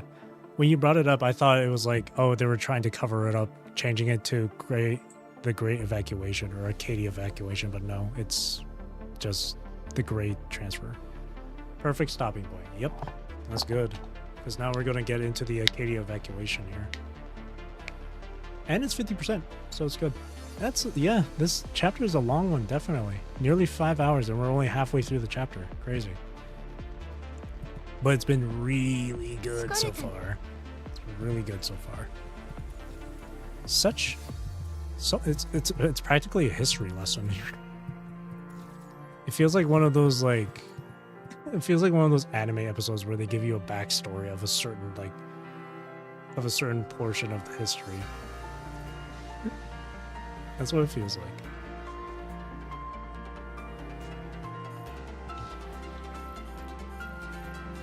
It's like Jujutsu Kaisen 0. I think it's everything here, right? Got these. Alrighty, yep. Continue this tomorrow then. Holy shit, this chapter. Considering everything pre-Shikikan, it's straight from here. I will consume all lore. And the lore goes deep. What I really do like about this game's world and the lore and the story is that so many things are just connected to each other. Where certain characters you would never expect to meet would meet. And so it's really, really cool. They really like Kuro really went in depth with the world. Like there's so much detail. There's so much detail in this. Like all that shit reading about like all the scientific stuff, I'm sitting here like, what the fuck? How did they come up with this? It's crazy though. Alrighty. So, that'll do it for part 1 for tonight.